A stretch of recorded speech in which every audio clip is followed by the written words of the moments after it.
Rambo, First Blood, Part 2 by David Morrell. From the screenplay by Sylvester Stallone and James Camerson. Copyright 1985 by David Morrell. A Jove book, published by arrangements with the author and Anabasis Investments in V. Narrated by Roy Avers. This book was originally created for audio cassette playback. Any announcements concerning cassettes do not apply to this recording. This version contains markers allowing direct access to major portions of the book. Annotation. The fiery veteran Rambo is released from prison and sent to Vietnam in search of missing Americans. He has been ordered not to rescue them or to seek revenge, but for Rambo that is an impossible restriction. Sequel to First Blood, Talking Book 4411. Strong Language and Violence. Bestseller, 1985. From the Book Jacket. First Blood, Second Chance. John Rambo, Vietnam vet, American. First Blood unleashed the fury of his rage, now in prison for his bloody one-man war against a small-town sheriff. Colonel Troutman, Green Beret, Rambo's former commanding officer, with a signed release form, if Rambo will take on what would be a suicide mission for most men. 1. Penetrate the remembered jungles of hell and find the missing Americans who are still being tortured there. 2. Don't rescue them. Only bring back photos. Don't engage the enemy. Don't get revenge. For Rambo, the first part is tough. The second, impossible.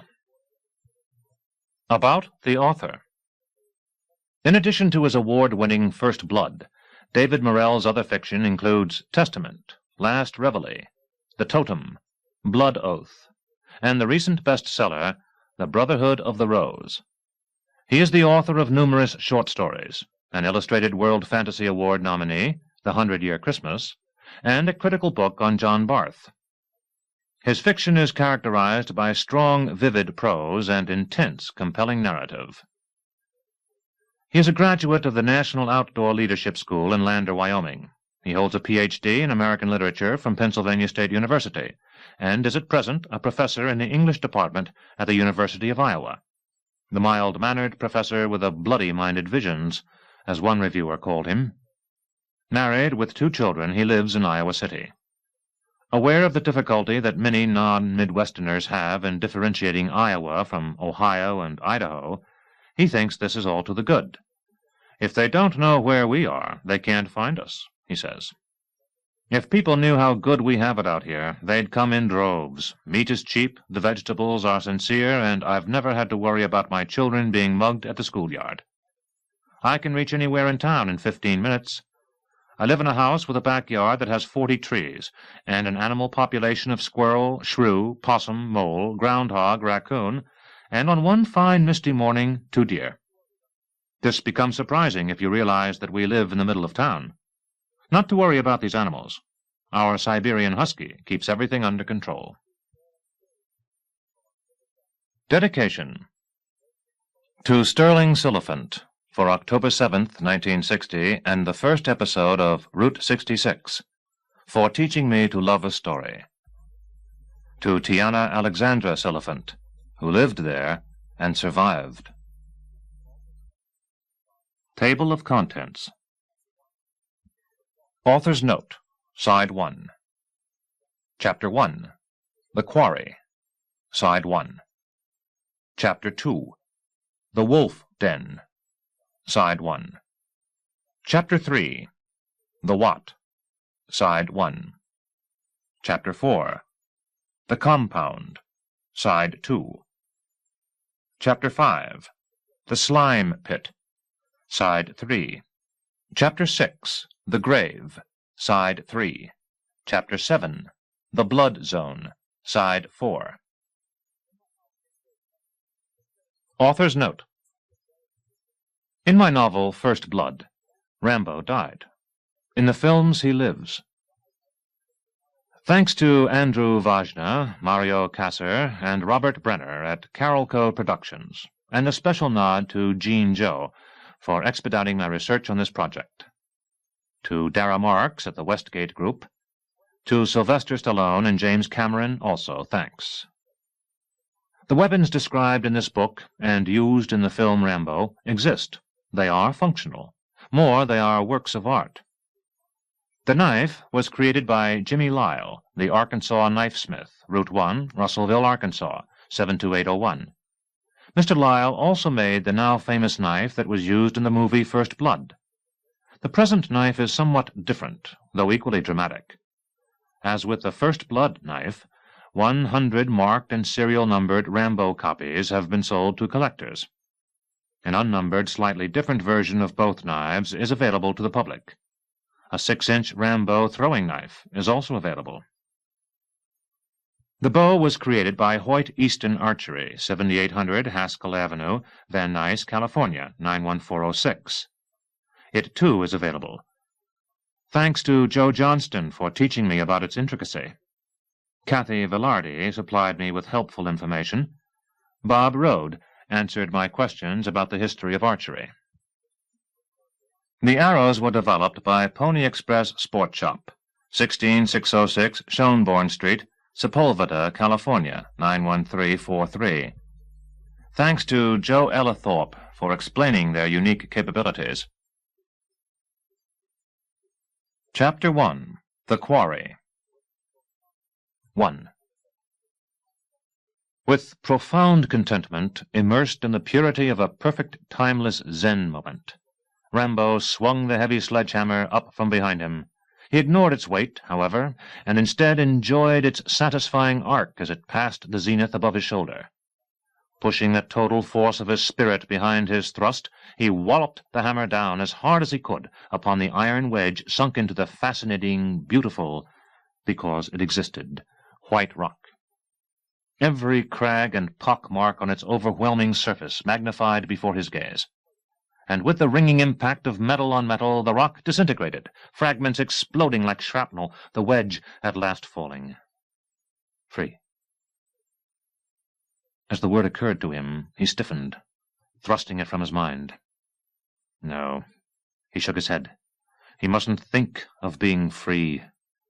He mustn't think at all. Just do. A drop of sweat, one of many oozing from his forehead, broke loose, glinting as it fell, disintegrating upon the wedge, exploding as the stone had. Its sunlight-reflecting fragments reminded him again of shrapnel. Rockets from gunships, booby traps, claymore mines, grenades, the jungle erupting, soldiers screaming, blood. Don't think. If you want to survive, just do. He jammed the wedge into another rock, raised the hammer again, and swung it down with fierce concentration. Again. And again. And... Around him, the same heavy, ear-piercing clang of metal striking metal echoed through the deep, wide quarry. Heat waves shimmered off the sun-baked rocks. Men in tattered prison work clothes, their sweat-stained tank tops stenciled with P on the back, raised sledgehammers of their own, inhaling, listing from exhaustion, and again, struck a metal wedge to rupture a rock. But they didn't know the secret, Rambo thought. They grumbled at night, pissed and moaned about their fate, complained about their hardship. They didn't know that nothing mattered. Nothing except survival. Existence itself. Even pain could be wonderful if you put your mind in the right perspective. If you shut out the past and future and forced yourself to concentrate on the vividness of the present, even if now was filled with pain. His muscles aching, he glanced toward the square-faced, sullen guards who studied every movement of every prisoner, carefully, from a distance, holding 12-gauge shotguns or 30-06 Springfield rifles equipped with telescopic sights. Don't let the bastards get you down. Sometimes, when he swung his hammer, feeling his taut bulging muscles absorbed the impact against the wedge. He thought back to the violence that had brought him here. The town. The cop. Yes, Teasel. Why wouldn't that son of a bitch back off? The corner of his mind replied, and why wouldn't you? I had a right to do what I wanted in the country I sacrificed my soul to fight for. You have to admit you looked strange to him. Because I'd been sleeping in the woods? Because I hadn't shaved and needed a haircut? I wasn't hurting anybody. He didn't have a reason to roust me. But you could have explained. You have to admit you looked like a vagrant. Admit it. You didn't have a job. Doing what? Who'd hire me? There's only one thing I was trained for. In Nam they trusted me with $1,000,000 equipment. I flew a gunship. Over here I can't get a job parking cars. Jesus! He struck his hammer against the wedge in fury. Teasel, he kept pushing me, arrested me, told his men to shave me, like that bastard North Vietnamese who took his knife to me and gave me these souvenirs on my chest and back. So you lost control. No! Defended myself. Broke from jail and played hell with that posse in the mountains. They didn't have a chance. You shot up, blew away that town. And think of what you did to that cop. And now... Rambo nodded, seething. His Zen moment totally destroyed, he raised the sledge in blinding rage, determined to destroy, annihilate another rock. And now he was paying for the war he'd fought. Oh, sure, they trained me. They were pleased as hell to send me over there. But why did they figure I'd just forget? Why didn't they take as much trouble detraining me? Or maybe that isn't possible. Maybe you just don't belong. After 6 months in a North Vietnam prison camp, don't belong? You'd better believe it. After that, the only place you think you belong is in hell. Like now. One prison replaced by another. But this time in America, the home of the brave, the land of the free. If only that cop had... What? Just asked me how I was doing? 2. He set down his hammer and wiped his muscular forearm across his brow, though that gesture wasn't any help. Both his arm and brow were equally drenched with sweat. He glanced at the nearest guard, then toward the water bucket on a shelf of rock 10 feet up the slope. The guard responded to his upraised eyebrows by nodding slightly, stern-lipped. Rambo trudged up the path. A thin black convict was there ahead of him. Too thin, Rambo thought, watching him drink from the ladle attached to the bucket. Their eyes met briefly. Shit, I don't think I can stand this, the black man seemed to say.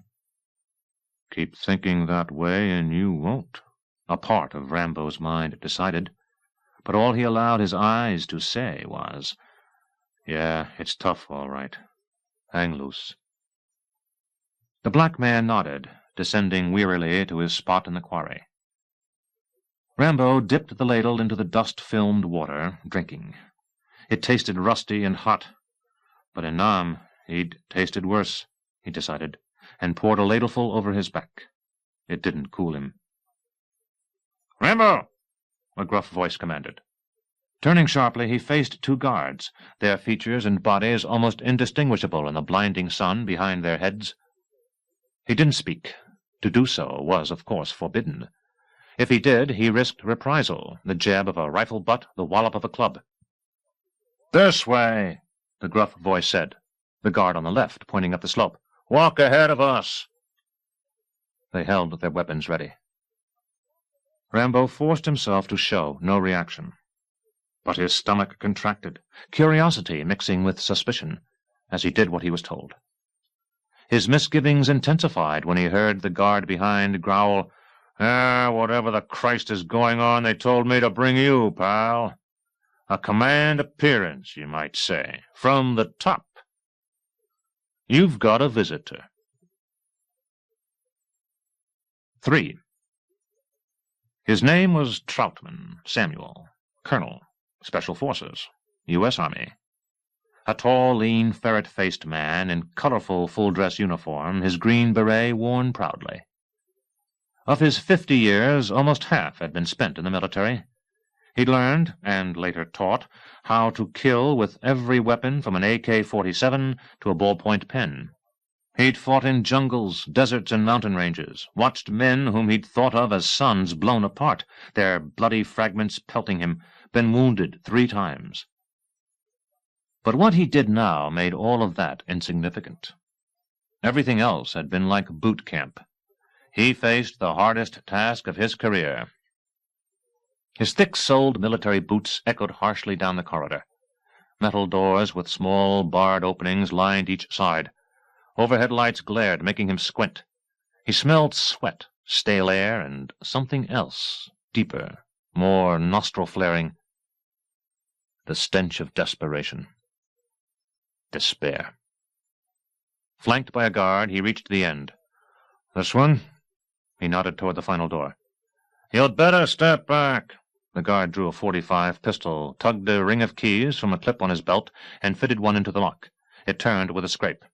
"I'll stand in the corner and make sure nothing happens." "No."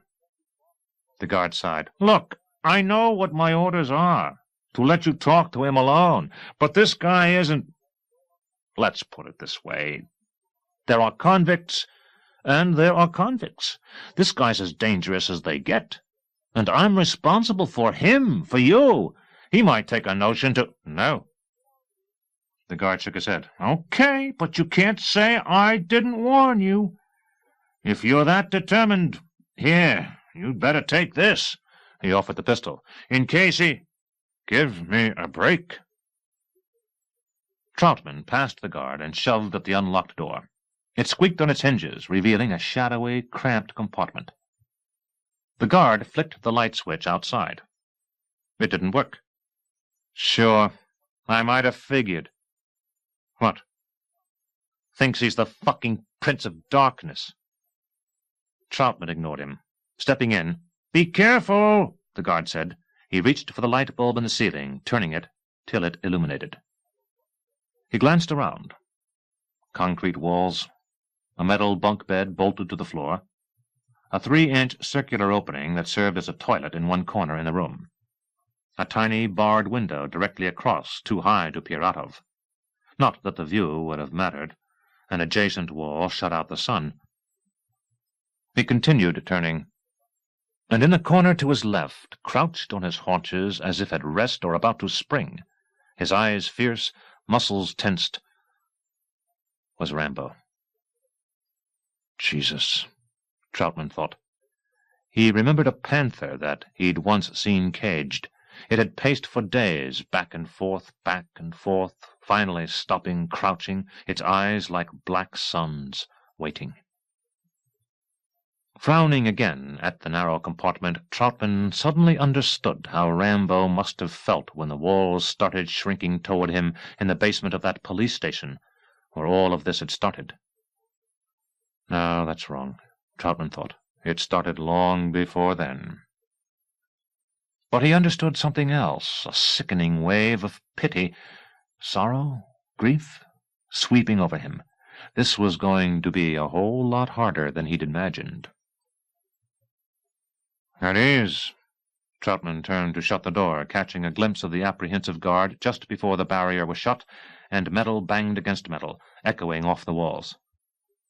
"I'll wait," the guard said outside, his voice coming through the barred, face-high opening.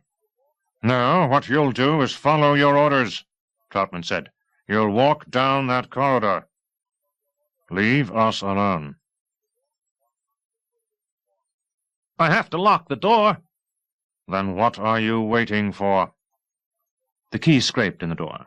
Troutman listened to the footsteps receding hollowly down the hallway and shifted his gaze toward Rambo, who hadn't moved, though Troutman had made a point of showing his back, a signal, a gesture of trust, of reassurance. "At ease?" Troutman made it a question this time.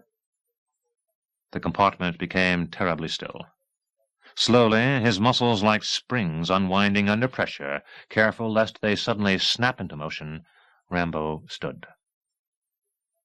The silence lengthened. "John." "Colonel?" Rambo's eyes narrowed, searing. Well, he was never much for small talk, Troutman thought. And maybe I'm not either. You mind if I sit down? Squinting, Rambo might have nodded. It was hard to tell. Troutman eased down onto the bunk. Its blanket felt scratchy, its mattress thin. The springs creaked.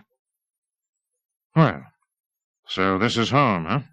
He hoped it sounded like a joke. It didn't.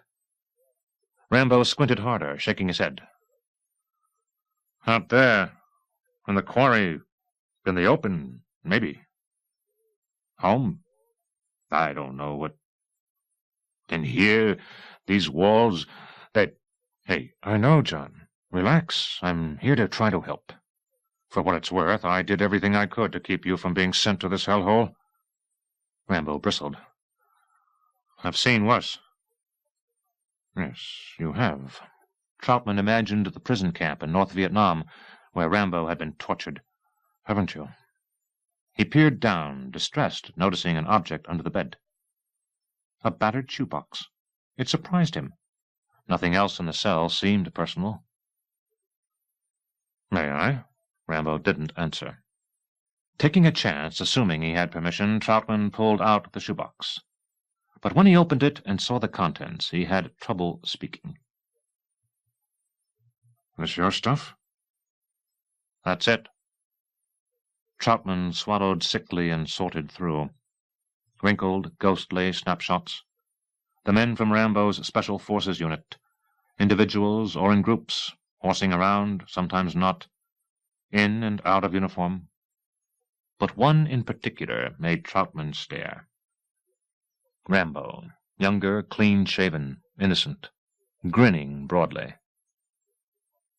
Distressed, Troutman peered up toward the savaged man who stood across from him, the man who more than anyone he'd trained had been like his son. He cleared his throat and tried to sound casual. Hardcore outfit. Best I ever worked with. Those men are all dead. But you're not. I might as well be. Avoiding Rambo's blazing eyes, Troutman glanced again at the box. His throat felt swollen. The Congressional Medal of Honor. Oh, yeah, the big time. That and a quarter will get you a cup of coffee out there. Plus, but it didn't get any easier. 2 silver stars, 4 bronze stars, 2 soldiers' crosses, 4 Vietnamese crosses of gallantry, and... Troutman swallowed painfully. A handful of Purple Hearts. 5. They let me keep that stuff. I never asked for it. I never wanted it. What did you want? Want it? I don't know. After all that... I guess I just wanted one person, to come up to me and shake my hand and say, You did good, John. And mean it, really mean it. After all that. You picked the wrong war to be a hero in. I didn't pick anything. And I never asked to be a so-called hero. All I did was... Troutman waited. What you were trained to do. What someone else asked me to do. And what I was forced to do. To stay alive. He gestured toward the walls. Alive. The cell seemed to shrink. Troutman couldn't put it off any longer. John, Standing, he took a step forward. I promised I'd help you if I could. Rambo stared. To get you out of here. No reaction.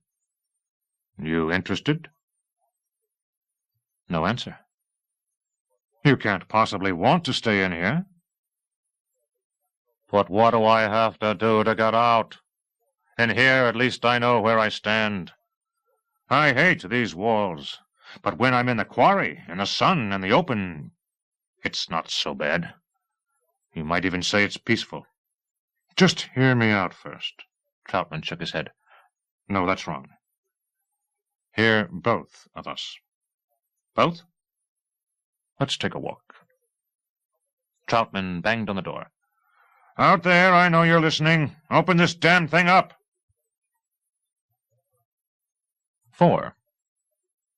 As if he faced a mirage, Rambo stared in wonderment at the lush, wide lawn in front of the prison.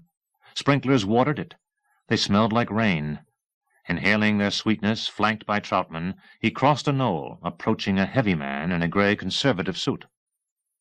Behind, 2 guards watched at a distance. He'd heard them snick their rifle bolts. The cuffs on his wrists had been shut extra tight. They reached the man. This is Murdoch, Troutman said. And Murdoch? Rambo. Murdoch extended his hand. All Rambo could do was lift his wrists, showing the cuffs. And Murdoch grinned, then lit a cigarette. Yeah, I see how they'd inconvenience you. Anyway, hello. It's good to meet you. Rambo studied his face. There was something about the nondescript features, the cold glint in the eyes, despite the heartless varsity smile. He glanced, troubled, at Troutman, then back at Murdoch. You a spook? Murdoch lost his smile. He squinted. Yeah. They told me you were quick on the uptake. That's right. I'm CIA. Special Operations Division.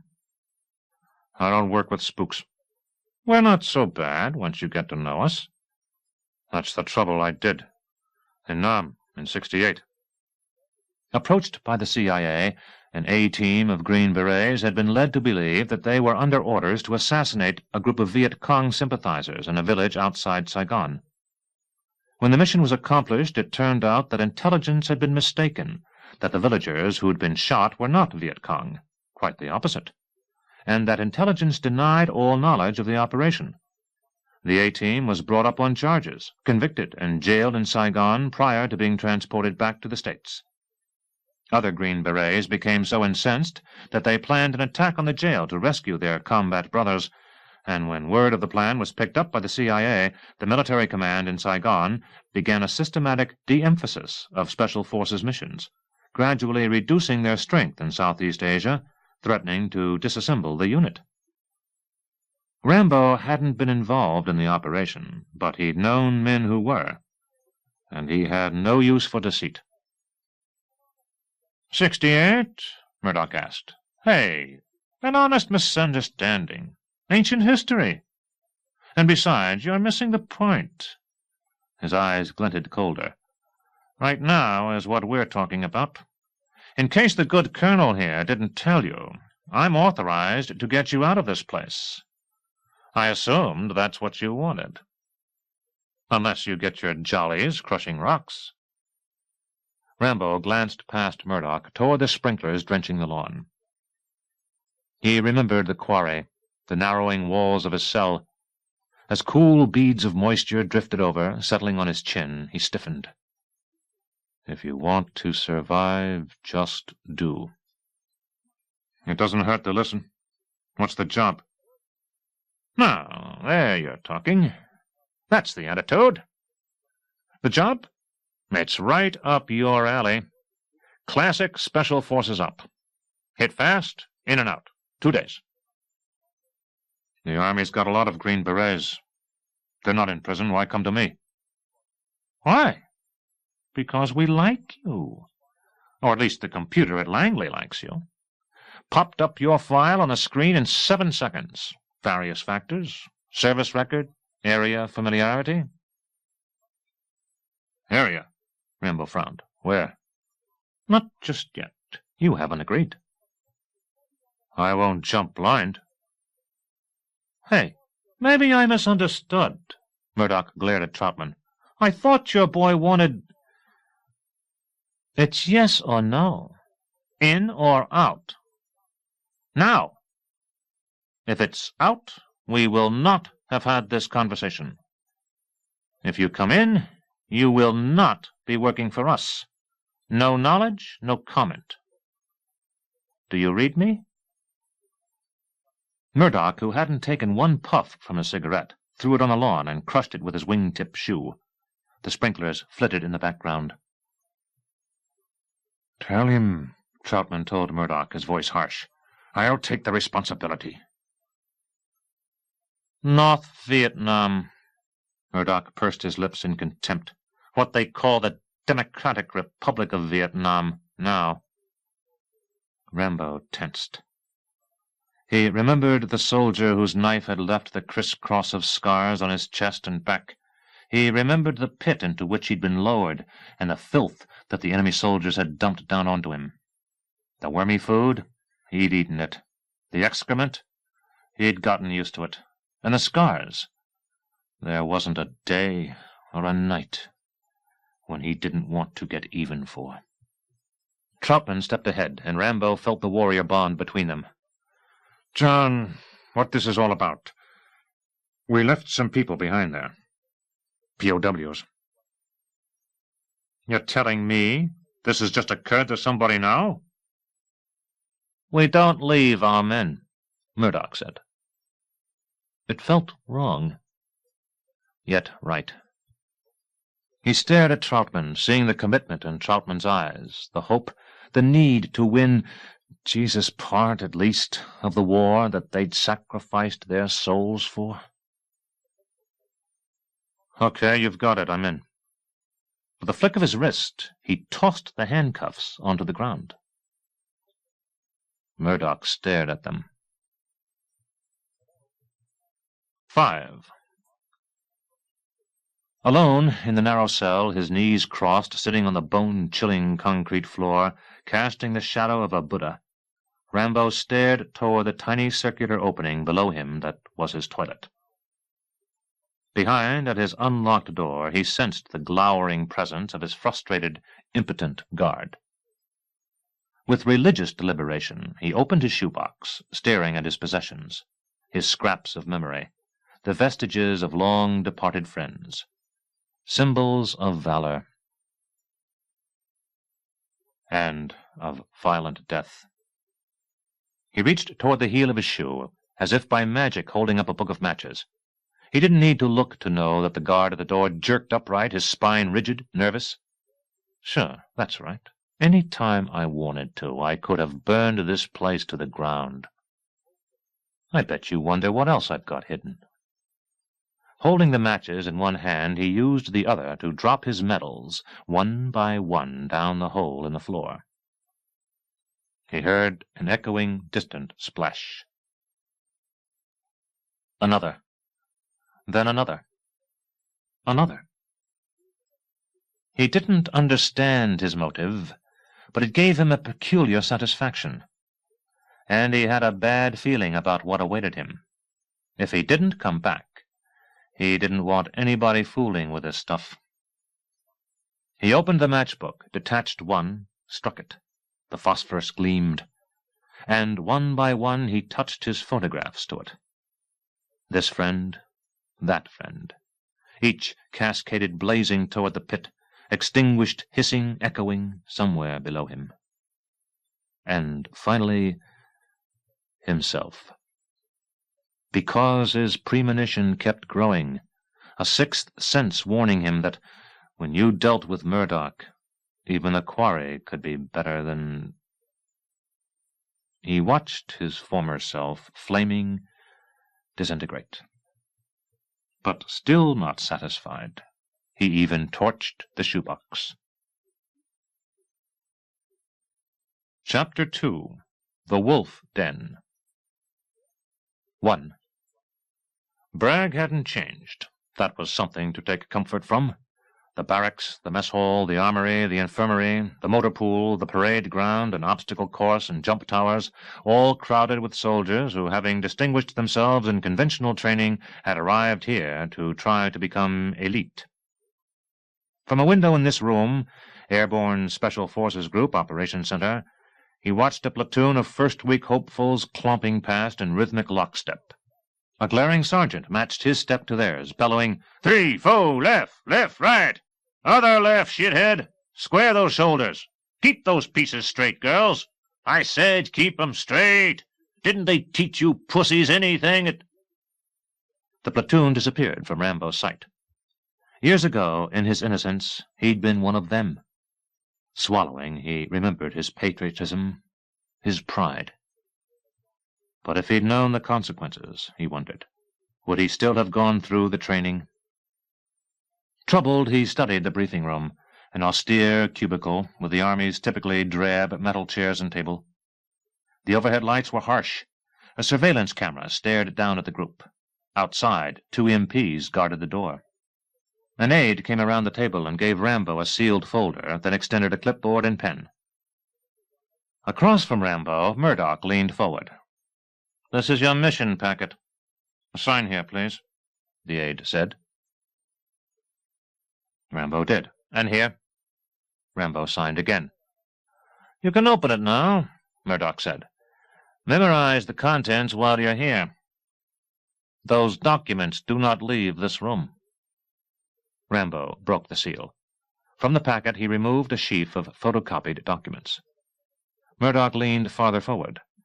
"The 2,400 American servicemen missing in action in Vietnam, Laos, and Cambodia are officially listed, presumed killed. Certainly most of them are." Rambo leafed through the documents. Skipping a stack of imposing, densely typed reports, he fished out several grainy 8x10 black-and-white photographs. Murdoch kept talking. "All the same, reports kept filtering in. Hearsay mostly, rumors. But then we got sightings by refugees or local sympathizers. Nothing verified, mind you. So many of them, though. And each year they kept growing. More than 2,300 sightings by now. Finally, we have to get off the dime. To the League of Families, to Congress, and a lot of Americans, this is still a very emotional issue. We think we've got enough to proceed on." Rambo stared at the photographs. They'd been taken from an extremely high altitude, revealing a small compound of buildings, mostly huts, surrounded by dense vegetation, obscured by heat haze, in an eerie depression in the rainforest. For a moment, he didn't make the connection. Then, with a sudden shock, he did. But before he could speak, Murdoch gestured toward the documents. "Memo E7 will cover the details. An abandoned Vietnamese army base in the north-central highlands may have a compound that's used as an internment camp. As you can see, the intelligence is soft. These Landsat photos show huts, barracks. It could be anything." Rambo glared up from the photographs. His pulse sped, pounding. "What the Christ are you trying to—" Murdoch straightened, his face flushed, indignant. "Trying to what?" "You think I don't recognize this place? You think I went blind in that hole? You think I got suddenly stupid? This place is—" His voice was so hoarse with rage that he couldn't finish, but the unsaid words seemed to fill the room. Murdoch squinted, then turned to Troutman. "You called it." "Of course, I told you." "So you trained him, Colonel. You deal with it." Murdoch leaned back in his chair and folded his arms. "This mission's dicey enough without—" Troutman caught Rambo's gaze and shrugged. "See, they figured you'd be grateful for the chance to quit breaking rucks. A logical assumption, no problem. And they figured your sense of loyalty would tempt you to want to get those fellow soldiers back. But what they didn't know was whether your experience in that prison camp— Yes, it's the same one you were held in," Troutman pursed his lips, "and were tortured in. Jesus. See, they didn't know if you'd react in the opposite way and tell them, 'Hell no, what kind of damned fool do you think I am? I won't go back there.'" Rambo controlled his breathing, trying to subdue his anger. Spooks. They never change. There's always got to be one more lie. No. Murdoch dropped his pen on the table. Not lies. Restricted information. Need to know. I never lied to you. I just didn't tell you everything. Rambo kept staring. All right, Murdoch said. You want to hear it all. Yes, that's the prison camp you escaped from. That's the target area. I told you the computer flashed your file on the screen in 7 seconds. Because of your medals? Sure. Because you're a hard-ass? Naturally. Because you were once a POW yourself? Of course. But the point is, no one, I mean no one, understands that terrain better than you. Let's face it, the risk factor on this assignment is maximum. Who could figure what extra element might tip the balance and make you back off? But if you stick, if you go all the way, you'll be temporarily reinstated in Special Forces. I believe that's important to you.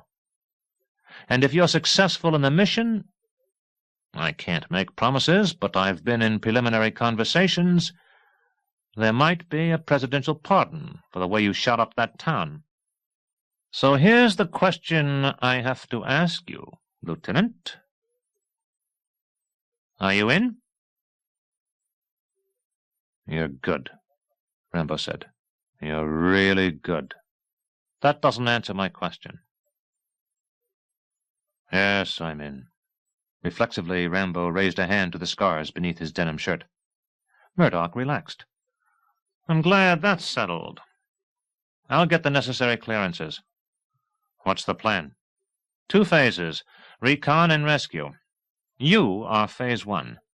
You will probe the site, confirm the presence of American POWs, if any, take photographic and tactical observations, then proceed to the extraction point. Murdoch paused for emphasis. Without engaging the enemy. Without? Rambo stared from Murdoch toward Troutman. You're telling me I don't try to pull out any of our guys if I find them? Murdoch didn't let Troutman answer. Negative. Absolutely not. The Phase 2 assault team will get them out. Delta Force. But I'll be there. I can't believe. I just take pictures. Don't look so disappointed, huh? Murdoch picked up his pen and tapped it on the desk. This operation should be hairy enough. He narrowed his eyes. Even for you. Sure. Photographs. Rambo turned to Troutman. Sir, do we get to win this time? This time, Troutman said. It's up to you. Your flight to Bangkok, Murdoch said, is at 0630, commercial carrier, low profile. Here's your passport, birth certificate, other supporting documents. You'll use your own name. That goes against my instinct, but the Thais these days are paying special attention to Americans when they come through customs. We don't want any embarrassments, shall we say? But once you're in country, we'll play a little more fast and loose with the rules. Murdoch smiled as if that was the part he enjoyed. Rambo studied his photograph in the passport. It was recent.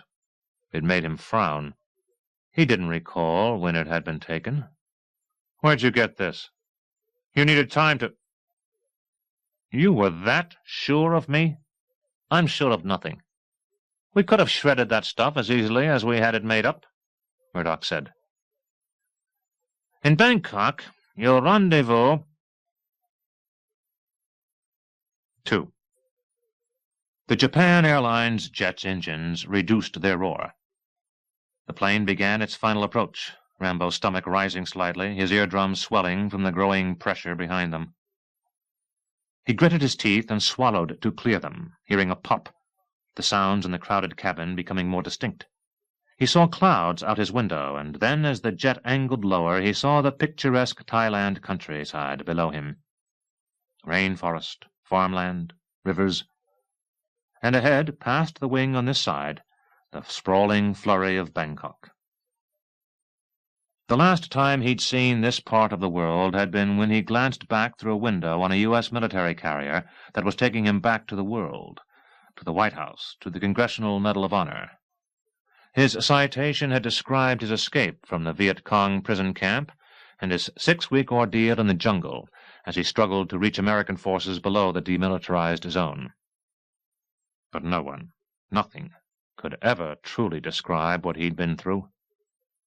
After having nearly been shot by American sentries who couldn't believe that anyone who looked as subhuman as he had could possibly be an American, he'd been flown by chopper for medical treatment in Saigon, and from there, 36 hours later, talk about jet lag, culture shock, something, he'd landed at Edwards Air Force Base in the good old U.S. of A. And then, when he realized that everyone expected him to pick up the pieces of his life as if Nam had been an insignificant interruption, the true hell had started, leading him to that town. And Teasel. The jolt of the jet's wheels touching down brought Rambo back to the present. He picked up his travel bag, his only luggage, from beneath the forward seat, and wondered why he didn't just stop right here. Just fade away. After what he'd been through, he didn't owe anybody anything. The Orient was as familiar to him as the States. He could disappear. There'd be no more prisons, no more hassles. Sure, why not? But at once he thought of those POWs, whose protracted hell made his own 6 months in captivity seem like a weekend. And he thought of Troutman, who'd put his career on the line to get the son he'd trained released from walls that shrunk unbearably closer every night. And breathing deeply, mustering resolve, he thought, "All right, I gave my word. I'll honor it. Just one more time." But his stomach burned with apprehension as he passed the rigidly smiling stewardess. "Have a nice day. Thank you for flying with us," and left the jet. 3.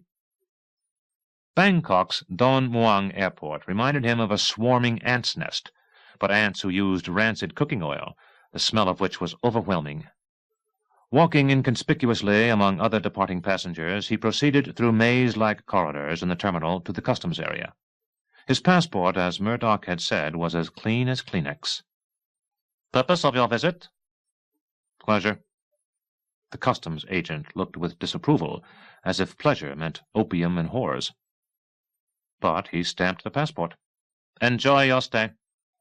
And Rambo left the terminal. Out front he experienced the once familiar stifling heat of the Orient. Humidity clung to his forehead, drenching his shirt.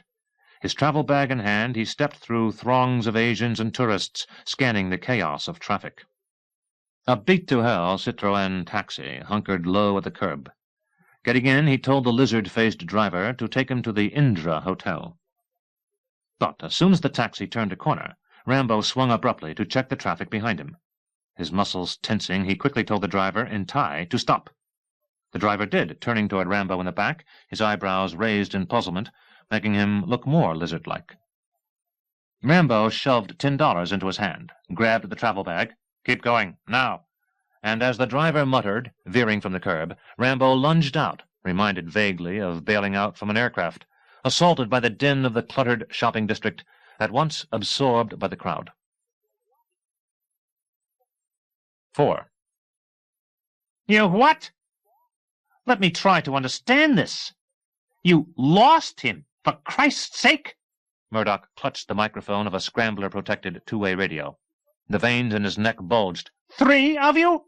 And you couldn't—" As static crackled, an apologetic voice blurted, "Hey, I'm sure he didn't notice us on the plane." "I'll bet. I mean it. We look like all the other tourists. Flowery shirts, madras slacks, straw hats, the whole enchilada." "Christ," Murdoch repeated.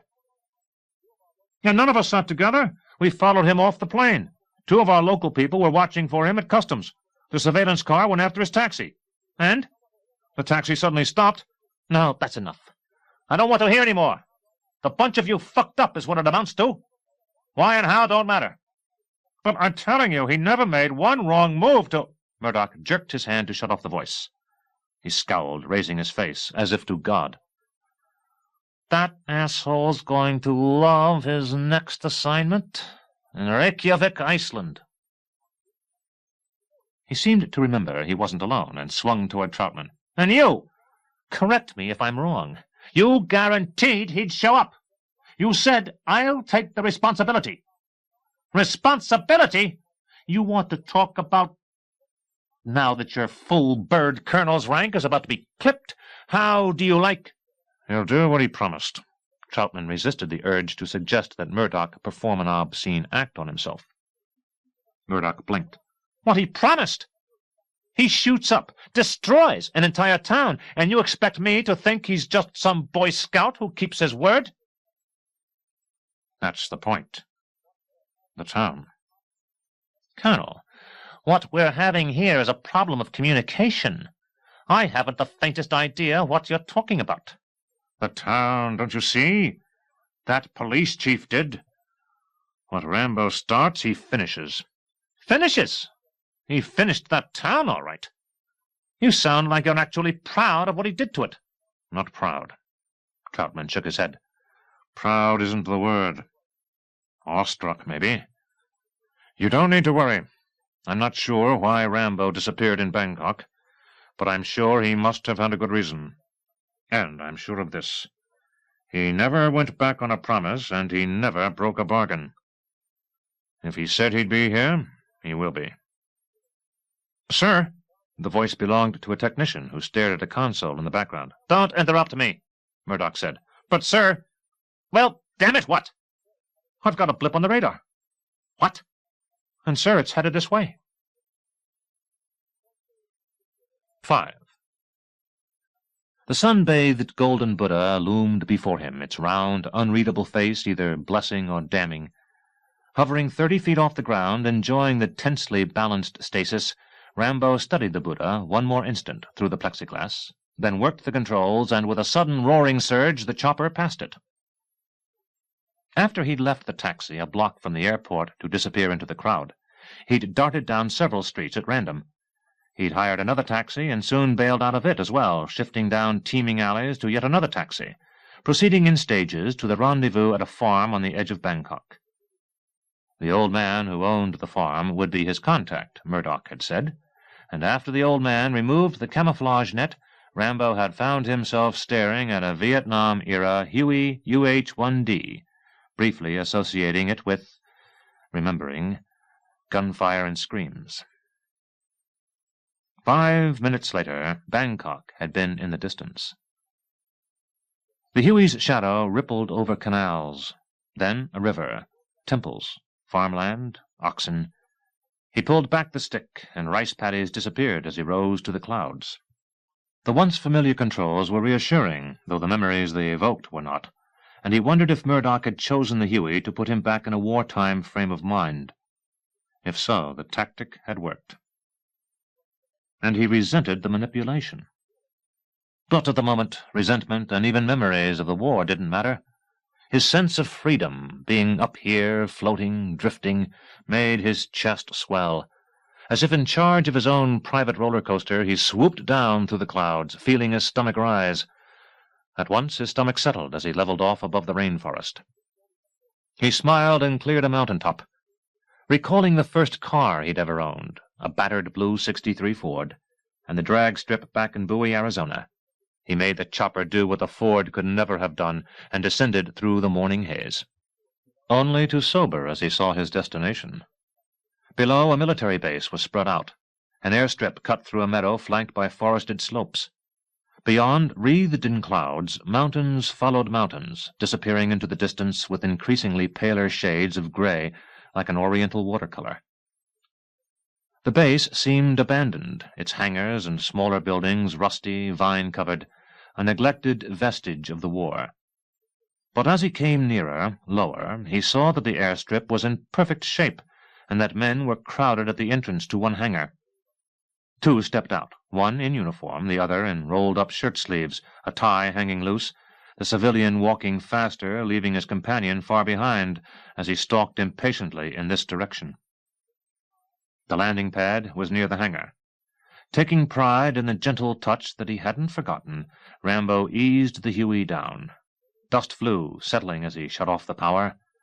The rotors whined to a stop. He slipped off his headset and climbed down from the pilot's seat. After the flapping roar of the chopper, the base seemed terribly quiet. "What the—" Murdoch, his armpits drenched with sweat, charged up to him, Troutman following. "Fuck, do you think you're—" "Reporting as requested, sir." "Requested?" Murdoch's voice rose. "Requested? Don't pretend you didn't— What about that stunt in Bangkok?" Rambo looked puzzled. "Stunt?" "Losing your—" Murdoch suddenly stopped. "What's the matter, Murdoch?" Troutman asked, arriving. "Don't you want to admit that you had him followed?" "Followed?" Rambo reacted with apparent surprise. "But I don't get it. Why would you have me followed? I reported at the rendezvous, that farm." Murdoch groaned. "Sure, John, you reported to the rendezvous. But just supposing—" Troutman said. Murdoch glanced from Rambo to Troutman, puzzled. "For the sake of discussion," Troutman said, "supposing you knew you were being followed, and supposing you ditched them before you got to the rendezvous. Why?" "We're just being hypothetical?" Rambo asked. "That's right. Hypothetical." "Well, I suppose if I knew I was being followed, anybody else could have spotted them too. You said it yourself. The Thais are paying close attention to Americans these days. If I ditched a friendly tail, I'd also be losing an unfriendly tail. And after all, you wouldn't want anybody to know where I was going." Murdoch squinted. "Cute. That's very cute." "But as the Colonel says, we're just being hypothetical. I wouldn't want to make your people nervous." "But since we're supposing," Troutman said, "can you think of any other reason you might want to lose a tail?" "Sir?" "For example, to prove that you didn't have to be followed? That you weren't forced? That you came on your own?" "I wouldn't know anything about that, sir." And Murdoch repeated, "Oh, that's cute." They stared at each other. "Well," Troutman cleared his throat, "unless you want to keep arguing, Murdoch, I suggest we get back under cover. After all, this base is supposed to look abandoned." Murdoch nodded, apparently glad to change the subject, reasserting his authority. "And now that Audie Murphy here has finally arrived, we'd better get this damned Huey out of sight." He walked briskly ahead of them toward the wide, dark opening of the hangar. "John," Troutman shook his head. "Sir?" Rambo smiled. "The devil made me do it." As he followed Murdoch, he glanced around. On the right, a camouflage canopy hid a large, all-black Augusta 109 helicopter. It squatted ominously, no markings, its contents shielded. Two mechanics checked its back rotor. Otherwise, the base looked innocent. He frowned and entered the shadowy hangar, and even before his eyes adjusted, he stopped, impressed. The huge metal building actually hummed. The walls subtly vibrated. A mass of electronic equipment was clustered before him. Ghostly in the dark, banks of video monitors glowed. Green letters gave off an eerie light on computer screens. Radar bands gleamed as they swept around on their grids. Workstations for tracking, communications, and long-range coordination formed a complex jumble on modular equipment racks, almost like a room within the hangar. And in the background he heard, "What's that?" a technician asked. "The one going in," another technician said. "Going in? Christ, he looks like he just came out." Beyond the technicians, past a row of glowing equipment, Rambo saw Murdoch talking urgently to a man, who nodded and came his way. A tall, sharp-featured American, wearing jeans, an Air Force shirt with the sleeves torn off at the shoulders, tattoos on his biceps, and a Dodgers baseball cap. He tipped it, grinning. "Hi, my name's Erickson, and welcome to hell." Rambo studied him as if he'd encountered a strange new species. But Erickson didn't seem to notice. He just kept grinning. "So you're the chosen one, eh? Lucky guy, I'll tell you, this is the worst assignment I've had so far. One of these days, maybe they'll send me to the south of France, eh?" "Yeah, right. South of France." "It's Rambo, correct? Man, I've heard a lot about you. Made some hot moves. I like that. Lets me know where you're coming from." "Yeah? Where's that?" "Never mind, I'll catch you later. Right now, I've got to move that Huey out of sight." Erickson rushed forward past Rambo toward the chopper outside. "By the way, I'm your escort service." "What?" Outside the hangar, Erickson turned, running backward like a football player. "Your pilot! Hey, think of the setup this way. This place may not be heaven, but at least you got sprung from prison." "Did I?" Frowning, Rambo watched Erickson scramble into the Huey. Frowning harder, he turned to Troutman. "Pilot?" But Murdoch was suddenly there. He opened his mouth. Rambo spoke first. "How long have you been setting up?" Murdoch looked suspicious, as if the question was somehow a threat, as if anything he answered would be treated with ridicule. "How long? Well, let me... See, we had some foul-ups coming in." Peeling his sweaty shirt from his ample chest, he answered defensively, 22 hours. On site." Rambo glanced around, nodding. "Nice work." And Murdoch's chest inflated. He gestured proudly toward a cubicle and back. "Step into my orifice." 6. The room was 10 feet wide, enclosed by crudely assembled plywood. It had a metal desk upon which a tensor lamp glowed past a computer screen and keyboard toward stacks of official-looking documents.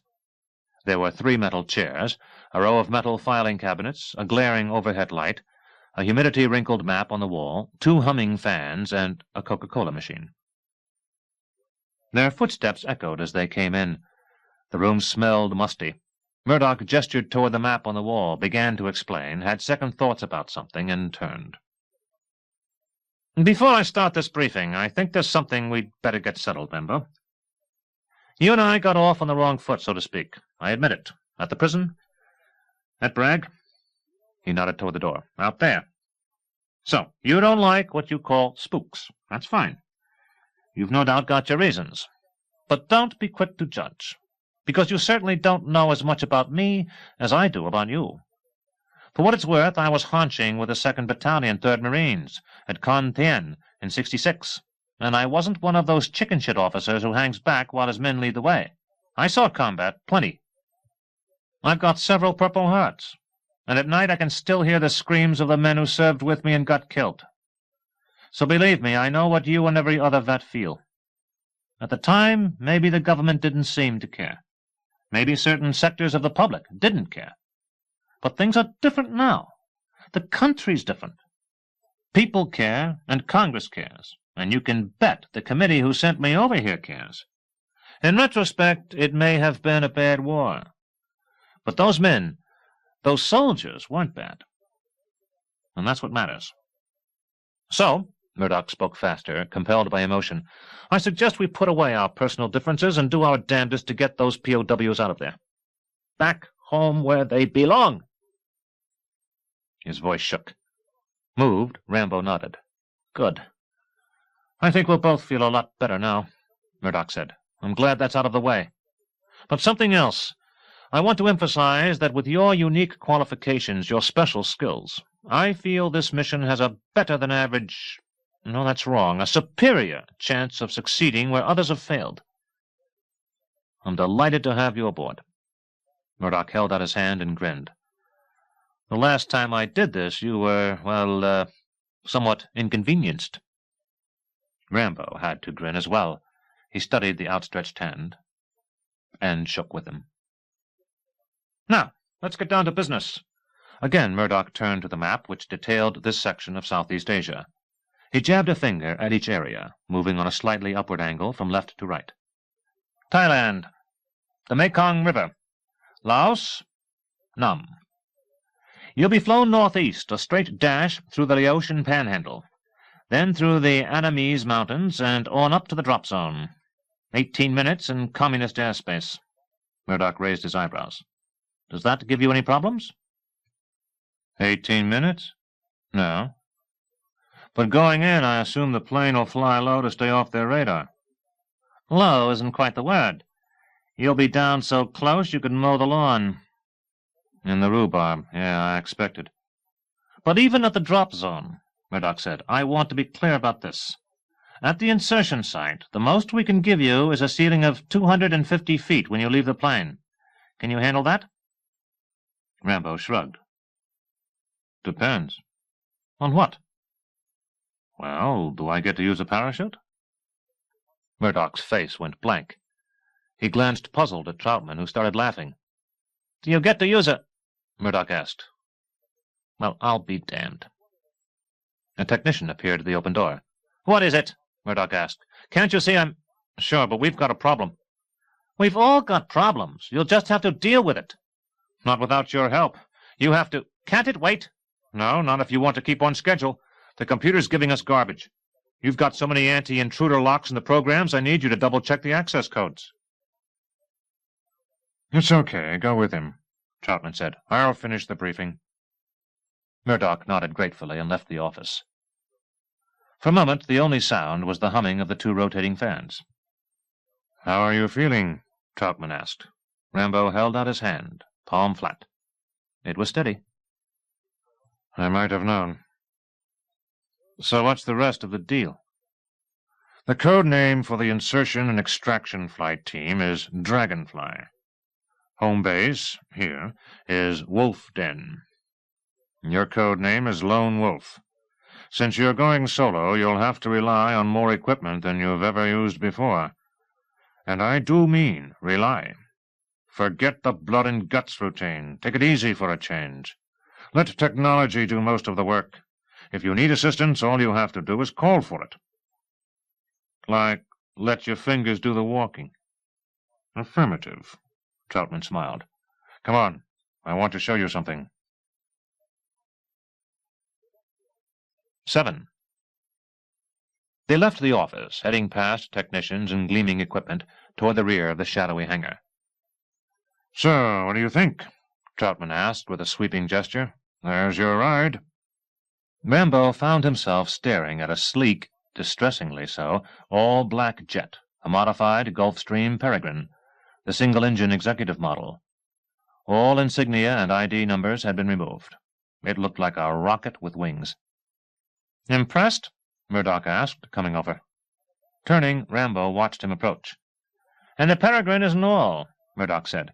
Besides the monitoring devices you saw when you came in, you'll be issued every ultra-modern piece of equipment available to ensure your safety. I know that a lot of this is new to you, Rambo. Warfare has come a long way since you were in the book. But that's to the good. You can feel totally secure, because today we have weapons so advanced that what you used in Nam will seem like spears and slingshots. Sure, Rambo said. He didn't like being made to feel antiquated. That's the thing about weapons. They always get more advanced. But what if... See, sometimes equipment gets lost or doesn't work. And then what? At Bragg, I was taught, Rambo pointed at Troutman, by him, that the best weapon's always the mind. Times change, Murdoch said. For some people. This is true. But don't let me interrupt, Colonel. Murdoch folded his arms. After insertion, Troutman said, you'll contact base camp with this. He walked to an olive-drab box that sat on a crate. The box resembled the type of compact field radio that Rambo had used in the war, with the difference that an unfamiliar complex console was set in the top. This is called a transponder satellite relay, Troutman said. Transat for short. To make it work, you'll have to use this. He opened a small collapsible dish antenna, attached it to a tripod, and plugged a cord from the tripod into the Transat box.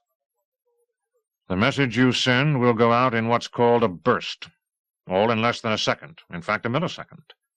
The signal's coded into an infrared pulse, picked up by our spy satellite, bounced to the ground station in Okinawa, and relayed back to here.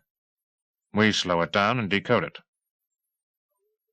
Makes sense, Rambo said. "No radio source, nothing for the enemy to triangulate on. And as soon as you've sent the message letting us know that you're down and safe, you'll proceed through the forest to Point Tango November." He held up a field map. "It's clearly marked. There you'll rendezvous with your ground contact, indigenous agent, Ko Phuong Bao." Rambo glanced, distressed by something that unconsciously nagged at him, that he couldn't quite specify, that, as Murdoch might have said, didn't quite compute, toward the Peregrine jet. "Is he listening?" Murdoch asked. "Indigenous agent," Rambo said. "Ko Phuong Bao. Keep going. The guide will take you 12 clicks upriver to your target at Ban Kiana." The camp. Remembering, Rambo felt his stomach shrink. "Where you'll take photographs," Murdoch interrupted again. "I repeat, photographs. Your phase of the operation does not involve rescue, only reconnaissance. If those POWs are there, we'll get them out. It's not your job. With the photographs, you'll proceed downriver to the extraction site at Point Echo Delta, marked on your map. Erickson will bring you back with that Augusta chopper you saw under wraps beside the hangar." "And we all live happily ever after," Rambo said. "Yeah, right. Happily ever after. But do you understand? Is everything clear?" "Why not?" "And now for your weapons," Murdoch said proudly. He reached inside a crate and held up an enormous ray gun-like assault rifle with huge cylinders below and above the barrel, which, along with an exotic telescopic sight, made it look like "Something out of Star Wars," Rambo said. "I can't take that thing. It's as big as a Chrysler." "Because it takes the place of a half-dozen other weapons. This is a modified M16A2 and over-under M79 grenade launcher. It's got a psionics sound suppressor, a Tracor starlight scope, and an LAC R100 laser lighting system. It's also got a mount for your high-resolution camera." "But are the batteries included?" "Look, Murdoch, that's very impressive. I'm sure it works well in the lab. But what I could really use is an AK-47. Hell, every 12-year-old in Nam's got one of those. And that's the point. In a firefight, they won't hear any difference between the sound of my weapon and their own. So they won't know who they're shooting at, me or them. Maybe they'll even shoot at each other. And I won't have trouble finding ammunition." Murdoch glanced at the huge, contorted assault rifle like a kid disappointed that Rambo didn't like his toy. "Well, all right, then, if you insist on being... In that case, I've got just the thing for you. I mean, it's right up your alley. You're going to cream. You remember I told you that a weapon like this makes the stuff you used in Nam seem like spears and slingshots? Then here, you'd better take this." From the crate, Murdoch pulled out a 2-foot-long, 6-inch-wide aluminum tube. He tossed it over. Catching it, Rambo hefted it. The tube didn't weigh much, and frowned. "So what is it?" "A goddamned bow and arrow." "Well, now you're talking." 8. As Rambo left the shadows of the hangar, his muscular body silhouetted by sunlight, opening the end of the tube, preparing to practice, Murdoch turned to Troutman and shook his head with doubt. "Colonel, are you sure he's not still unhinged from the war? That joke he made about the parachute. And he's actually... I can't believe this. I mean, I really have my doubts. More interested in a bow and arrow than in a state-of-the-art grenade launcher. We can't afford to have anyone involved who might crack under pressure in hostile territory." "Pressure?" Troutman looked stunned. "I thought you said you studied his file, that you know all about him. He's the best combat soldier I've ever seen. Even at Bragg during his training it was obvious he was a natural, a genius. He's got an instinct for fighting, and right now only one desire: to win a war someone else forced him to lose." "Colonel, come on now, you disappoint me.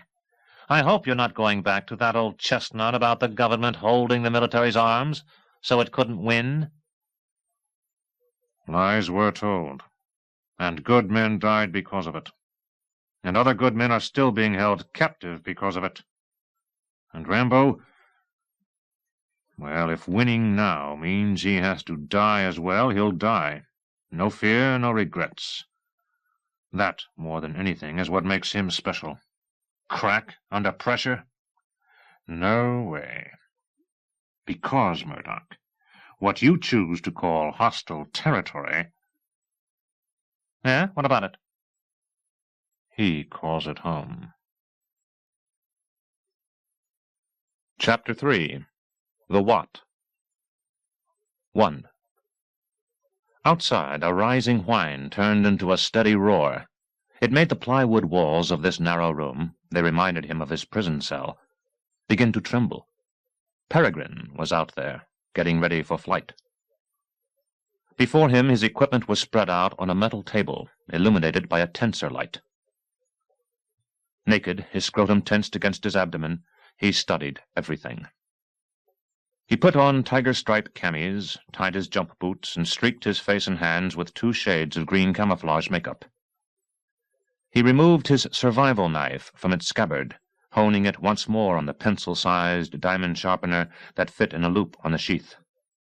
The knife was to him as beautiful a weapon as the combination M16 grenade launcher had been to Murdoch. The blade was 10 inches long, made from 440C stainless steel, virtually unbreakable. Its cutting edge razor-sharp. It had the shape of a bowie knife. 2 inches wide, 1/4 of an inch thick, it weighed 1 3/4 pounds. The reverse side of the cutting edge had deep, wide, saw-like serrations capable of cutting through the fuselage of an aircraft, or the corrugated walls of this hangar. Its handle was stainless steel, wrapped with 120-pound test-weight fishing line. The handle was 5 inches long, increasing the overall length of the knife to 15 inches. For a medium-sized adult, it would stretch from the elbow to the tips of the fingers. The guard on the handle had a 1-inch extension on each side of the blade. One extension had a Phillips screwdriver head. The other had a conventional straight screwdriver head. Behind the head of each screwdriver, a hole through the metal allowed him to lash the knife securely to a pole, using leather thongs from the sheath to make the knife a spear. The end could be unscrewed from the hollow handle, the inside part of the cap a liquid-filled magnetic compass. The compartment within the handle contained a tiny, razor-sharp folding knife, matches in a waterproof container, fish-hooks, and a needle which he could use along with the fishing line to suture himself. Indeed, he had sutured himself many times. The most recent occasion had been when Teasel's posse had wounded him during his escape through the mountains outside that town. The scar on his left biceps constantly reminded him. Grim, he bit his lip. After he finished honing the knife, he normally would have lit a match and drawn the flame along the shiny blade, expertly letting the carbon from the smoke darken the metal, lest the blade's reflecting glint be a liability at night during combat. But in this case he didn't need to do so, because the blade was already black, electrochemically treated to retain a dark matte finish. He loaded and inspected the AK-47, once more checking its sights. He inserted 45-caliber hollow-point rounds into a magazine and shoved the magazine into the handle of a Colt pistol, pulling back the slide, chambering around, easing the hammer down, and securing the safety catch. He shoved the pistol into a holster at his side and loaded 2 other magazines, taping them to each arm. T-minus 10 minutes, an echoing metallic voice said over a loudspeaker out there in the hangar. He turned to the sound, thought a moment, then stepped to a corner of this compartment, sat and crossed his legs, assuming a Buddha position. He stared at a portion of the shadowy roof above across from him and focused on a spider web. Imagining that he was a spider on that web, he focused on a strand of silk within the web, and then, imagining that he was a microorganism upon that strand of silk, he cleared his mind so he could meditate about infinity. Receding within himself, he became a black hole. A sound brought him back. He blinked, his soul expanding. Tap, tap, knuckles rapping on his door. He frowned as the door creaked open. Red and blue lights flashed out there. A silhouette appeared. He resisted the interruption. Where he'd been, within the organism, upon the strand of silk, upon the spider web across from him on the ceiling, had been incredibly peaceful. But then he realized who stood in the doorway. Troutman. And he nodded. Indeed, with affection, he almost smiled. "Time, John." "Sure." Rambo stood. He put on his parachute, which of course he'd packed himself.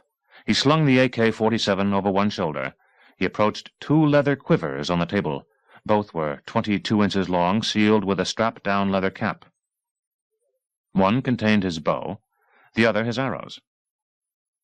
He buckled these to each thigh, making him look like a gunslinger. "Let me help with the rest," Troutman said, and slung the Transat drab-olive box across his chest. He studied Rambo drolly. "Murdoch's got you so loaded down you'd think you were set for a weekend in Vegas. We'd better not forget the camera." "How I spent my summer vacation." "If you get any girly shots, I've got dibs on seeing them first." "It's a deal." Their smiles subdued, they left the compartment. The blue and red flashing lights become more vivid, intensifying as he walked from the hangar, approaching Peregrine. Murdoch, technicians, and military personnel stood to the right.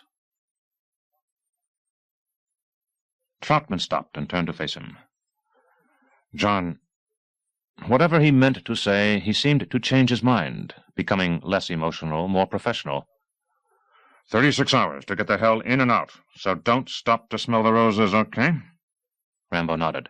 Any trouble, any trouble, let us know and get your ass to the alternate Hawk September extraction point that's marked on your map. Okay? Again he nodded. Peregrine's lights flashed insistently. Unseen behind them, Erickson yelled, barely audible in the roar from the engine, "Colonel! We're ready to roll!" Troutman waved to the jet and turned. "Good luck, son."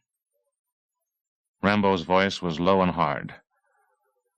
"Remember when Murdoch said he was with the 2nd Battalion, 3rd Marines, at Compiègne in '66? What about it?" "The 2nd Battalion was at Coude Sunk." "Well," Troutman said, "he must have misremembered." "Some things you can't, you never forget." "What you mean is you don't." "You don't either." Troutman tapped him on the shoulder. It was enough, as much as their way of life allowed for the demonstration of affection. Rambo nodded, and stalked toward Peregrine. 2. His throat constricting, Troutman watched him climb inside the jet. The hatch went shut. At once the engine roared louder, blasting flame, taxiing toward the takeoff position on the runway. With unexpected suddenness, the jet lunged forward, deafening, hurtling down the runway, gathering speed. Its nose picked up. It cleared the end and then the tree line, or in the dark what seemed to be the tree line, and abruptly vanished. The night was strangely still. His stomach feeling hollow, he turned toward the hangar. And Murdoch was standing behind him. "You think he'll find anybody?" After the roar of the jet, Troutman's voice sounded unnatural. "POWs? Doubtful," Murdoch shrugged. "But there are people to satisfy, and questions that have to be answered." "You don't sound too emotional about it," Troutman said. "It wasn't my war, Colonel. I'm just here to clean up the mess." 3. Peregrine's roaring jet made a humming sound through the fuselage. Except for a single red light above the bailout door, the passenger compartment was dark. Sitting once more in a Buddha position, Rambo stared at the glowing front of the aircraft. Up there, next to Erickson, who handled the controls, another man, Doyle. After introductions, Rambo had decided that Doyle's deranged eyes were the consequence of too many methane weekends. Checked the HUD display that reflected instrument readings onto the cockpit windshield, allowing the crew to check the readouts without ever looking down at the panel. Peregrine's roaring jet continued to hum through the fuselage.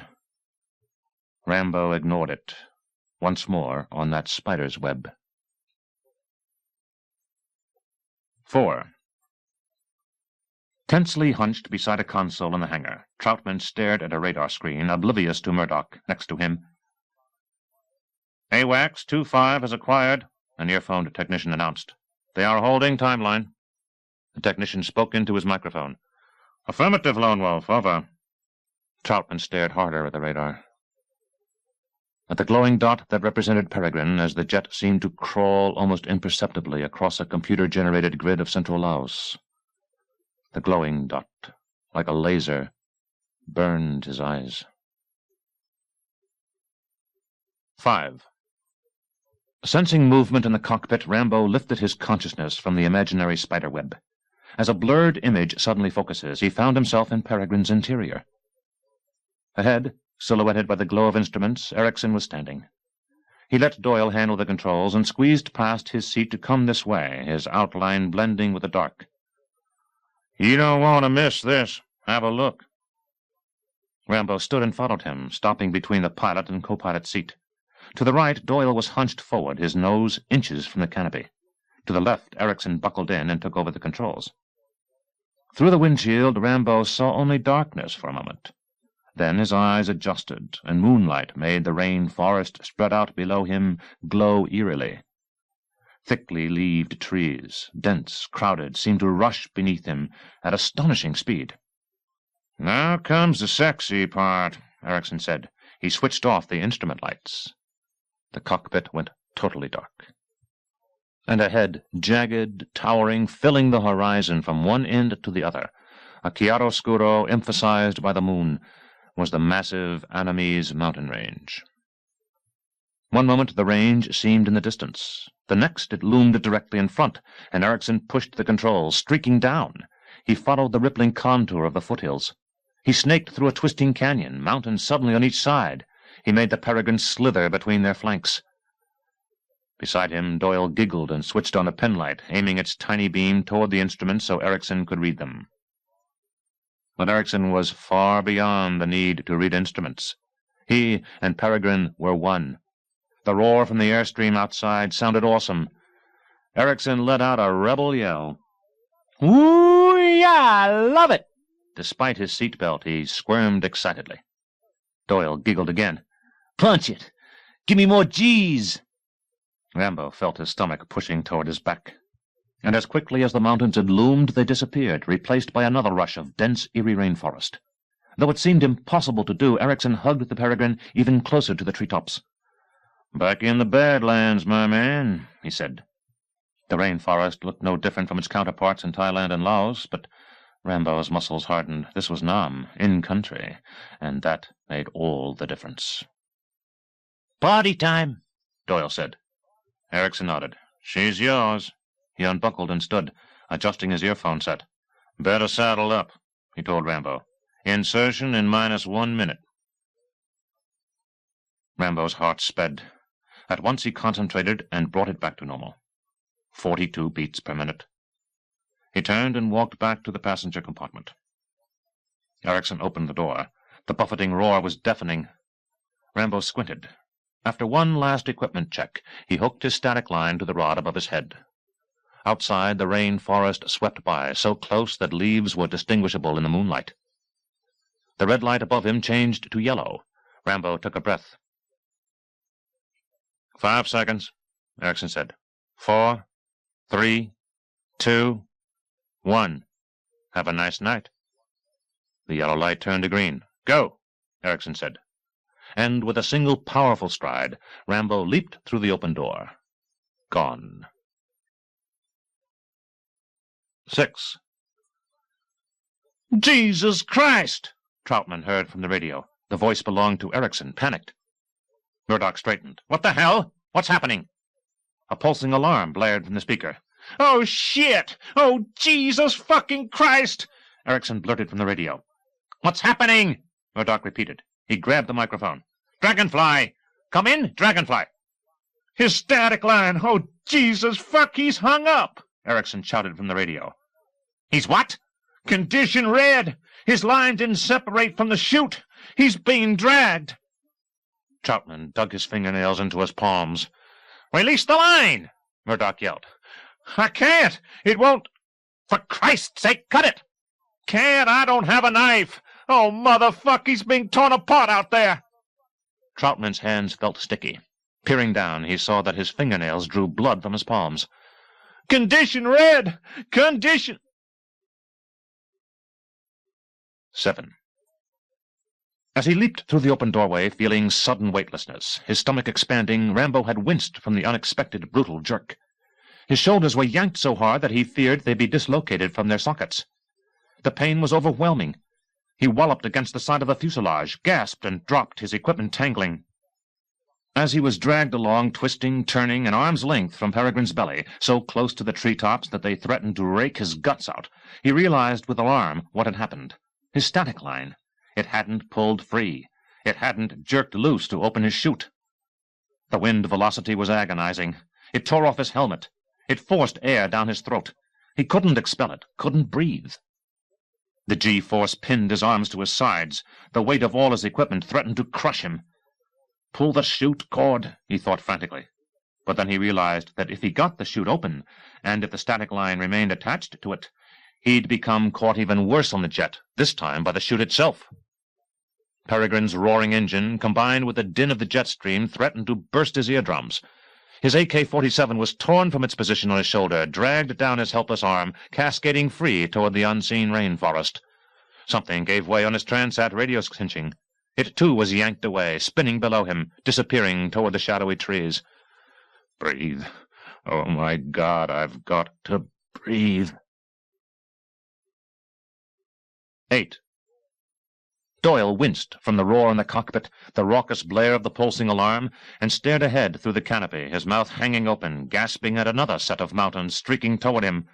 He shouted to his microphone, to Erickson, "I've got to climb! We've got to pull out!" "Not yet." "But these goddamned mountains!" "He's trying something! For Christ's sake, not yet!" 9. Rambo's muscles resisted. Straining his arm, he managed to get it in motion. The darkness in which he was being dragged was bad enough, but the force of the wind added to his blindness.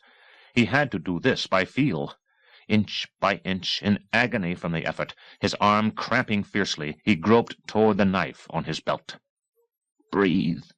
If only he could— Months of raising the heavy sledgehammer, of thrusting it down with all his strength, of shattering those incredibly vivid, beautiful rocks, had developed his muscles into rock-like contours of their own. Mustering their full power, he gripped the vise of his fingers around the handle of his knife, unsnapped its strap, and slowly tugged it free. His chest ached, lungs burning, demanding air. But freeing the knife had been the easy part. A survivor of Nam, of the prison camp, that town, and yet another prison, he felt now as if challenged by the truly impossible. To raise his hand beyond his head. And then he got mad. 10. Troutman stopped breathing. Oblivious to the hangar, the instruments, and Murdoch beside him, he concentrated only on the radio, the speakers, the urgent voices, transporting his imagination into Peregrine itself, standing at the open doorway, watching, paralyzed, as Rambo was dragged through the night. "He's got his knife!" Erickson blurted. "We have to pull out!" Doyle shouted. "No! He's doing it! Jesus Christ, he's doing it! He's cutting the static cord! I can't wait any longer! These goddamned mountains! He's gone! What? Out! Out where? Did he get his chute to pop open? Hey, man, who the hell knows?" Troutman flicked his tongue along his dry lips. He waited, tense. "Come on. Pull that ripcord. Pull it." The radio became silent. 250 feet to the forest, Troutman thought frantically. Seconds to the ground. If we made it, he'll call in. Half a minute max. But 30 seconds lengthened to a minute. "Come on," he thought. Murdoch frowned at an earphoned technician. The technician shook his head. "Nothing's coming in from him, sir. All I get is static." Come on. The frequency seems to be dead. Troutman grabbed the microphone from him. Dragonfly, this is Wolf Den. Do you read me? Over. Erickson's voice burst through the static. Come in, Wolf Den. This is Dragonfly. Over. Any signal from him? Visual bearings by flares? Negative, sir, Erickson said. And we're way past the drop zone. I didn't see a thing. Do you want us to make a second pass? Next to Troutman, Murdoch fiercely shook his head. We can't afford the exposure. If the communists shoot down that jet, then we've really got our ass in a sling. Troutman frowned, considering. The professional in him took over. Negative, Dragonfly. Repeat, negative. Do not make a second pass. Return to Wolf Den. Roger, Wolf Den. Over, out. Troutman set down the microphone. Despite the hum of the instruments in the hangar, the massive area felt deathly quiet. Technicians and military personnel gathered around, terribly silent. Murdoch cupped a hand to his mouth, debating, his forehead deeply furrowed. He lowered his hand. I don't know, he said. Maybe the smart thing to do is abort the mission now, before we have any more complications. Pack up, get the hell out.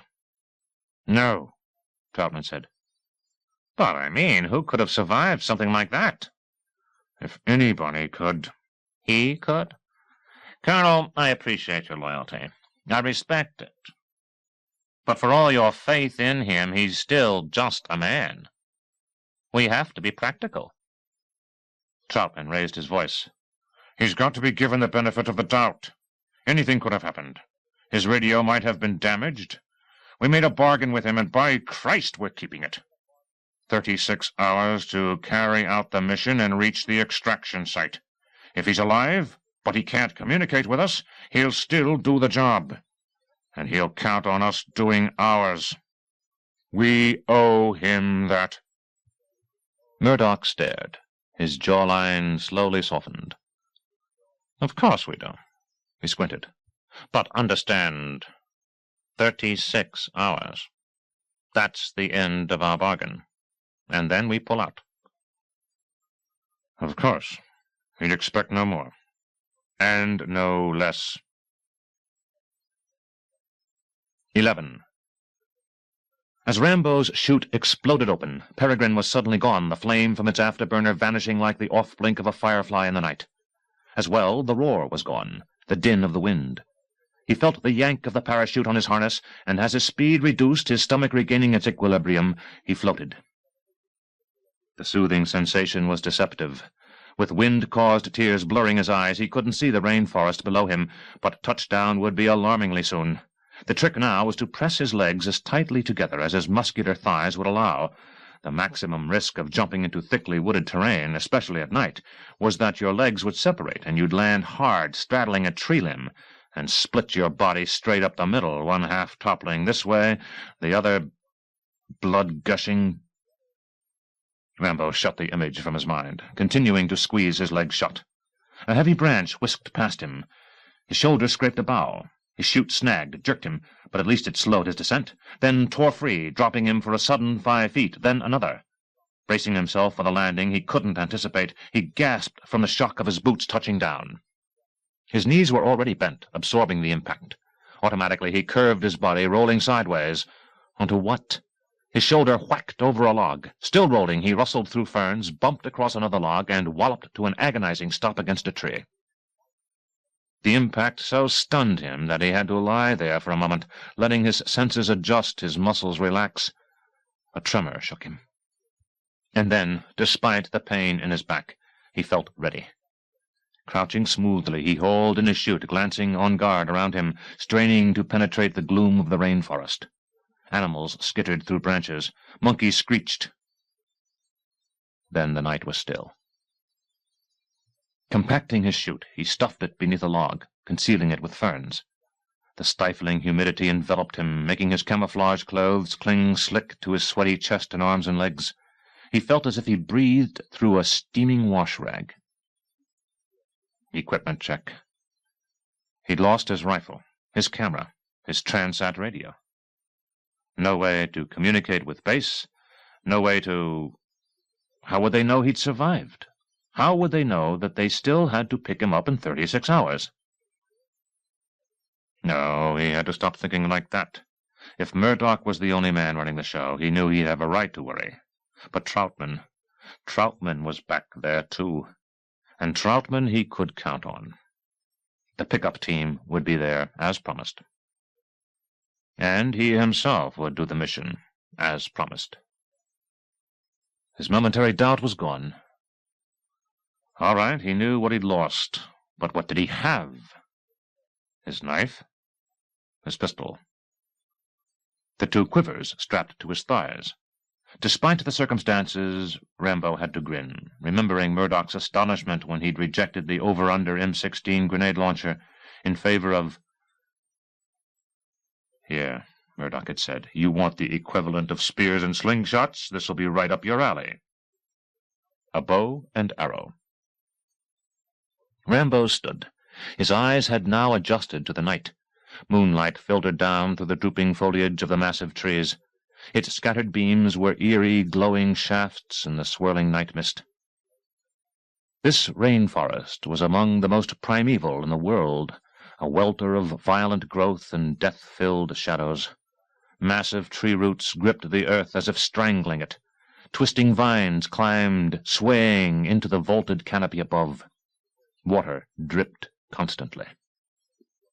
And he sensed life everywhere, furtive, prehistoric, churning in the shallow pools under logs, indeed within their bark, in the sweating fruit leaping through the matted leaves above. He drew his knife, untwisted the cap on its handle, and cupped his hand over the subtle glow of the phosphorescent compass.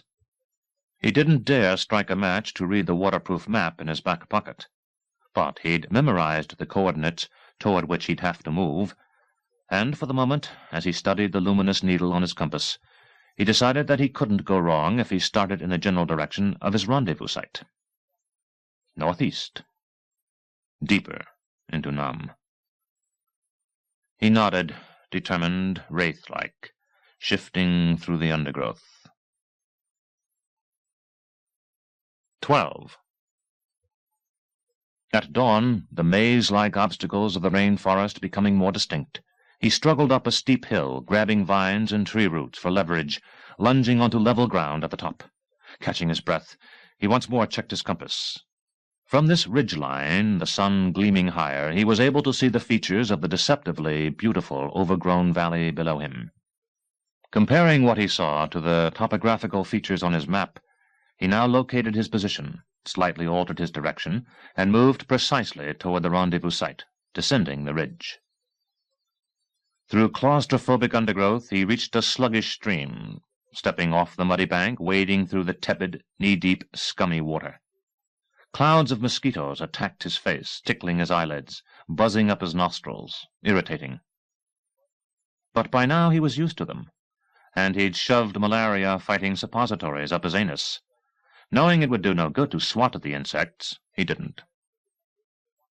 On the opposite bank, he paused to roll up his pant legs.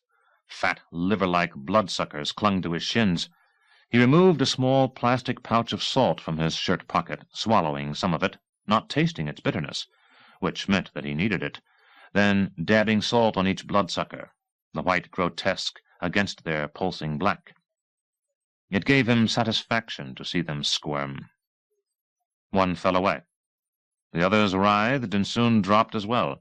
He crushed them with his boot, feeling them squish beneath his sole. From another shirt pocket he removed a packet of freeze-dried fruit, shoving some into his mouth. Brittle, the particles slowly softened, releasing a stale but not unpleasant taste. Apricots or peaches, he couldn't tell which. But if he sucked on them patiently, they might last in his mouth for as long as 30 minutes. Remembering the dysentery that he'd suffered during his 6-week struggle to reach the DMZ after he escaped from the prison camp, he wasn't about to trust the fruit that dangled in abundance from trees around him. He kept going. Shapes loomed out of the morning mist, their slender coils alarming him, till he came close enough to recognize them as harmless vines on branches above him. Hearing movement behind him, he suddenly swung with his knife. In a single smooth, deadly swoop, the blade whistling through the air, he struck his target, snicking, slicing as if through butter, and the suspended body of a decapitated, writhing snake entwined upon itself, then sagged, let go, and flopped obscenely onto the ground. He studied the viper's unblinking head, replaced his knife, and hurried on. 13. 5 hours later, drenched with sweat, he scrambled, breathing hard, to the top of another rise. But here, instead of facing another valley below, he followed a level trail through underbrush that gradually opened out to reveal a clearing on a plateau. He paused to subdue the heaving of his chest. Sucking gritty sweat off his lips, he wiped it from his forehead and eyes, his vision blurry for a moment. As his eyes cleared, however, he still faced indistinct images, the mist from the night having been replaced by heat haze from the scorching sun directly above him. He scanned the towering, jumbled rain forest that encircled the clearing, and blinked with religious awe at the enormous stone face wreathed in vines that loomed from the haze. Walking slowly, respectfully forward, he realized where he was, distinguishing other objects in the undergrowth around the clearing. It surprised and disturbed him.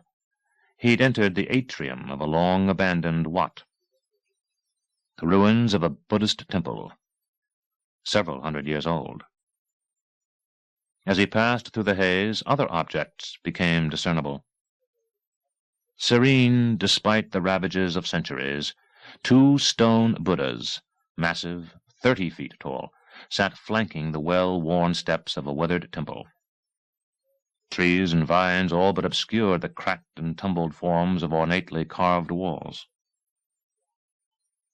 There were ghosts here, he thought. Pausing in the center of the courtyard, he felt the majesty of the sky. Spire-like structures suggested themselves in the fog beyond. He bowed his head in respect. His religious training had been complicated. Born of an Italian father and a Navajo mother, he'd been an altar boy at the Catholic Church in Bowie, Arizona, and had as well been initiated into the sacred Indian rites at his mother's tribal village outside town. But though moved by both devotions, it had not been until his tours in Nam that he had chosen a religion for himself, rather than the two which, by the circumstances of his birth, had been chosen for him. If he'd been asked to declare his affiliation, he'd have described himself as a follower of Zen, a Buddhist. He'd acquired this persuasion because of a mountain tribesman with whom he'd worked on his first in-country mission. Having endured the rigors of Special Forces training, having become among the elite, the best, he had still not survived his initiating test under fire. And though he hadn't chosen this war, hadn't enlisted, and instead had been drafted, it was a measure of his inborn skill that Special Forces, which never took draftees, had agreed to accept him. He'd embraced his patriotic duty with determination and fervor. Wasn't that what you were supposed to do? But training was one thing, actual combat was another. He remembered a line from a book that he'd admired in his innocence, Catch-22, and its main character's sudden understanding about the ultimate secret of war. Holy fuck, they're trying to kill me. Having nearly frozen in a firefight against the Kong, bullets slicing the leaves around him, members of his A-team screaming and dying around him, his urine staining his pants, he'd felt the mountain tribesmen grab him and drag him back to safety. And because that tribesman had saved his life, that tribesman had no choice except with honor to acknowledge the profundity of their spiritual bond. Thus, from that tribesman, who showed no fear, Rambo had learned how he himself could not show fear. Because he didn't feel it. Zen, the ultimate weapon. What reason would he have to be afraid of death once he understood that death did not exist, that nothing existed, that life itself, this tree, this rock, this butterfly, was but an illusion, a veil, a magical trick that the Holy One played on us? And if you saw through the trick, if you learned the essential difference between illusion and what was real, which was the Holy One, then in passing through what the ignorant referred to as death, You entered the truly actual. You merged with the Holy One, and achieved your destiny. But if you took too much for granted, if you didn't respect the challenge of illusion that the Holy One had set for you, if you simply invited the mystery called death, then instead of merging with the Holy One, you might come back as a leech. This powerful vision, this understanding of the unimportance of what we foolishly called life, had given Rambo strength. And sometimes he felt that Zen, more than his government's half-hearted commitment to the war, had been what caused the Viet Cong to win. Because the Cong had understood that years, even centuries, didn't matter. That the rivers, the rainforest, the bullets that pierced their throats or tore their skulls apart weren't real. But during this present stage in their existence, they had to comply with the Holy One's wishes and pretend that the physical was real. But to an American for whom Disneyland and Tasty Freeze were examples of all that was real, the rainforest, the bullets, the Agent Orange were enough to drive you insane. "Christ, get me out of here!" And so, with the echo of Jim Morrison and the Doors reverberating in the nation's consciousness, America had left and lost. But Rambo had survived. Surveying the what, he felt his heart seem to shrink with overwhelming respect and reverence. Zen, the religion that seemed the most powerful to him, the most practical, because of what he did, because of what he was. In the killing fields of combat, a Catholic might lose his soul, even a Navajo, but not a Buddhist. Shifting toward the shadows of the overgrown temple, creeping noiselessly, he stiffened, hearing someone else make a noise. His senses alert, he lunged toward bushes, drew his pistol, and crouched in a firing position. To his left, a figure crept through the rainforest, barely moving the foliage. He shifted his aim. The presence stopped. He stopped his arm and aimed steadily. He saw clothing now, a black pajama uniform. Viet Cong. The soldier moved forward. Rambo tracked with him, his finger tensing on the powerful pistol's trigger. But what if this soldier wasn't alone? The Colt's report would draw the others toward him. No, he knew a better way. He entered the undergrowth, ducking gracefully, silently through the foliage, making no noise. His quarry did the same. Now Rambo saw the distinctive silhouette of an AK-47. Close, closer, one with the bushes. He lunged, grabbing the enemy's chin, slashing his knife toward the enemy's throat, and as his blade was about to slice, the enemy's wide straw hat fell off. Long, lush, sheeny black hair tumbled down. A micro-inch from the smooth, curved throat, he froze. "Let me go!" The voice was Vietnamese, and female. The woman, a native, seemed in her late 20s. Small, deceptively delicate, gorgeous as almost every young Vietnamese woman was, with the elegance of an oriental vase.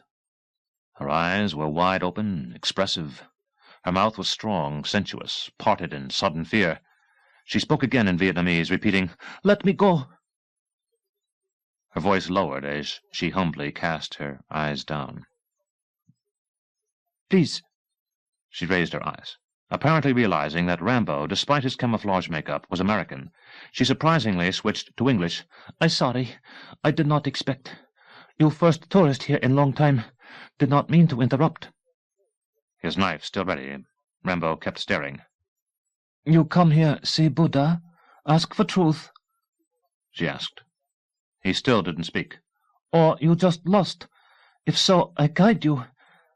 Rambo used Vietnamese. "No, I'm not lost. Just looking for someone." She smiled at his fluent idiom and switched back to Vietnamese. "Someone called maybe Night Orchid." Again in her language, he said, "That was one of the names I was given." "Another was Co Phuong Bao?" He felt foolish. Not because he'd almost killed her. That had been merely prudent. No, he felt foolish because when he'd first heard that his contact's name was Ko, he'd automatically translated it into English, and Ko meant virgin. "Do you understand my name in English?" she asked. He nodded. "My mother was a comedian." She frowned. "Are you the one they sent? Rambo?" Again he nodded. "Another second and I would have killed—" "I was hiding.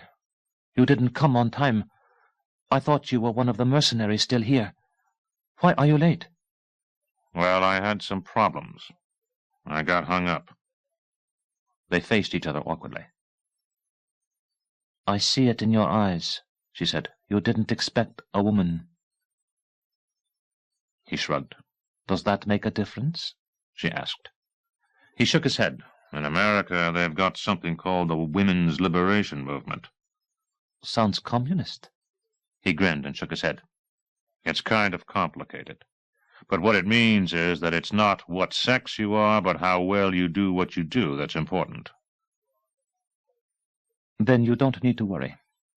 She stopped speaking Vietnamese. "I need to practice. Better speak English, yes?" He had to smile. "Yes. You speak it well." "You betcha." "Where'd you learn?" "In the old days. University of Saigon." Which made her not 28 or so, but in her early 30s. She raised her chin proudly. "Have master's degree in economics," and looked disappointed. "Not used too much now. The communists in charge. Hey, you got time? You want some food?" He chuckled. "Sure, what have you got?" Ko reached behind her and unslung a canvas food tube from her back. He recognized the tube's design. He'd seen it on many dead Viet Cong. She pulled its cap off proudly. "What have I got? Nuoc Nam?" His stomach rumbled. She unrolled several rubber tree leaves, revealing compacted rice soaked in a sauce that made his nostrils flare from its pungency. He accepted one opened leaf along with the chopsticks she offered, and with skills that he hadn't used in years, he shoveled the rice to his mouth. "Have you really got a master's degree?" he asked in English, chewing, swallowing. "Sure," she grinned. "I only sound like a 4-year-old in your language." He laughed again and shoved more rice to his mouth. What's this sauce?" "Fermented fish." "Yeah, I remember now." Its pungent taste clung like oil to his tongue. And not knowing why, he laughed yet again, cramming more rice in his mouth. Across from him, the Buddha loomed. 14. As they moved through the tangle of the rainforest, veering back and forth past obstructions, Rambo studied her. Slender, a head shorter than himself, her figure concealed by her loose black pajamas, she slipped past trees, through undergrowth, with fluid grace. He admired the prudence with which she avoided trails, the skill with which she found passages where there didn't seem to be any. She'd asked if it bothered him that she was a woman, and his answer had been the truth. As long as she did her job well, it made no difference to him what sex she was. And indeed, sexual attraction itself would not be an issue. When he'd gone back to the States from Nam, he'd been shocked to learn the attitude that many Americans, especially college students who demonstrated against the war, had toward returning vets. Mass murderers, baby killers. One of the names he'd been most often called was rapist. He'd been baffled as much as appalled. The assumption behind such an accusation was that killing made you so blood-crazed that you'd commit atrocities of any kind. Rapist?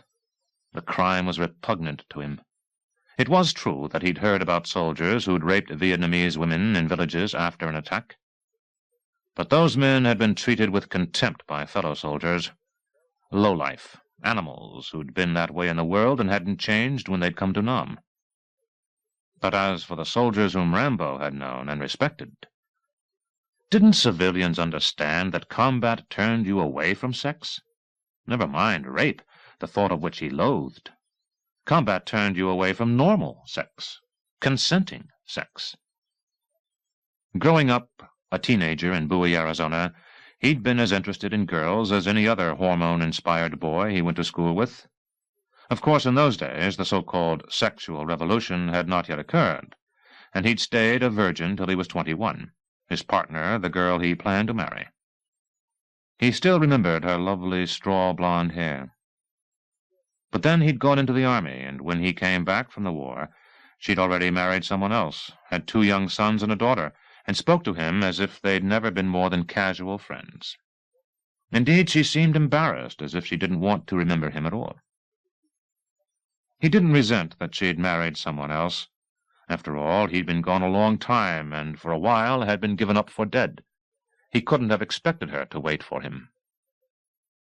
But the truth was, he felt relieved, because marriage now seemed impossible for him, and having children, unthinkable. Because after the horrors he'd endured, sex had ceased to be an urge. He couldn't bear even the thought of getting that close to someone, not just emotionally, literally, physically. His stomach would clench, his skin would turn clammy. Not that he was impotent, not at all. He sometimes had wet dreams. On occasion, rarely, he masturbated. But intercourse was out of the question. Because when you got that near to someone, you were unprotected, vulnerable. Because, during sex, you lost control. Because even with contraception, there was always the chance that a child would be conceived. And a child didn't deserve the anguish of being born into such a terrible world, a world in which wars and prison camps were not only possible but commonplace for too many people. For himself. As he continued shifting through the undergrowth, watching her skillfully lead the way, he thought once more about her question. Did it make a difference that she was a woman? No. 15. They emerged from bushes to the sloping bank of a muddy, narrow river. On Rambo's map it was called the Ka. Pausing, he studied its sluggish current. How do we head north from here? He used English, remembering that she wanted to practice. I have arranged, she thought a moment, choosing her words. Transportation. Old routes not safe. Her eyes became troubled. But when we reach upriver, I think you feel disappointed. Oh, why is that? She shook her head. I go up to this camp 2 months ago. Nobody there. Empty for years. But, Rambo frowned, why would they send us to a deserted camp? Maybe the soldiers come back since 2 months ago. Maybe. As long as they brought the prisoners with them. This way, Cole pointed to the left, upriver. Transportation not far. 16. He heard them as he stepped from the forest. Ahead, in a brackish inlet, he saw a crudely fashioned hut made from corrugated metal and bamboo walls. It was perched above the river, supported by skeletal tree roots that projected from the bank. A platform stuck out over the water, and on it 2 grotesque, filthy Orientals, one wearing earrings and a sweaty cowboy hat, the other an ammunition belt across an elbowless tuxedo jacket, cursing drunkenly at each other in Vietnamese while they struggled for control of a bottle.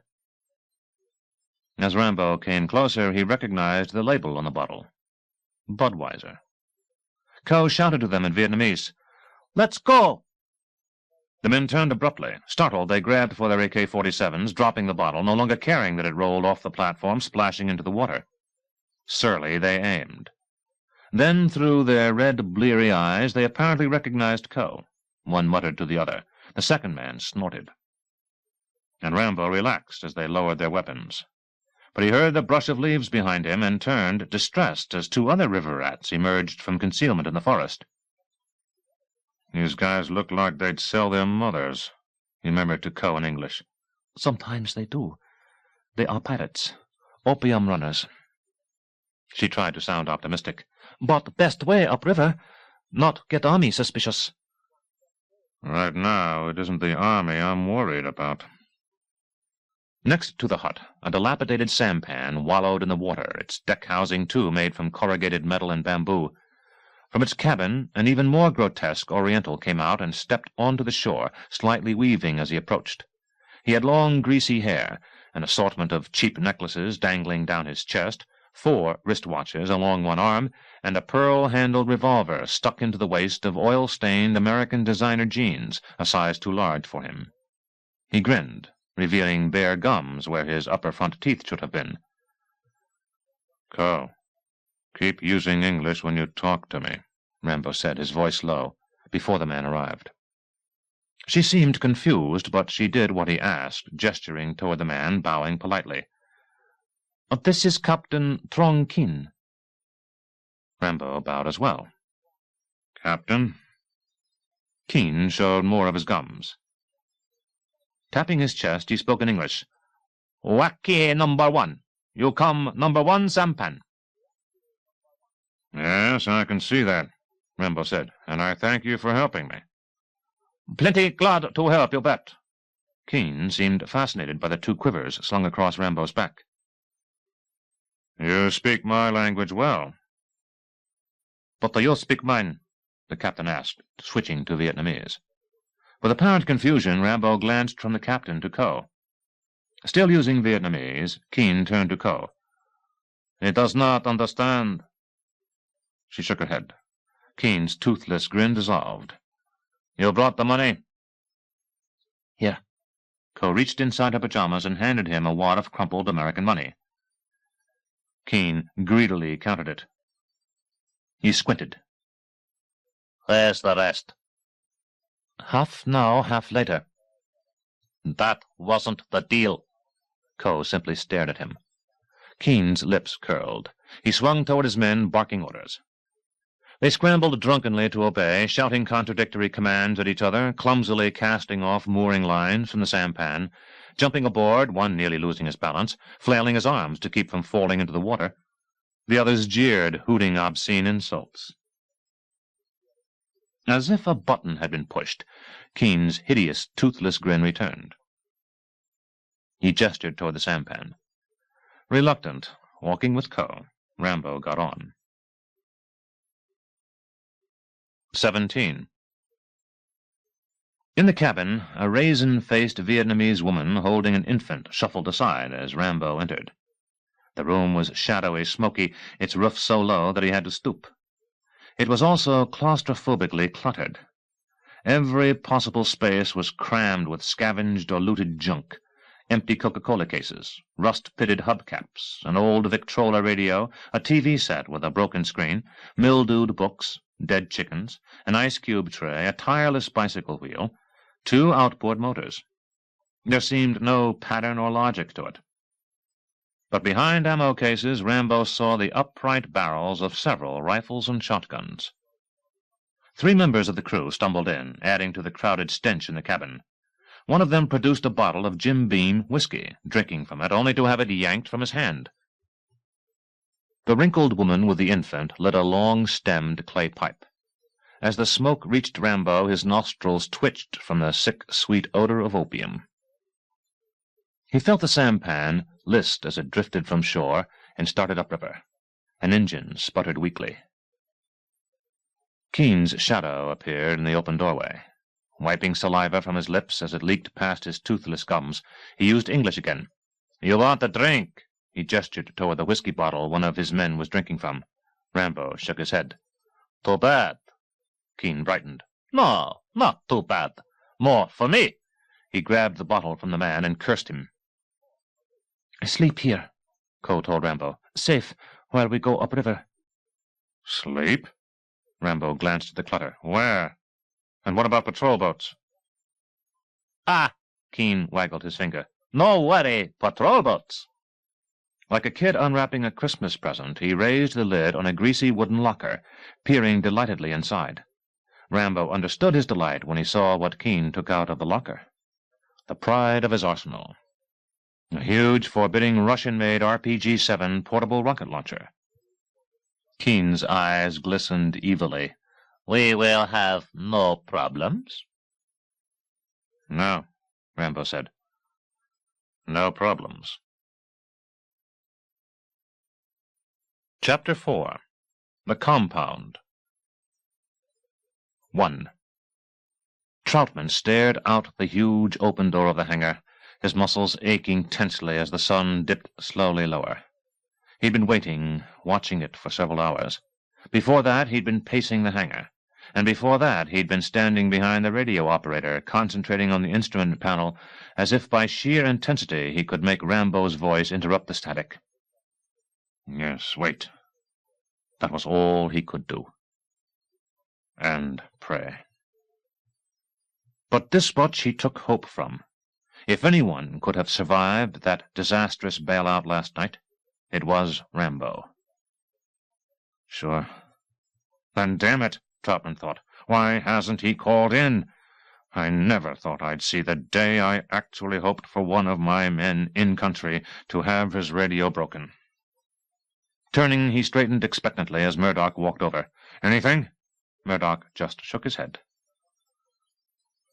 It's not in my nature. What? To be a fifth wheel, Troutman said. I want to fly out with the extraction team tonight.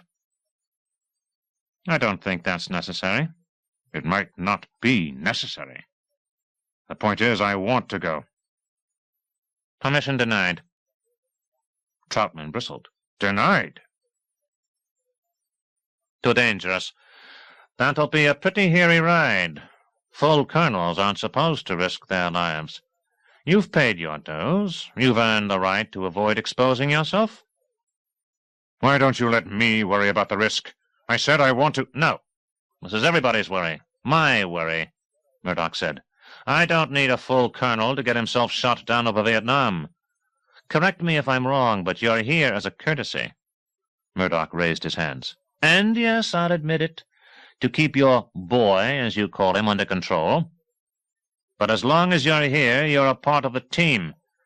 And I say, all things considered, I don't want you taking unnecessary risks. As it is, I'm not even sure I ought to let Erickson take the extraction chopper in. Wait a minute. You're not talking about abort the mission? I'm tempted, believe me. This is getting more dicey than I planned. But you gave your word. You said the chopper would be there, and damn it, it will be. You have to keep to the schedule. Gave my word? To who? Rambo? We don't even know he's alive. The odds are against it. No, Troutman said. You gave your word to me. And by God, I intend to make you keep your promise. Murdoch considered him. It's like that, huh? Yeah, Troutman said. Like that. All right, I see where you're coming from. And I sure as hell don't want any dissenting reports when we pack in this operation. You want me to go through with this and send in Erickson with a chopper? Fine. You want to risk your ass by going in with him? That's fine, too. It's no skin off mine. But, Colonel— What? I have to give you credit. You sure are loyal. 2. Rambo stood inside the open door to the sampan's cabin, concealed by a canvas sheet, peering through a gap toward the setting sun that reflected coppery off the river. From the rear, the ancient outboard motor stubbornly continued to sputter. As the sampan moved slowly upriver, he watched the traffic it passed. Smaller, hand-powered sampans, guided by silhouetted boatmen in broad, conical straw hats. Occasional, large, motor-driven sampans, like this one. He passed a peaceful village, rows of hooches marching up the hill on stilts, brown children splashing naked, happy, into the water, their squeals of laughter echoing across the river. Then the broad expanse of the forest returned, and he realized that except for the sound of the motor, this scene would have been the same 100 years ago, or 500 years ago. Wars had come and gone. Regimes and ideologies had ebbed and flowed. But what remained were the land and the people. And when you came right down to it, what people wanted wasn't politics, but to be left alone. He closed the gap in the canvas sheet that concealed him at the door and glanced at Co, hunched against an ammo box, asleep. Her face was serene and childlike and beautiful. Her eyes flickered. Gradually awakening, she noticed him and smiled. "You not sleepy?" she asked in English. "Later," he said, "when this is over." "I think it never over." "You're right about that." 2 members of the crew were still inside. Sprawling drunkenly on crates, they glanced at each other, puzzled by the unfamiliar language they heard. "We eat again, yes?" Ko asked. "If you want, we eat again." She opened one of the rubber tree leaves and offered him chopsticks. Sometimes hers brushed against his as they reached for the remnants of fermented fish and rice. "You're welcome," she said. He reddened. "I'm sorry. Out here I forget my manners." "I know. I make a joke."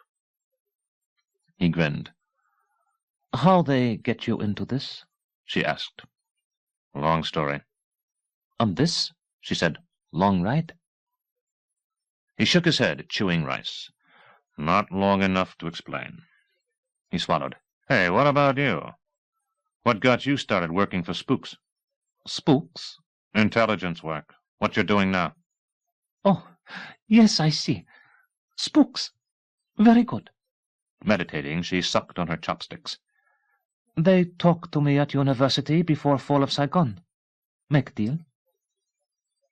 "Yeah, that's what the spooks are good at," Rambo said, remembering the quarry, the ache in his muscles, the sweat on his back. "Making deals." "My brother, captain in Communist Army, need papers to go United States or North Vietnamese will execute. Yes, spooks, make deal. He go. I stay here, do work for them. My brother and my son, they also go United States." Rambo stopped chewing, surprised. "Your son?" Ko's eyes dropped.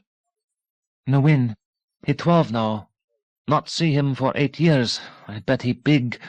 Maybe not big as American boy, but strong." "Yeah, strong." Rambo swallowed painfully. "In America, with lots of food, I know he is. What about his father?" Ko shrugged, a stoic acceptance that he'd learned to expect from Vietnamese. "Dad, killed in war."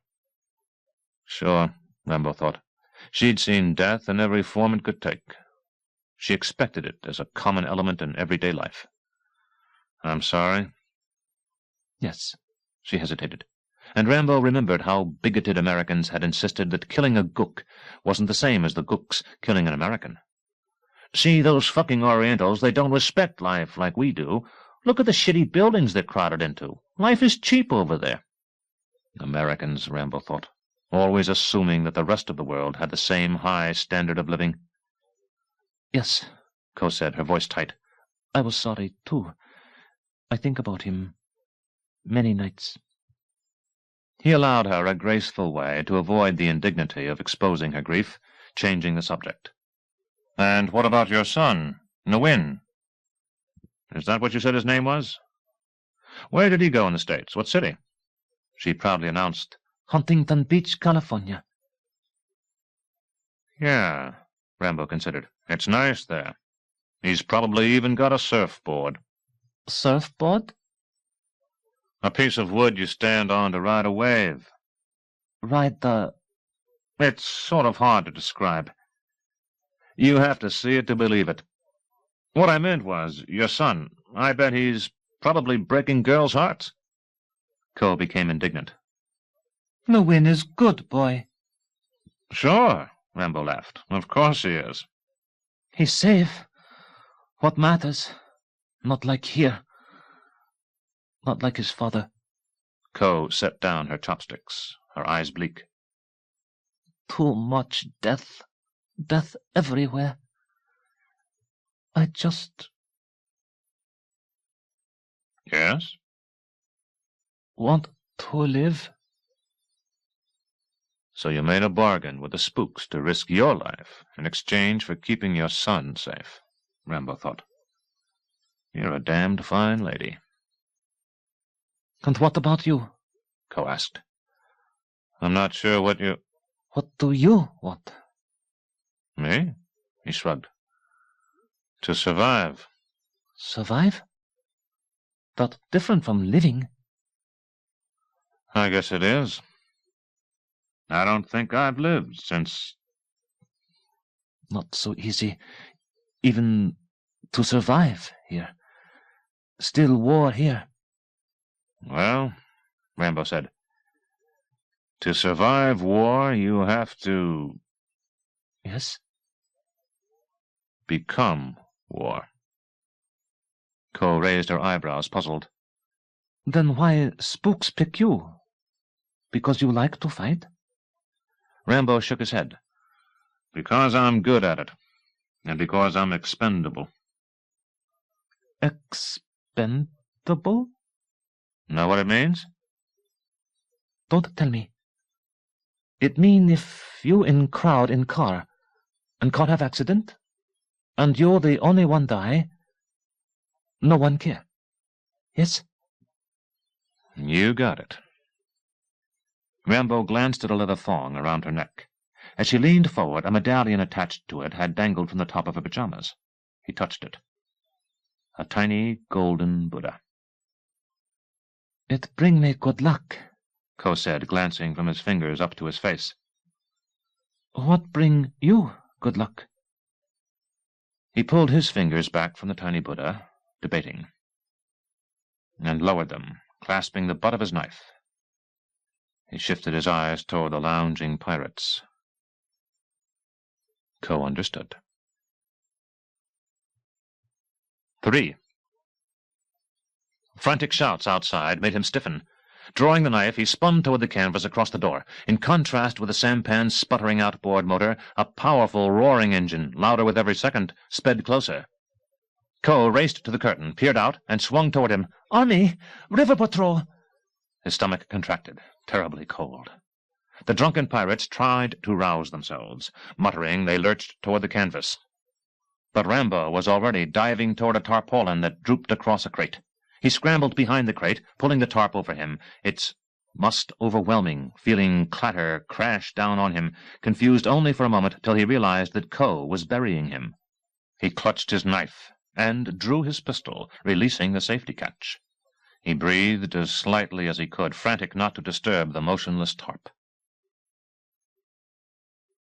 4. Ko toppled the final pile of clutter over him, a bicycle pump landing on a stringless guitar and the roller off an old washing machine. Her heart pounding, she heard the powerful roar of the patrol boat's engine speed so close that the metal walls of the cabin rattled. It seemed to be right outside. She glanced toward her rifle, but didn't have time to reach the weapon before the curtain was jerked aside. Keen rushed in. His bloodshot eyes looked fierce as he threw open the greasy wooden locker, yanked out the rocket launcher, and slammed a projectile into its tube. Ko stopped him. In Vietnamese, she said, "Try to use it. I'll aim it toward your root." Keen stared. "Which is what you think with instead of your brain." Glaring, he balanced his pride against her wisdom. "You've got a better way?" Greed. She yanked a packet of North Vietnamese bills from inside her pajamas and pressed them into his hand. "Go ahead. Do what you're good at." His thoughts gelled sluggishly, but all at once the compliment amused him. He showed his toothless gums again. "Why not?" and stooped to leave the cabin. Ko followed. On the deck of the sampan, shielding her eyes against the sunset reflecting off the water, she saw the massive roaring patrol boat pull up in an arc, its huge wave almost swamping the sampan. As the deck tilted one way, then the other, she pressed a hand against the metal wall of the cabin, keeping her balance, and glanced up with pretended innocence at the patrol boat above her. Its powerful engine suddenly stopped, the unnerving stillness worse than the roar. After-waves sloshed the bow. 6 grim-lipped soldiers on deck wore the uniforms of the North Vietnamese Navy. At the bow, a deck gunner racked back the bolt on his RPK machine gun and swiveled it down toward the sampan, aiming, ready to fire. Wary, the others held AK-47s. The patrol boat's captain, large-chested, arrogant, raised a loudhailer to his mouth.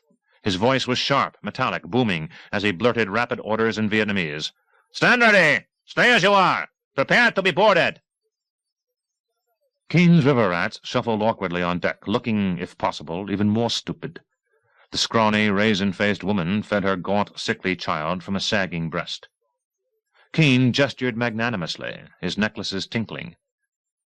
Hey, of course. Come on. We got nothing to hide. Say, you want a drink? The patrol boat's captain twitched his nostrils. As a guard stood on each side of him, each aiming a submachine gun, he drew his pistol, tapped its barrel on the palm of his other hand, and jumped down onto the sampan. His knees bending, he quickly straightened, catching his balance, self-consciously keeping his dignity. He glanced suspiciously around. Coe stood outside the entrance to the cabin, trying to look impressed by his uniform. The patrol boat captain muttered, shoved her out of his way, and stalked inside the cabin. Keene followed. Or maybe you want to watch. Good watch, American. As the sun dipped halfway below the forested horizon, Coe squinted through the doorway, trying to pierce the shadows in there. The patrol boat captain poked and kicked the clutter. What kind of watch? A Bolivar. Give it to me. He jabbed at the junk on the canvas sheet that covered Rambo. You mentioned a drink. Good whiskey. Keene opened a crate and gave him an unopened bottle of Cutty Sark. Where'd you get this junk? People lose it along the river. I thought you said you had nothing to hide. Does this look like it's hidden? And what about those guns over there? What guns? Oh, those guns. Why, we need them for our protection. You wouldn't believe how many thieves are on the river these days. Oh, I believe it, all right. Of course, you probably have to defend yourself against thieves every day. For the good of the people. And when I find thieves, I like to give them what they've got coming. I'm sure you're overworked, with not enough pay. People don't appreciate how much the Navy does for them. The patrol boat captain kicked at the locker that contained the rocket launcher. That's always the way. In the Navy, you learn to expect no appreciation. No one shows gratitude for our protection. Perhaps this will show how grateful we are. Keene pulled out the wad of money Coe had given him. The patrol boat captain licked his finger, thumbing through the bills, counting. Only this much appreciation? Ah, but I was just reaching for my other pocket. Keene gave him another wad of bills. Yes, now I can see how grateful you are for the job we do. And in return, the patrol boat captain glanced around. Let me give you a word of warning. Be careful. I'm told there aren't only thieves out there, but smugglers, too. Vile, vicious degenerates! Keene spat on the floor. Their mothers cursed the day they gave birth. Perhaps we'll meet again. With another sharp kick at the locker that contained the rocket launcher, the captain stalked toward the doorway. Oh, I look forward to it, Keene said. Coe pivoted out of the captain's way just in time. He stopped on the deck, scowled at Keene's scummy-looking crew, and climbed up onto the patrol boat. Restraining her tension, Coe watched as the captain gestured abruptly. The patrol boat roared. It surged away, making the sampan list again. As soon as she couldn't see it anymore, its engine droning farther away past a bend in the river, she ducked inside the cabin. "How are you doing, Rambo?" Past the crate, she saw a shadow move. Squirming, dumping the cluttered objects off him, Rambo rose like a spectre from beneath the canvas, his knife in one hand, his pistol in the other. "I'd sooner be in Philadelphia." "What? I not understand. Why Philadelphia?" "An old joke. W.C. Fields." "Yes, joke. W.C. Fields." And though she still didn't understand it, she grinned. 5. It was night. Earlier it had rained. Now moonlight made the forest seem alive with reflections glistening off leaves. Everywhere water dripped. They climbed slippery tree roots up a steep embankment. Hunching low to conceal their silhouettes at the top, they quickly chose a route down the other side.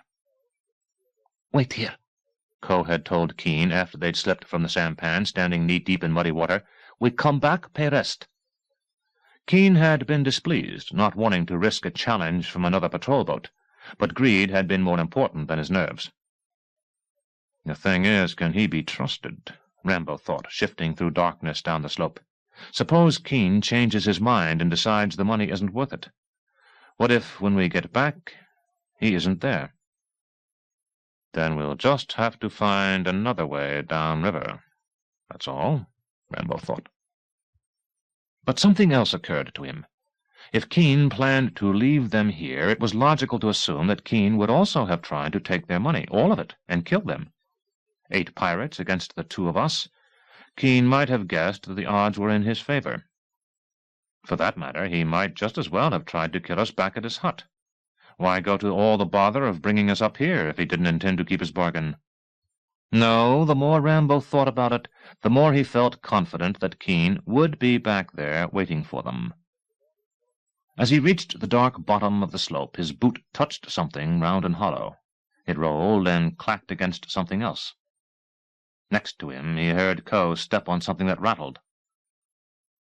He paused and frowned. Booby traps? Then we should have been blown to pieces. Gourds? They sounded too brittle to be gourds. He took another step and froze again when he heard the scrape of stripped dead branches jumbled in a pile. When he tried to step around them, he discovered that the pile extended in this direction for quite a distance. In fact, whatever was down here, he realized he was surrounded by it. What the... His eyes adjusted to the greater blackness down here, straining to take advantage of the subtle moonlight that managed to filter down this far. He began to see white, round objects, but many more ivory long ones, some of them curved, heaped, intersecting in no discernible pattern. But then the pattern was discernible, and reflexive bile rose bitter-hot into his mouth. He was staring at bones. Human bones.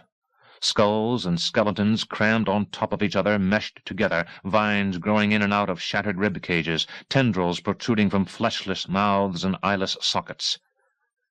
But the mouths had teeth, and that told him everything. Out here, deep in the forest, barely existing on a meager diet, the Vietnamese didn't keep their teeth. Most adults gummed their food instead of chewing it. No. These skeletons, these skulls, larger than those of most Vietnamese, were Caucasian. Were American? Dear God, he thought as his spine shivered despite the sultry humidity, this is what the soldiers did with the prisoners who died instead of burying the bodies. Surely not. He swallowed more bile. They dragged them out here and simply tossed them into the ravine. The rain forest would quickly do the work that the death crew had avoided. Animals, insects, microbes would ravage the bodies, strip the flesh. Scavengers would gnaw and scatter the bones. The danger of disease would be minimal, and the stench of death wouldn't rise above the ravine. It would soon disperse completely when the rain forest had finished its work. He glanced toward Coe, faintly able to see the expression on her shadowy face. An expression of horror, of shock. He tapped her shoulder and pointed toward the opposite slope. She hesitated. Inhaling deeply, she nodded. Making as little noise as possible, they waded through the charnel pit. Skeletons clicked as he stepped among them. Rats scrambled toward deeper sections of the piles. And after seconds that seemed torturous minutes, he reached the brush-covered bank on the other side.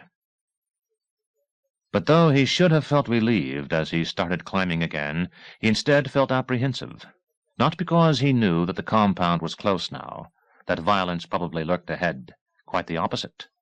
He felt apprehensive because the thought of death's stench had made him realize that there wasn't any stench here. These bodies had been stripped clean long ago. At the Watt, Coe had told him that she'd studied this camp 2 months before, and it had been empty. Maybe it was still empty. Maybe he wouldn't find any prisoners. Maybe he'd come here for nothing. 6. He reached yet another rise, but before he could duck through underbrush, Ko stopped him. Up here, the moonlight more vivid, he saw the tension on her face. She glanced distressed ahead of him. He understood. His muscles hardened. With a tight-lipped nod, he sank to the loamy ground, its smell so rich that it was stifling, and began to crawl past leaves, through ferns. Parted a branch, and saw the prison camp. Below, across from him, spread out in shadows, it filled a wide, long ravine. But this ravine, unlike the one he'd just left, didn't stretch from his right to left. Instead, it went straight ahead of him, and it was wide. He'd never seen the camp from this perspective, but he couldn't fail to recognize it. His 6 months here had branded it into his mind, and his nightmares seared it there even more. It was hell on earth. The slime pit, the torture racks, the bamboo cages so short and small that you couldn't stand and couldn't sit, the pain in your haunches from bending your knees, the agony in the back of your neck from keeping your chin pressed against your chest. You thought you'd go crazy. But you knew that if you did, you'd never survive. You were sure that any second now your will would snap and you'd scream, shriek, wail with absolute hopelessness, torment, despair. But you wouldn't. You'd control yourself for just another second, and then another second after that. And you'd think about camping in the desert in Arizona, going through every motion in your head, pitching the tent, making a fire, cooking beef stew that you'd poured from a can, tasting its thick, tangy gravy. Or you'd think about racing your battered, souped-up Ford down a back-country road, raising dust behind you, feeling the jolt of bumps as you whooped and revved it all the way up to 110. But then you'd realize that no matter how many mind games you tried, you were still in the cage or down in the pit or on the rack, your hands tied above you, your shoulders slowly pulling from their sockets as your feet dangled. And then you'd remember your mountain tribesman friend, and know that camping in the desert didn't matter, and racing your Ford didn't matter. Nothing mattered, except for the way of Zen, because nothing was real. Not the cage, not the pit, not the rack. All was illusion. There wasn't any pain. How could there be pain if he didn't have a body? Only a mind. And staring at a nub on the bamboo of the cage before him, the bamboo wasn't real, the nub wasn't real, he focused on a mosquito that perched on the nub, and focused on the wings of that mosquito. The mosquito wasn't real, its wings weren't real, and transported himself into a speck within God's eye. But God was real, and survived. Now, remembering, staring at the camp, he shuddered. Logically, he knew he should have been able to follow his attitude to the limit, and believe that the camp itself wasn't real. But he wasn't able to do that, perhaps because Zen, for him, was more a defense mechanism than a philosophy.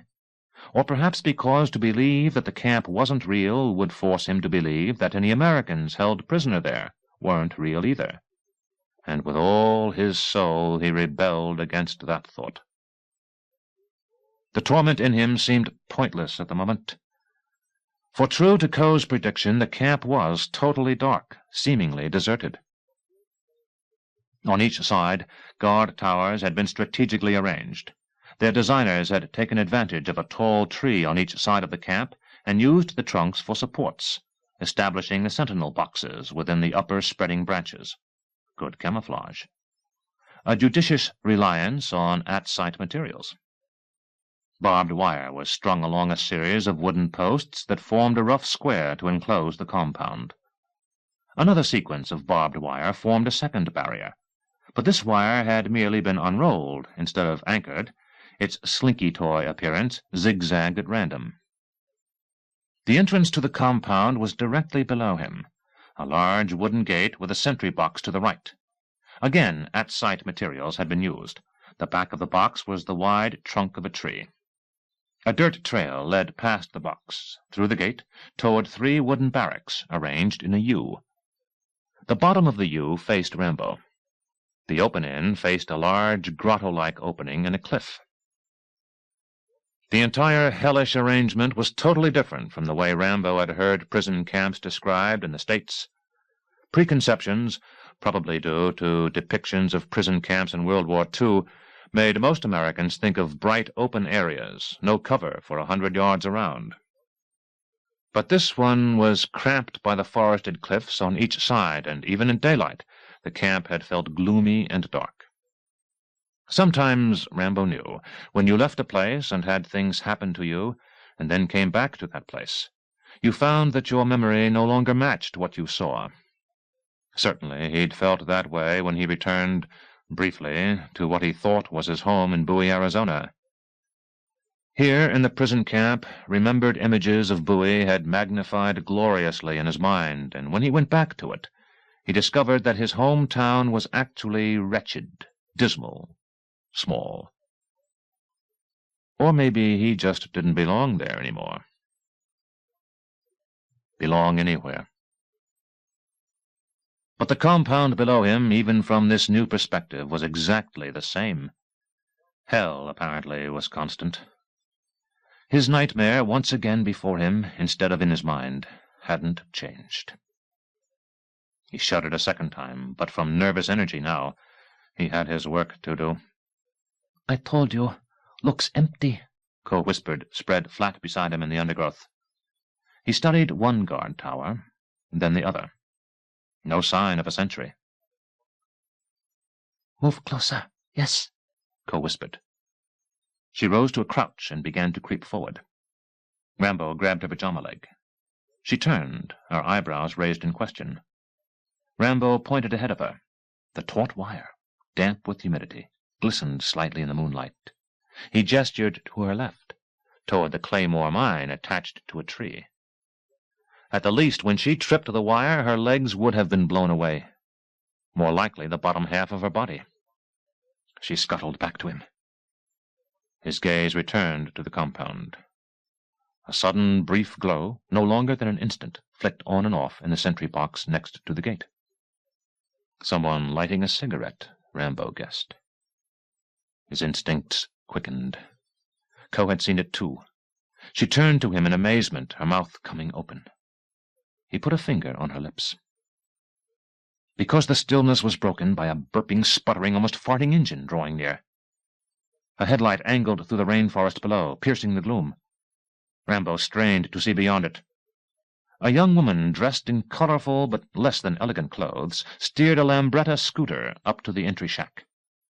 She stopped, the motor backfiring like a shot. The ravine amplified sounds. Muffled but distinct, voices drifted up, the woman laughing, greeting the guard, the male sounding testy, surly. Evidently unsure if Rambo understood, Ko whispered, "Cyclo girl whore from village. Business, she say, slow there." Up here, with nothing to cause an echo, it was probably safe to risk a few barely audible words. But Rambo again put his finger on her lips, because her explanation wasn't necessary. Though he missed a few remarks, he got the gist of what the whore and the sentry said. The sentry was being offered a deal. A very good deal. But the sentry's testy voice made it seem as if he was offering the deal. The sentry opened the gate to let the girl and her cycle through. "Remember," he said in Vietnamese, "in half an hour," and then he crudely said what he wanted to do with her. But the cycle was already sputtering toward the huts.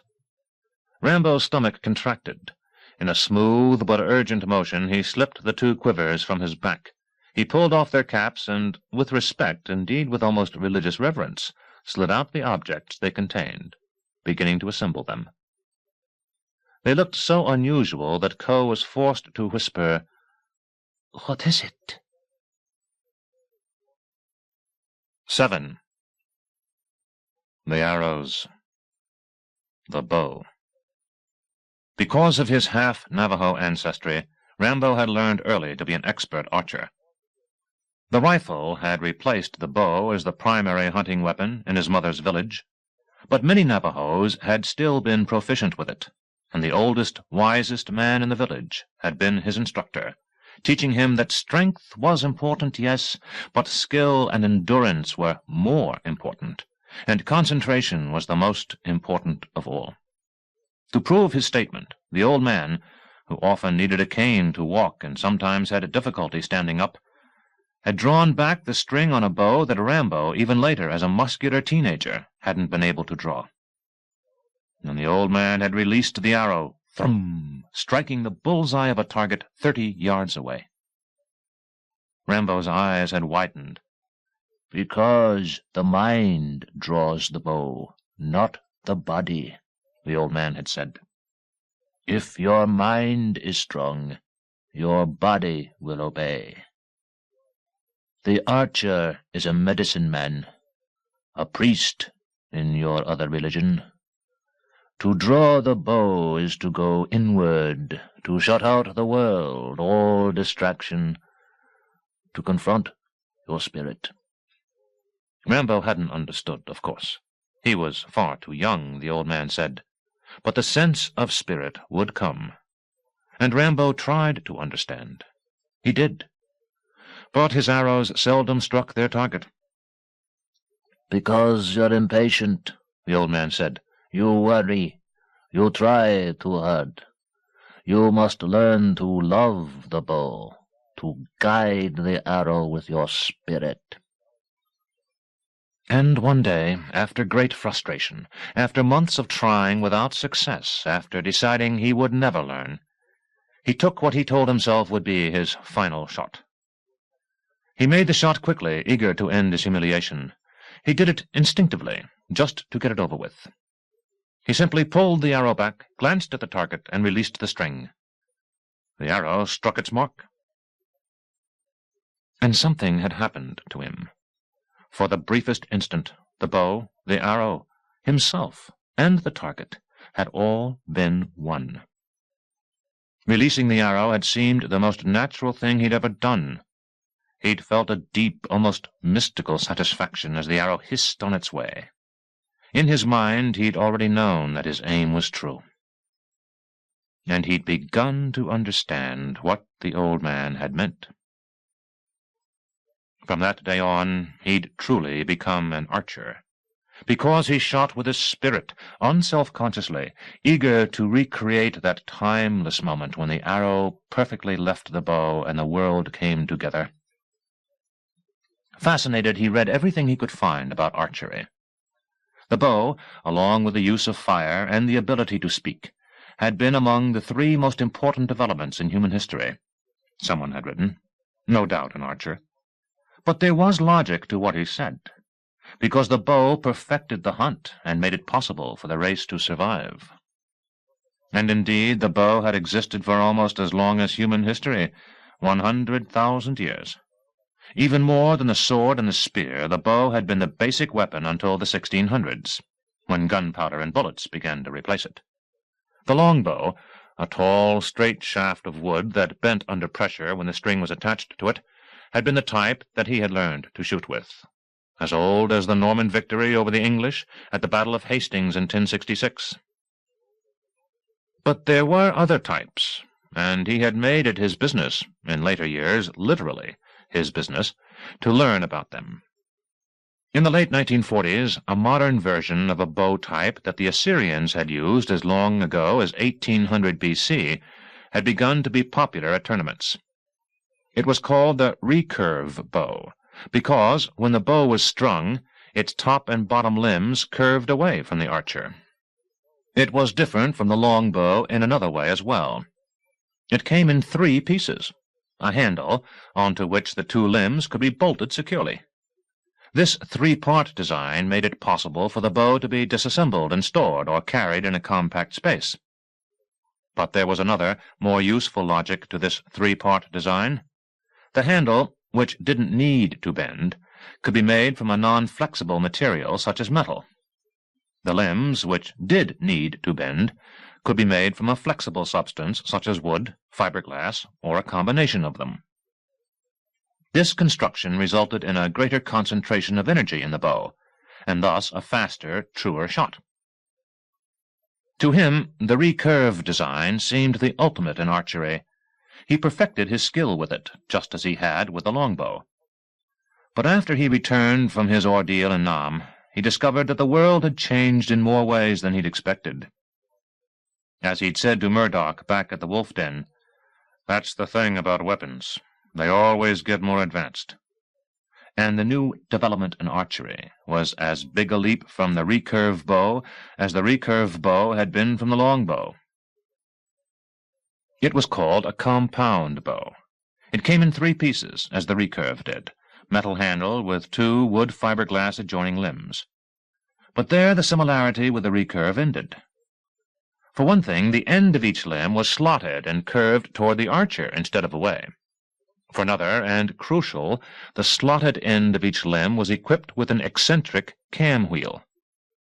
These wheels were interconnected with a cable which attached to the bowstring. In effect, the archer faced what appeared to be 3 strings stretched taut before him, though he used only one to draw the arrow. He never had to bend the bow to attach the string. It and the cable were already secured to the wheels. If the archer disassembled the bow into handle and limbs, all he had to do to make the bow functional again was to snap each limb into its handle slot, turn each limb bolt, always being careful to balance the pressure, 1 turn at the top, 1 turn at the bottom, 1 turn at the top, 1 turn at the bottom, until the limbs were balanced. And as the limbs became secured, the cable and string would automatically tighten around the eccentric wheels. And why the wheels? Because as the archer drew the bow, the wheels, like a system of pulleys, helped to ease his effort. But not all at once. At a standard 30-inch draw, the archer's effort would remain the same until 27 inches. Then the force he exerted, when he most needed it, would be reduced dramatically, by 50%. At a full 30-inch draw, 60 pounds of effort would dwindle to 30. The archer could hold his aim more easily. And that wasn't all. When the archer let go of the string, the bow would release its energy in a more controlled fashion, adding thrust from 30 to 60 pounds instead of applying the 60 pounds all at once. And why was that important? Because an arrow receiving full thrust all at once, as in the longbow and the recurve bow, temporarily fought the assault. For a micro-instant it stayed in place. It even buckled, and then shot forward. But energy had been wasted. The exertion of pressure was not efficient. But not with the compound bow, which is why it was given that name. The wheels on the compound bow compounded the thrust as the arrow was propelled. Instead of hesitating for a micro-instant and even buckling, it accepted the thrust of the bow and shot ahead as perfectly fast and straight as was presently possible. Murdoch had joked about slingshots and spears and bows and arrows. But the fact was, the compound bow made an awesome weapon. In this case, it had been designed to require 100 pounds of effort for the string to be pulled. Few archers could accomplish that, though Rambo could. He needed all the punch that the bow could deliver. The arrow would streak at 250 feet per second. It could kill a man instantly. It could take down a Kodiak bear.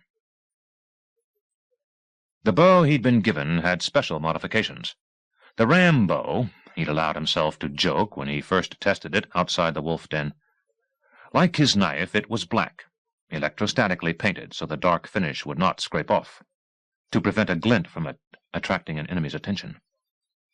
Its handle was magnesium, as strong as aluminum alloy, but with much less weight. Its limbs were carbonized fiberglass with maple sandwiched to the core. And because the handle was only 21 inches long, the limbs even shorter, 18 inches, this compound bow, when disassembled, could fit into one of the 22-inch quivers he'd strapped to each leg before he'd bailed out of the Peregrine jet.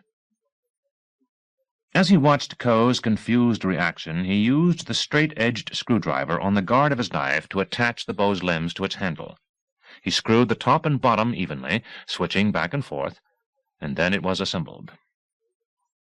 Even in the night, black against black, It looked magnificent. And in the second quiver, his arrows. And they could be taken apart as well, their full 30 inches unscrewed at the middle and reduced by half, thus allowing them to be completely contained within the second quiver, along with other equipment that he needed for them.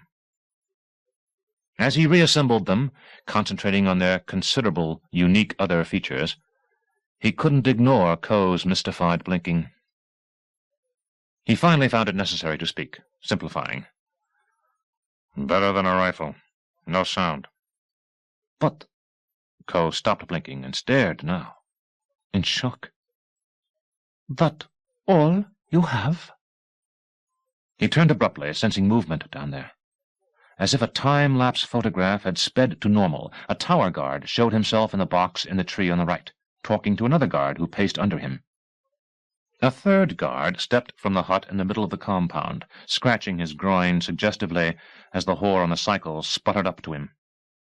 And, stooping, Rambo crawled over the tripwire leading to the Claymore mine. Alarmed, Coe whispered behind him, "You're not going in there." Rambo turned, puzzled. "Where your camera?" "Lost it." "But my orders— I thought— You're not supposed to go in, supposed to take pictures only." "Can't." "Then watch. You tell. Spooks believe you." Rambo shook his head. "I have to be sure." "But what about—" Rambo waited. "Orders?" Coe asked. Orders, Rambo's intensive training insisted. And the basis of that training was that, no matter what, you did what you were told. Without obedience and discipline, a mission couldn't be successful. Troutman's voice barked through his consciousness. "Yes, the mind's the best weapon. Always rely on it. But obedience is mandatory. We don't need any hot doggers in our outfit. No super surfers, no hot rodders. Gentlemen, when I tell you to shit, you do it, on the spot. And if you drop your drawers first, I'll give you 10 miles of laps till you get the idea that I didn't tell you to drop your drawers. I told you to shit. We base our operations on precision. You're a piece of machinery. Granted, machinery who can think, but you're still machinery. And within the parameters of the assignment, with allowance for invention, you do what the hell you're told. Because a lot of other talented machines depend on you for their lives." Rambo's heart shrank with the fear, the single fear, he admitted, that he might be letting down his truly real father. Born from him out of brag and horrendous tests under fire. But under the circumstances, would Troutman give him 10 extra miles of laps if— Would the person he loved most, the only person he loved, disapprove of what he meant to do? The prisoners, his mind kept screaming. For me, 6 months here was an eternity. And they've been here even longer. When I lost the camera, he whispered to Coe, and now it was her turn to wait. Sweat beaded on his forehead. Order stopped. His guts felt wrenched. People began. Determined, feeling that he'd done the unthinkable, that he'd invited his father's hate. He clutched his bow and quiver of arrows and slipped through the undergrowth. 8. Feeling Coe behind him, he moved down the densely forested slope, checking for other booby traps. Slow. Take it slow and careful. On level ground again, he sank to his chest and crawled. At once a scream from the camp made him pause, its echo fierce. His stomach tightened. Through a clump of ferns, Coe next to him, he tensely scanned the camp. Sweat rolled past his eyes. Had the scream come from a prisoner? He couldn't tell. A scream was the true international language, sounding the same no matter who made it, American and Vietnamese alike. But the 4 guards he saw didn't seem to think it unusual. They were even amused. The guard in the tower to Rambo's right glanced down at the sentry pacing beneath him and chuckled. He offered me some of that wine he made. I'm glad I didn't drink it, he said in Vietnamese. Me too, the other laughed. The last time it gave me gas. Both ends. They thought this was hilarious. And him, it gives him bad dreams. He probably thinks he's seeing those giant spiders again. We ought to find one and dump it on his bunk. They doubled over, laughing. From the barracks on the right, the scream was repeated, even more strident, diminishing to a moan. Rambo gestured to Ko to stay where she was, and staring toward the tower on the left, he saw the shadow of a guard up there, sitting tilted back, probably on a bamboo bench, with his boots on the waist-high wall of the box. He shifted in that direction, squirming through ferns and bushes, reaching the corner where the barbed wire veered back toward the cliff. Moving parallel to that section of wire, but well concealed in the undergrowth, he passed the guard tower. One thing in his favor was that the camp had been designed with the guard towers facing inward, to keep prisoners from escaping, rather than to look for someone breaking in. Where the shadow of a massive tree blocked the moonlight, he crept to the wire, drew his knife, and levered it between the post and the rusted wire, using the saw edge on the back of the knife to slice the metal. He slipped through the opening, sank to his stomach again, and crawled to the next row of wire. But here, because the wire wasn't secured to posts, but only unrolled and allowed to spring up in circular tangles, he was able to squeeze through one of the loops, careful not to get snagged on the barbs. When he'd been held captive, the prisoner's barracks had been on the left. Clutching his bow, he shifted through the darkness toward it. But he knew that something was wrong, even before he got there. The building looked dilapidated. Vines covered the walls. Shutters dangled. Several sections of bamboo had fallen away, leaving gaps. And the building was deathly quiet. Even if prisoners were sleeping in there, he should have heard something. A snore, a cot squeaking, a murmur in response to a dream, or rather, a never-ending nightmare. He reached a gap in the wall, stared in, and clenched his teeth. The building was filled with nothing but spider-webs and vegetation that had grown up between the slats in the floor. An unseen animal skittered in the farthest, darkest corner. Ko had been right. This building was in such bad shape that the camp must have been abandoned for quite a while. The soldiers must have only recently come back. But why? And if there were prisoners, where were they being kept? He crouched at the side of the barracks, waited for a guard to go by, gave him lots of time to leave the area, then crept toward the barracks in the middle of the camp. At the rear, hugging the wall, he slowly stood, showing only one eye as he peered above a window ledge. The room was dark. Several guards slept on cots shielded by mosquito netting, their rifles stacked near the door against the opposite wall. One guard snored raucously, suddenly stopped, and slapped at something on his cheek. With a grunt, he turned onto his side and started snoring again. Outside, Rambo lowered himself to a crouch and swung in surprise, hearing music from the next window. A scratchy phonograph record, a Vietnamese rock-and-roll band banging at out-of-tune guitars, singing a translated version of Twist and Shout.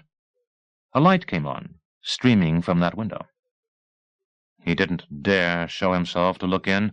Instead, he sank all the way to the ground and snaked toward the 2-foot opening under the barracks, squirming through mud and spiderwebs, and maybe snakes themselves. The light from the room filtered down past the slats in the floor. He lay on his back and squinted up through a crack. Though he couldn't see the whole room, he saw enough. Above him, a North Vietnamese soldier, a sergeant, had his back turned while he opened a tiny, ancient refrigerator and took out a can of Coke, Rambo saw. Though the label had Chinese characters, the design of the logo on the can was unmistakable. Cold moisture beaded on it. Something else was unmistakable. The face of the soldier. Rambo clutched his bow so hard his knuckles ached. Rage scalded his stomach, hate making him hold his breath. The tall, thin sergeant, his face gaunt, his lips and nostrils perpetually sneering, his narrow eyes profoundly cruel, was Tai, the soldier who'd most loved to torture him, who indeed had tried to flay him alive, who'd given him the scars, the reminders on his chest and back. Rambo knew he couldn't possibly be wrong. He'd seen that face with its bad breath and its scummy teeth too close to his own too often. He'd seen it leering grotesquely before him too many times in his sleep.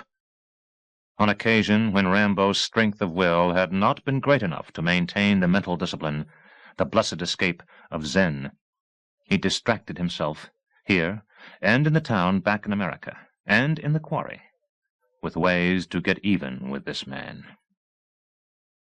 But after all this time, shouldn't Ty have been transferred? Shouldn't he have been stationed somewhere else?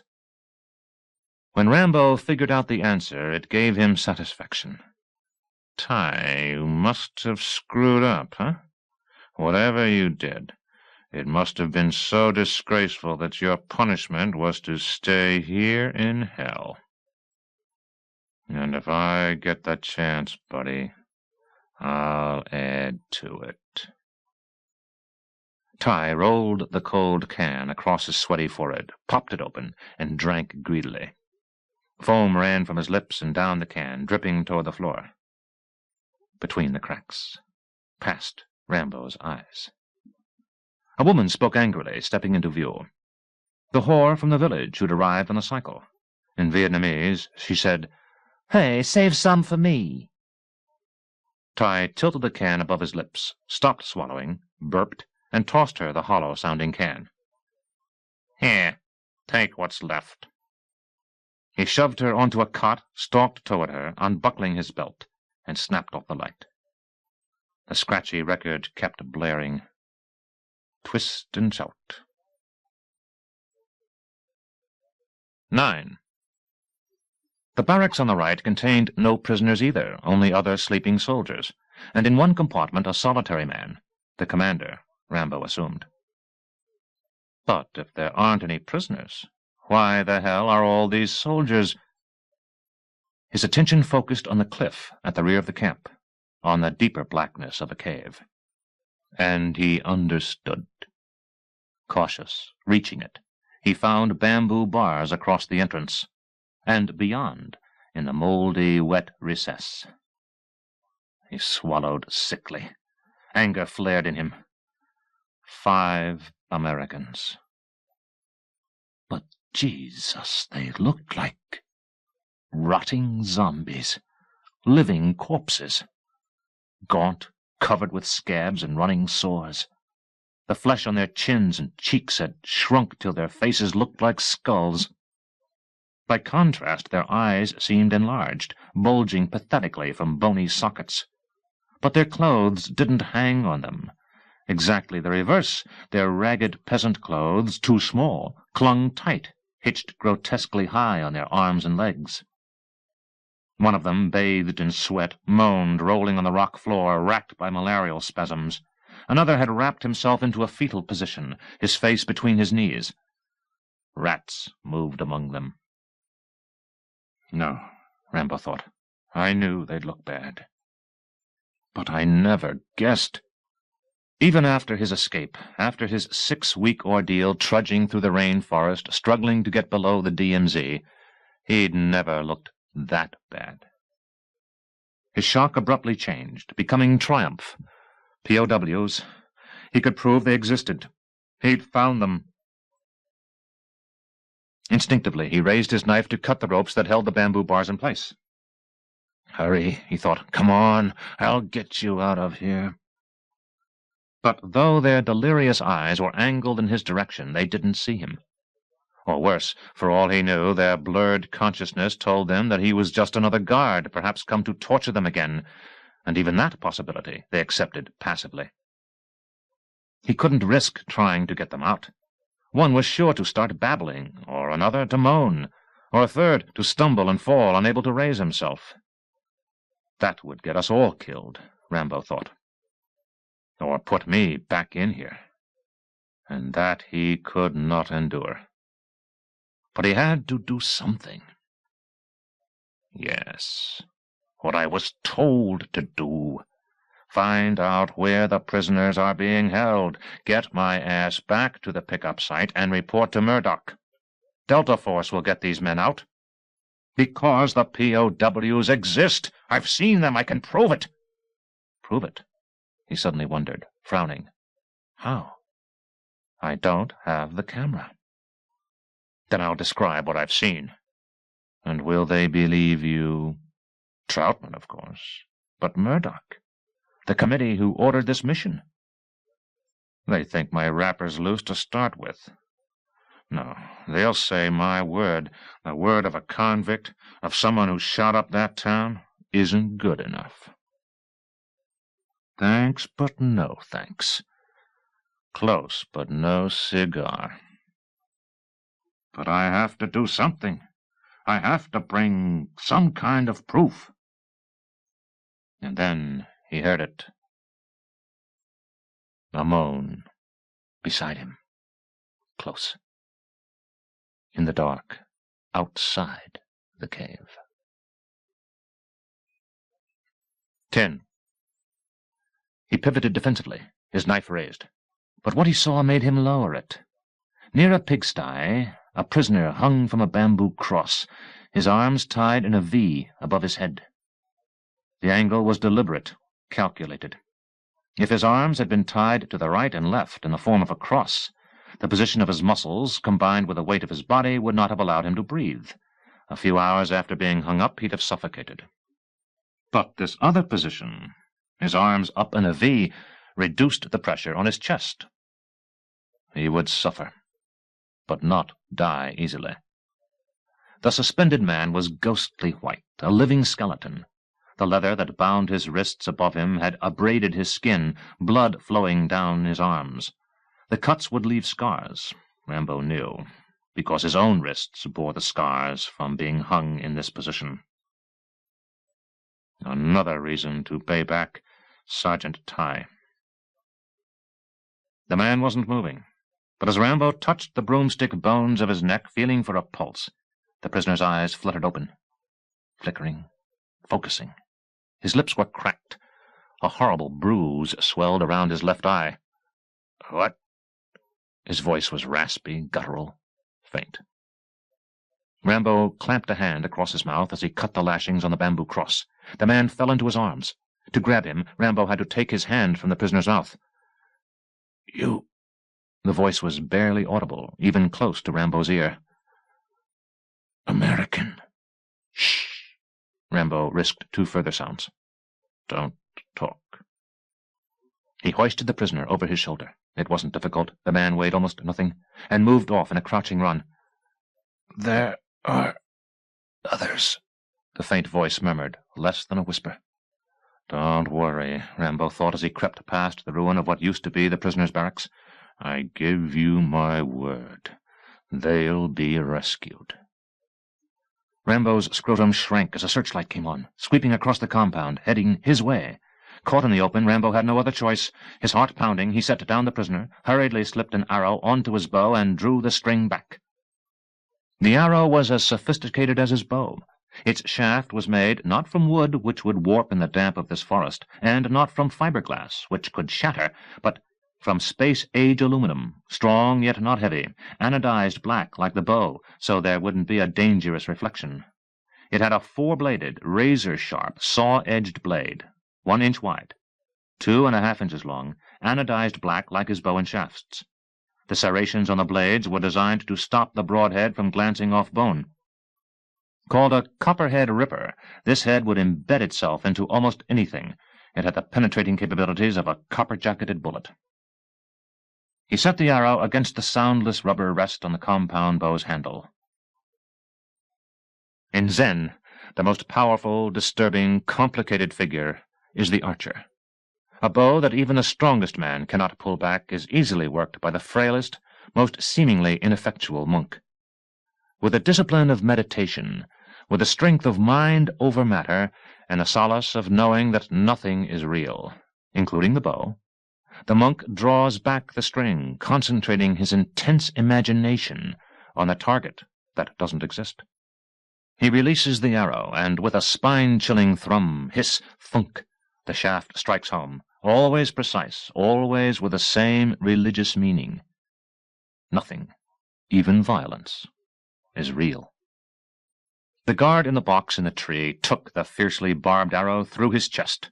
The shaft stopped at the soft black nylon fletches. Unlike feathers, they wouldn't wilt and lose their accuracy in this humidity. The impact so shocking that he never had the chance, even reflexively, to scream. He lurched back, disappearing. The searchlight stopped, frozen on an insect on a fern.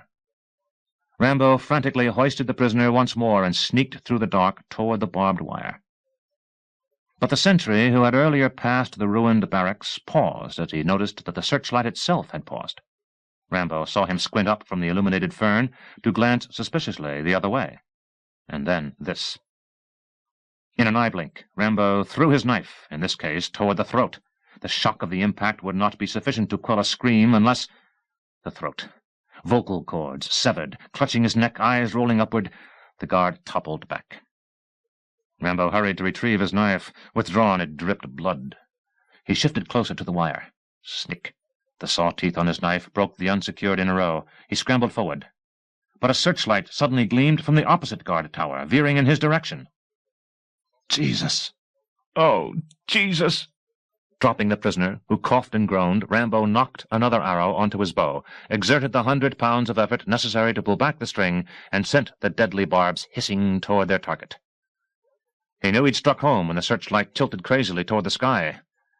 He also knew that the searchlight's position would warn the other soldiers. 5 seconds, maybe, to get the fuck out of here. 11. Coe's heart pounded sickly against the pungent earth as she peered through ferns toward the compound. She'd been waiting, it seemed, for 2 hours, though a part of her knew that not more than 15 minutes could have passed. The camp had remained lazily the same as it was at the start, when the whore from the village had stepped inside the middle barracks. But somewhere within the compound, she was terribly aware, Rambo was searching. She tensed when she saw the searchlight on her left streak through the night and begin to scan the barracks. She held her breath when the searchlight stopped moving and instead glared straight down at the earth. She winced when she saw the searchlight on her left flick on abruptly, aim toward the opposite side of the camp, and inexplicably veer up toward the sky. A shout of alarm broke the silence, and a heavy boot stomped painfully down on her arm. She jerked, stifling a groan, and stared up, frightened, at a puzzled but extremely angry Vietnamese soldier who aimed his AK-47 toward her face. The guard's trigger arm moved as he tightened his grip to shoot, and an eerie hissing sound ended with a dull, ripping whoomp. An arrow seemed to materialize from his neck. He stood in place, the arrow pinning him to a tree. The rifle clattered onto the ground. He shuddered, blood spurting from an artery. And Rambo was suddenly next to her, carrying a man slumped across his shoulder, his bow clutched rigidly. He gestured sharply toward the ridge they'd used to get here, but the motion wasn't necessary. Coe was already moving. Behind, from the camp, a whistle shrieked, then another. Soldiers yelled. Her sphincter muscle contracted. Grabbing a tree root, she desperately scrambled up the slope. But despite her fear and despite the dark, she noticed something. Even with the man he carried, blood roared behind her ears, Rambo kept ahead of her.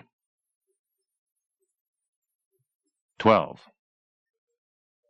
"Just remember, Colonel," Murdoch said behind him, "you asked to go along. I advised you not to. It's your, excuse the expression, funeral." Troutman didn't even bother turning. Angry, anxious, he shoved the .45 pistol into the holster on his belt and continued out of the hangar. There wasn't much difference between the glow of the instruments he'd just left and the moonlight he faced. To the left of the hangar, Erickson and Doyle were peeling the camouflage net off the Augusta 109 chopper. Erickson scrambled in, then Doyle. The powerful turbines began to warm up, whining with an ascending shriek that became a roar. Reaching them, climbing in, Troutman said, "You cowboys waited long enough. It's -1 hour to extraction." "Hey," Doyle said, chewing gum, but despite the gum, his breath suggested the resin of marijuana. "You gotta face reality, you know? Your boy's a hell of a guy. I mean, Flash Gordon. But he's probably splattered all over that forest. This joyride is just a favor to you, you know?" "Cool it, why don't you?" Erickson said, and turned to Troutman. My buddy is not exactly what you'd call diplomatic. What he's trying to say, we're probably just wasting fuel. And what we're really wasting is time, Troutman said. Get this damned thing off the ground, or I'll fly it myself. Ooh, Doyle said. Have patience, have patience. Erickson at the controls lifted the chopper off, Troutman's stomach sinking as if an elevator had vaulted through the roof of a building. Good old Nam, Doyle said. The gift that keeps on giving. 13. Rambo, cross-trained as a medic, checked the prisoner as bulging eyes and hollow sockets tracked back and forth from Coe to himself. They'd stopped when the shouts seemed safely behind them, catching their breath, orienting themselves. You guys, The prisoner's voice was pathetically weak. Real, right? Believe it, Rambo said, flexing the muscles in his back, relieving their ache, preparing to lift this man again. Sorry. I mean, the prisoner fought to inhale. He licked his lips. I talk to people all the time. My girlfriend, my mom, my dad. Just take it easy, don't talk. Christ, how old must they be? His logic shifted abruptly. I know a lot of them aren't there. But this is real, isn't it? You're taking me home now? Home, Rambo thought. What's home? Yeah, home. Thank God. Who are you? Banks, Lieutenant, Air Force. Banks sat frozen for a moment, blinking in disbelief, on the verge of tears. Thank you, Christ. You're a miracle. 14. Breathing quickly, they stumbled through the rainforest, burst through underbrush, and lurched down the bank to the sampan. Keene seemed surprised to see them. What are you waiting for? Rambo's voice was hoarse. Crank that motor. Get this sucker moving. The money, Keene demanded. Coe gave it to him. there, but better. Keene said, and whipped around to snarl orders at his men. The engine sputtered into life. The sampan listed from the shore, straightened its balance, and headed, with the aid of the current, through the dark, downriver. As the crew, barely able to keep their balance because they were even more drunk, watched puzzled, Banks leaned his head against a crate and spoke in English. Gotta tell you, just luck. What? Rambo asked. You guys came when you did. Banks groaned. See, they move us around a lot, to build roads and harvest crops. Only been there a week. Where? The motor kept chugging, the sampan increasing speed, through moonlight reflecting off the shadows of the rainforest and the river. The camp, Banks said. What's the matter? Only a week? Yeah. Jesus, I hate that place. Coe interrupted. When last time you encamped there? Banks frowned, his shrunken skin making his expression more emphatic. Maybe a year. Hey, he realized. What year is it? Rambo told him. No, that can't be right. Not that long, no. Camp all that time empty? Coe asked. Banks nodded. Coe glanced, disturbed at Rambo. Yeah, I know what you're thinking, Rambo said. What? Something wrong? Banks asked and wheezed. Nothing you need to worry about? Sure. Not you. Just us, Rambo thought. Got a smoke? Don't use it, Rambo said. To distract himself, he asked, So why were you on the cross? Well, I caught this cobra, see? Snake? Coe asked, alarmed. Yeah, snake. Banks coughed. It's not hard once you get the hang of it. In the wrist. He seemed delirious. All in the wrist. Anyway, I did what I always do when I get one. Rambo frowned. What's that? Banks giggled. Put it in the guards' barracks. Rambo stared. Man. Banks giggled harder, wheezing. Do they get pissed? They beat the living crap out of me, but... Rambo glanced nervously toward the dark shore. It's kind of a tradition. Know what I mean?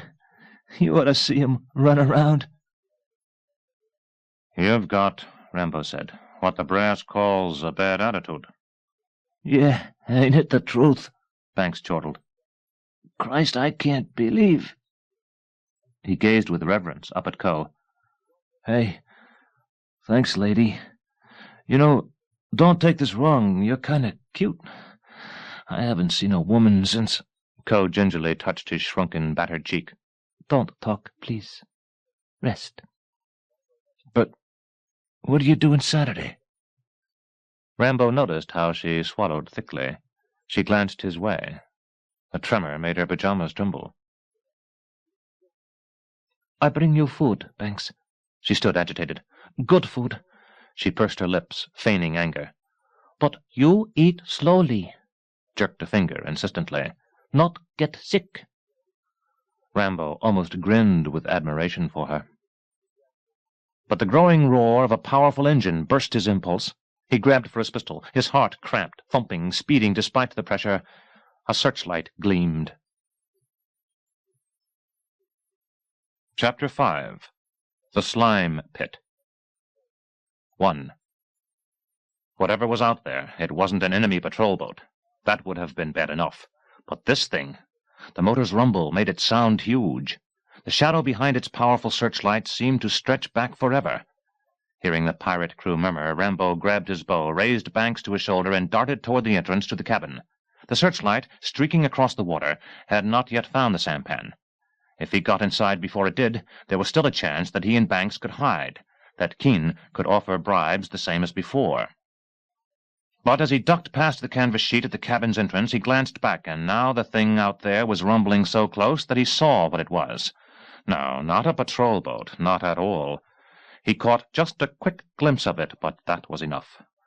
Good Christ, the thing was a U.S. Navy gunboat, massive, the barrels of cannons and machine guns silhouetted in the moonlight. But the U.S. Navy didn't own it any longer. The Communists had salvaged it from the war, and they knew how to handle it. Inside the fetid dark of the cabin, he stopped beside Coe, who had come in here to get food for Banks, and whose eyes now were wide with alarm as she tried to see past the curtain toward the powerful rumbling engine. What is... Coe started to say. And the darkness added to the confusion. Rambo felt a rifle against his back. A hand yanked his .45 from its holster. Someone threw Coe against a crate as Banks was flung to the cluttered floor, where he gasped and lay still. "You wanted to know what's happening?" Rambo told Coe, his voice hoarse with rage. "Keene sold us out." Indeed, outside on the deck, Keene was shouting in Vietnamese to the gunboat. "Over here! Over here!" He barked to one of his men. "Take the helm!" And stepped inside the cabin. As the searchlight settled gleaming upon the sampan, Rambo saw that for once Keene wasn't toothlessly grinning. "American pig!" Keene spat in Rambo's face. The greasy saliva smelled foul. Enraged, Rambo almost lunged to smash the son of a bitch's larynx, but another weapon was abruptly rammed against him from behind, this time the larger bore of a shotgun twisting against the back of his head. "What made you wait so long?" "They found us. I make a deal with them. Better deal than you make." "What?" "Better than money." "My life." "American pig!" He yelled louder, obviously hoping the soldiers would hear him. "Business is business." He shrugged and slapped Rambo viciously across the face. Keene's mistake. Not because it made Rambo angrier, but because it allowed him to twist with the force of the blow, to pretend that he'd lost his balance, which of course he hadn't. Pivoting with the skill of a dancer, he nudged the rifle and shotgun away from him, drove an elbow back, shattering one pirate's rib cage, and continued swinging around, now with his knife out, and it was sharp enough. It cut off the second pirate's head. While blood sprayed as if from a broken hydrant, the head thumped onto the hollow floor, the shotgun clattering, and Rambo was already grabbing for it. Sensing Coe grabbed for the rifle, Rambo glared at Keene, racing out the door, pulled the shotgun's trigger, and at close range the blast, amplified by the confines of the cabin, blew Keene in half. In a mist of blood, Keene's upper torso flipped back into the cabin. The bottom seemed to take 2 steps forward and toppled toward the rail. Rambo leaped over the pieces and burst through the doorway onto the deck. The shotgun had a pump action. He chambered a shell, blasted the face off a pirate, pumped and blew another off the deck into the water, pumped and blasted the searchlight, streaking closer. It shattered, glass imploding. Darkness returned. He heard frantic shouts from the gunboat, and something else, close behind him, the stuttering volley from an AK-47. Spinning in a crouch to return the pirate's fire, he saw splinters erupting from the bamboo wall of the cabin, bullets hitting a pirate who had grabbed an axe and started to lunge this way, the pirate flipping over the railing into the water. Coe suddenly appeared at the cabin's entrance, her AK-47 aimed for another burst. An explosion shattered the front of the sampan, wood flying, making Rambo list. The gunboat had opened fire. His ears rang from the deafening blast. "Get Banks!" Rambo shouted to Coe. "Get him over the side!" He rushed inside the cabin, and as Coe dragged Banks out onto the deck, he jerked open the greasy wooden locker, grabbing the rocket launcher. He slipped a cylinder into the tube and aimed it. Hearing more gunfire, he raced out to where Coe was shooting at the gunboat. "Take him and jump!" Rambo shouted. He ducked toward the back of the sampan just as a second explosion ruptured what was left of the front. Water sprayed over him. The sampan was sinking. Coe slung her rifle over her shoulder, lifted Banks, and went over the side with a splash enveloped by the muddy water. And Rambo raised the rocket launcher to his shoulder. Even in the dark, the massive gunboat now rumbled so close that he couldn't miss. He pulled the launcher's trigger, felt the weapon jerk on his shoulder, and saw the reflection of a belching flame behind him, as ahead of him the gunboat's superstructure erupted with a brilliant roar. Night became day, pieces of metal and bodies streaking toward the sky. Quick secondary explosions followed, munitions, he assumed, and then with a whoomp, the fuel tank blazed. But the fucker wasn't sinking. Like a fiery, flying Dutchman ghost ship, it just kept coming and coming, and... Rambo dropped the rocket launcher, grabbed his bow and quiver from inside the cabin, and sprinted toward the stern as the gunboat struck the wreckage at the front, jolting the sampan, the impact adding to Rambo's thrust as he dove from the stern. His face struck the muddy water, his body plunging in and down and forward, and even underwater he heard yet another roar. When he surfaced, his face covered with grit and scum from the river, he smelled gasoline, and almost turned to study the blazing gunboat and sampan when his eyes widened at the sight of soldiers on the shore. Illuminated by the flames, they gaped appalled. Some pointed, others rushed into the water, as if in hopes of finding survivors. And Rambo, his head barely showing, nervously allowed the current to take him, drifting tensely, staring along the shore for a sign of Coe. Farther down, he saw where she crouched behind soggy driftwood, hiding at the mouth of a stream. Banks lay next to her, his legs showing through a gap in some bushes. Coe's chest heaved, out of breath, frightened, exhausted. Solidly, feeling the weight of his wet clothes and boots dragging him down, he swam with a powerful breaststroke, touched Squishy Bottom, and crept from the river to the shelter of the driftwood at the mouth of the stream. Even here, the whoosh of the burning gunboat and sampan was so enormous that they could risk a few hurried whispers. "Are you all right?" he asked Coe. She sagged, her energy depleted, in shock. "I asked—" "Very bad. "What's—" "I kill. Lose many merits in next life. Very bad." "No, it depends on who you kill. That wasn't a who, that was an it. An animal." Sprawled in the bushes, Banks murmured, "What the hell?" 4th of July. He coughed weakly. "Yeah, I think I remember that. Trick or treat." "We have to move," Rambo said, lifting him. "Or is that when you wear the white beard and red suit?" Carrying Banks over one shoulder, clutching the quiver and bow in his other hand, Rambo struggled, Coe beside him, away from the shimmering blaze, working toward the dark of the forest. The pickup site, he was thinking, muscles sore, legs stiff, lungs desperate for air. Have to reach the pickup site. Behind him he heard a distant shout, then another one. Not so far this time. He rushed. 2. His lips pursed, tense, Troutman sat behind Erickson, watching him work the Augusta 109 chopper's controls. It whoomp-whoomp roared at treetop level across a black forested valley, rising and dropping with the terrain. The cockpit panel was dark. "Can't you go any faster?" Troutman asked. "Hey, I've got this baby cranked to 150 already." Ahead, a faint illumination silhouetted the mountainous horizon. "Besides, you said it yourself," Erickson added. "We've got a schedule to keep. We get there any sooner than we're supposed to, assuming your boy's alive and made it to the extraction site. We won't be doing him any favors. Us neither. Every Kong in the neighborhood'll wonder what the hell and check us out." Erickson almost had to shout to be heard in the roar of air past the open bay behind them. Troutman turned in that direction. Doyle, secured by a safety line, sat with his legs dangling out the bay, his pant legs flapping from the windstream. Beyond, below, the forest was a close, dim blur. Doyle's hair fluttering, he leaned toward the mounted M60 beside him and racked the bolt, arming it. He seemed to sense that his gesture had attracted attention, and glanced toward the front, toward Troutman surveying him. "Just entered Injun country," Doyle grinned. The horizon slowly brightened. 3. As the sun rose higher, Rambo scrambled up an incline, his shoulder in pain from carrying Banks, his body drenched with sweat. Coe parted bushes, scanning the landscape ahead of them. Nodding, she hurried forward. The vista was stunning. They'd reached an escarpment. To the right, a cliff dropped 100 feet to the river. On the opposite side of the river, a stream cascaded over another cliff, glinting in the sun as it tumbled, misting into a picturesque lagoon. Directly ahead, though, was a clearing, and that was more beautiful than the waterfall, because the clearing was the pickup zone.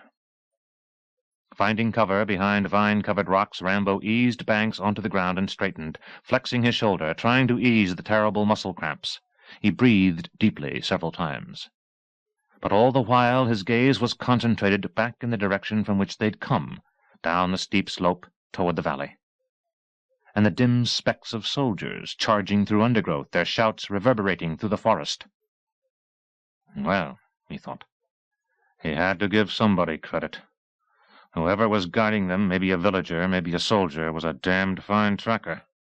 15 minutes, no longer, and they'd be up here.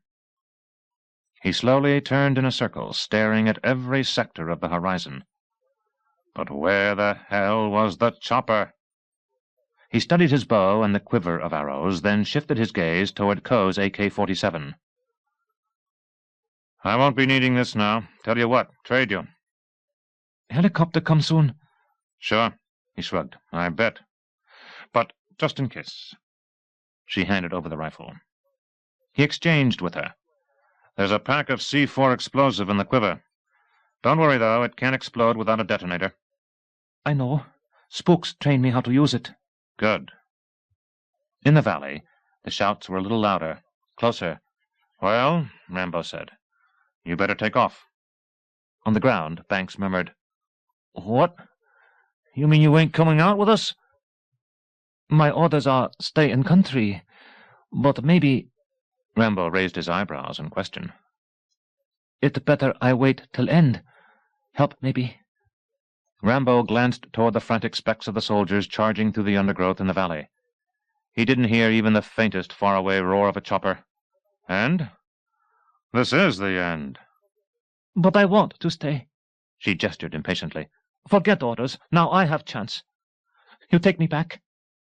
He didn't understand. "Back? Where?" "America.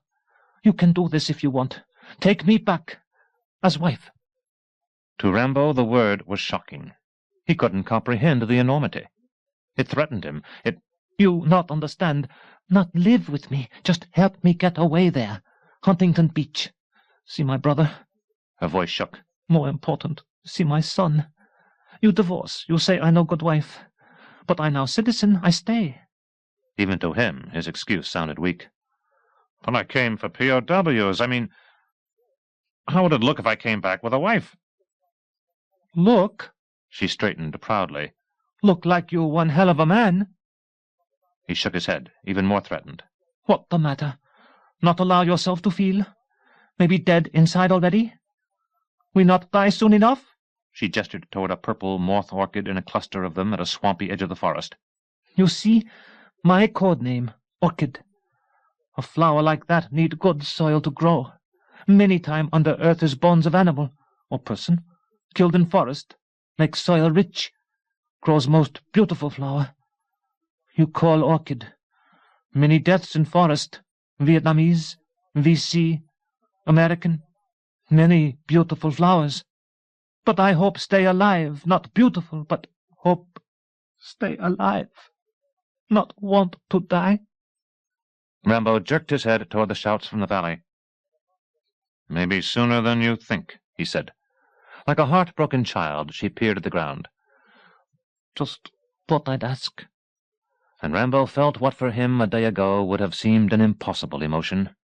His own heart felt broken. She surprised him, leaning close, kissing him on the cheek. And even more surprising, he allowed her. The closest he'd been to a woman in the last 14 years. The feel of her lips on his cheek was like an electrical jolt. Her subtle breath caused goosebumps on his skin. Clutching the bow and the quiver of arrows, she started across the sunlit clearing toward the shadowy continuation of the forest. Her tiny, black pajamaed figure got smaller. Come on, man, Banks said. What the fuck's the matter with you? Let's take her with us. Rambo felt paralyzed. Defensive instincts fought with... All right, he said abruptly. Stay. We marry, I divorce. You live in Huntington Beach. She turned. She'd been weeping, but now, through her tears, she beamed. You hell of a good man. But you stay out of sight till the chopper arrives. If, he thought, if it arrives. He still didn't hear even a faint echoing murmur of its approach.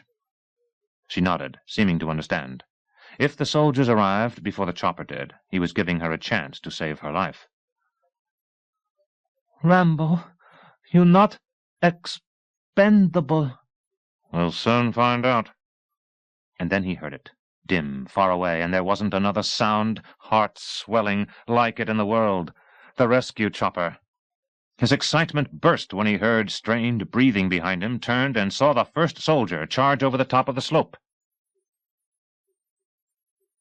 4. Troutman stared anxiously past Erickson toward the cliff beyond the canopy. Come on! 3 minutes to pick up, Erickson said. He worked the controls, but instead of veering up the cliff to skirt its top as Troutman expected, Erickson streaked directly ahead toward a gorge. What the... Quicker this way. Didn't you say you wanted speed?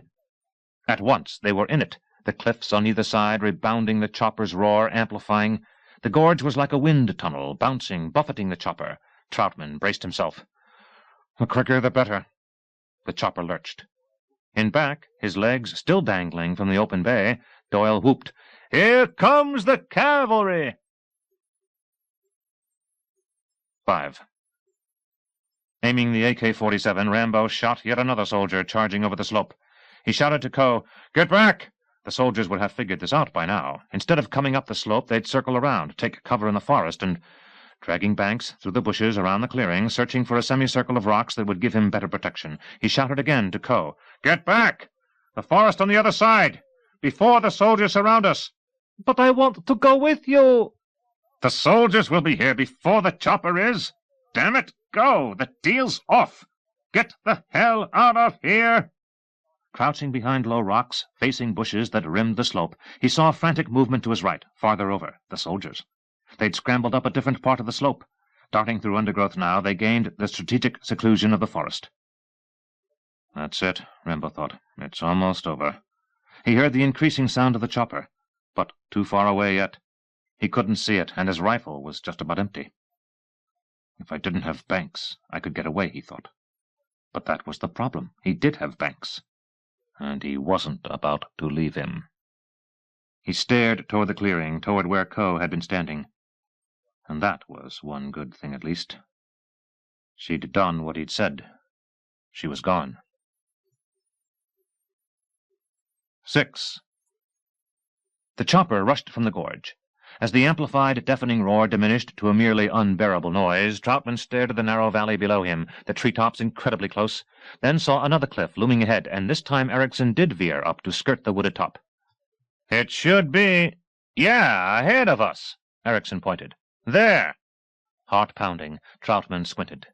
In the distance, past a stream cascading over a bluff, the bottom of which he couldn't see from this approach, he studied a clearing on an escarpment. A cliff flanked it on this side. A brush-covered slope was on the left. Beyond and to the right, rainforest. A puff of dust rose from the clearing. Another. And yet another, this one among the bushes. Erickson straightened. "What the hell's that?" The clearing enlarged as the chopper streaked closer. "It looks like—" Troutman frowned. He saw the next puff of dust. It lifted rocks and tore apart bushes. "A goddamned firefight." Among the bushes he saw a speck move, the minuscule figure of a man who lifted another man across his shoulder and waved a stick, a rifle, in this direction. A puff of dust threw the figure off his feet. "Those are mortar explosions," Troutman yelled. "He's under attack. Good Christ, it's Rambo. He made it."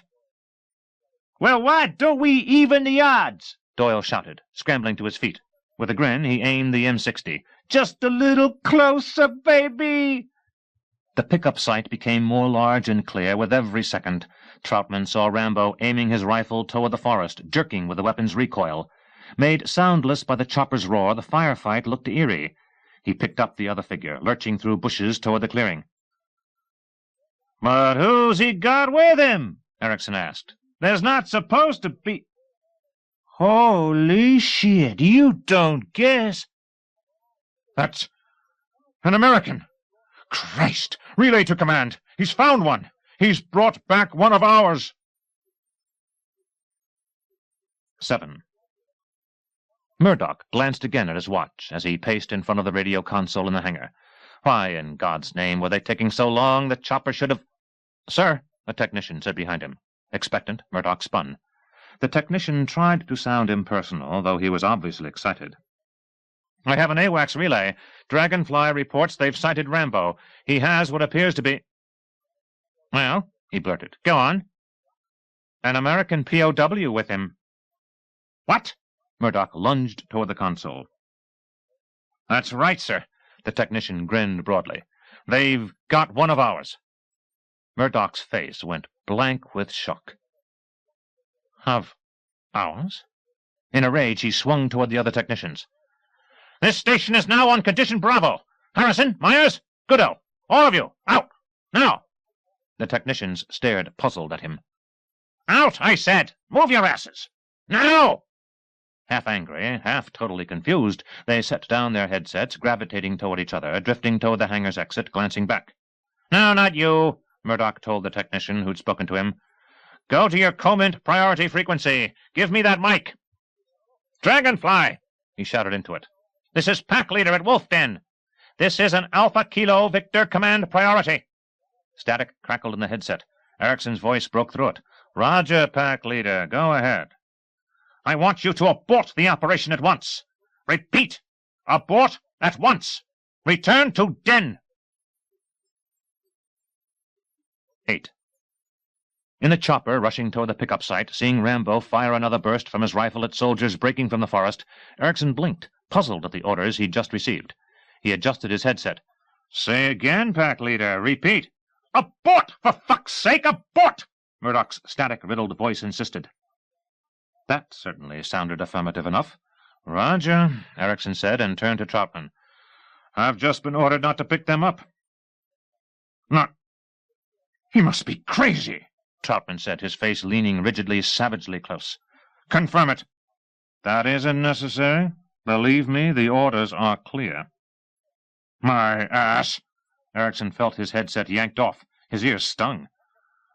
"Murdoch!" Troutman yelled into the mouthpiece. "What the Christ is the matter with you? We have them in sight. We can get them, Murdoch. We can get them. Do you read me?" Erickson shrugged. "Man, go with the flow. I don't think he wants to listen. Hang on, we're turning around." "You bastards, stay on your heading." "Sorry, can't do that. Orders is orders." And this, believe it, is an order, Troutman said. Man, relax, why don't you? We're not in the military. We're independent contractors. We take our orders from whoever pays, and right now, the boss says turn around. Mercenaries. Troutman puckered his mouth as if to spit. There are men down there. Our men. No, your men, Erickson said. He wasn't worried when Troutman grabbed for the .45 in a holster on his belt, because Doyle stood right behind him with an M16 against Troutman's head. Hey, do what my friend here says, huh? Doyle said. Just relax and go with the flow. You keep getting all upset, you'll end up with an ulcer. And with that taken care of, Erickson pivoted the chopper, so close to the pickup site that the wind from the rotor's bent bushes, back toward a cool can of Bud. 9. Rambo stared in disbelief. As he carried Banks across his shoulder, running across the clearing, mortar explosions stunned him to the right and left. The Augusta 109 suddenly halted in its descent. He saw the pilot, Erickson, quite clearly shrug and wave, pivoted, and with a chugging roar it streaked away. "What the... Where's he?" Banks groaned on Rambo's shoulder. "What?" "They sold us out." "Oh, Jesus! The bastards left us." "We're on our own." As Rambo dropped Banks, spinning with the AK-47, getting off 2 frustrating shots before the rifle no longer responded, out of ammunition, he silently cursed. Yeah, we were sold out all right. The gunfire from the forest gradually diminished, a crack now and then, but nothing serious. The soldiers creeping angrily from their cover toward him, Rambo dropped the weapon and glanced a bleak last time toward the sky. Toward the Augusta 109, sprinting its tail back to base. It diminished, becoming a dot. But the soldiers came ever closer, rifles raised, furious, and the angriest of all, the most outraged when he recognized the face of the man who had caused him so much trouble, recognized the face of the prisoner who years ago had escaped, but only after his chest and back bore the scars of his knife, was Sergeant Tighe. And before the butt of an AK-47 viciously struck Rambo's forehead, knocking him flat on the ground, his skull in agony, he thought, his face was so consumed with rage that it must have seemed blank, if I live, and it's the reason I'll force myself, I'll make myself to live, some son of a bitch is going to pay for this. 10. From the forest on the far side of the clearing, hidden but close enough to see the sweat on the brows of the angry soldiers, Ko clutched the bow and the quiver, her knuckles aching as she saw her man surrounded. He managed to grope to his knees when a sergeant kicked him in the... She strained to find the English word. Privates. Crotch. Balls. Her heart ached as they kicked his back, his chest, his legs. She could feel the blows. She almost groaned in sympathy, but she kept her discipline as she knew her man would have kept his discipline. Yes, her man. She felt a bond between them, and understood why at the end he'd told her to leave. Not because he didn't want to take her to America. Almost surely he would have. But because, with the soldiers attacking and the helicopter so far away, though coming closer, he hadn't wanted to risk her life. He'd meant to save her. And now, as the soldiers dragged her man away, along with the sobbing prisoner called Banks, she made a promise to herself. More than a promise. A vow. She raised a hand to the good luck medallion on her neck. Rambo, her man, had wanted to save her life. And she, by Buddha, would save her man. 11. As polite as an order can be, Murdoch slammed a glass of scotch down on the desk in his cubicle. "Sorry, no ice, but have a drink." "What are you doing?" Troutman shouted. "Do you know what the hell you've done?" "No, of course.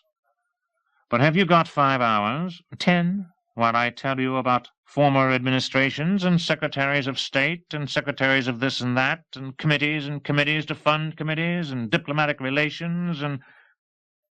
Troutman's cheeks rippled. "Take your time. As long as Rambo's out there being crucified." "Colonel, we're both adults. We both know the situation. This is a war, granted a cold war, subtle, but it's still a war, and it's intense. And in war, well, people get sacrificed." "Not my people." "Sometimes. Hey, don't tell me you've forgotten Quezon. A piece of worthless real estate? But you—" "Not me." "Somebody allowed a lot of good men to get killed in a stupid siege on a heap of mud that nobody really wanted. A so-called strategic hill that in fact was worthless compared to the cover of the forest around it. Didn't whoever planned that operation remember the lesson Ho Chi Minh taught the French at Dien Bien Phu? Sacrifices? The military has had its share of making sacrifices, so don't kid a kidder, Colonel. And don't act so innocent about this mission. You're more intelligent than that. Surely you had your suspicions, and if you suspected, but didn't object till it was over, that makes you an accessory, don't you think?" Troutman threw the Scotch glass against the wall. It shattered, but, to his credit, Murdoch didn't flinch. Whiskey fumes filling the narrow room. "Don't ever count me with scum like you. The mission was a lie, wasn't it?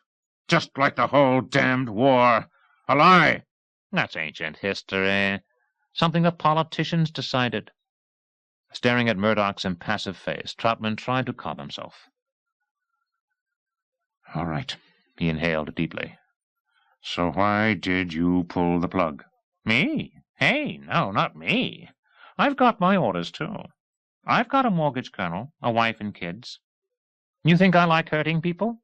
I'm just doing a job. If I knew what's right and wrong, I'd be a goddamned priest, right? Maybe a rabbi and Billy Graham for added measure. I'm more practical. I follow directives from so-called wiser men. And women, too. I don't want to be a chauvinist. I do what I'm told, and that's what I expect from my subordinates. And if your boy, your nutso as far as I'm concerned, had done what he was told, if he'd taken photographs and got his rear end out of there, we'd have picked him up. There wouldn't have been a problem." "I want an explanation, damn it!" Murdoch stared, exhaled, and sat. "It was clean," he said. "Very. If Rambo said he couldn't find them, cool. And believe me, he wasn't supposed to. That camp was empty as far as we knew, and as a bonus, it was the camp he'd escaped from. It carried a lot of symbolic value. Brave man risks his life to go to hell and back a second time. If he got himself caught, why, he's a private citizen, a wacko acting on his own.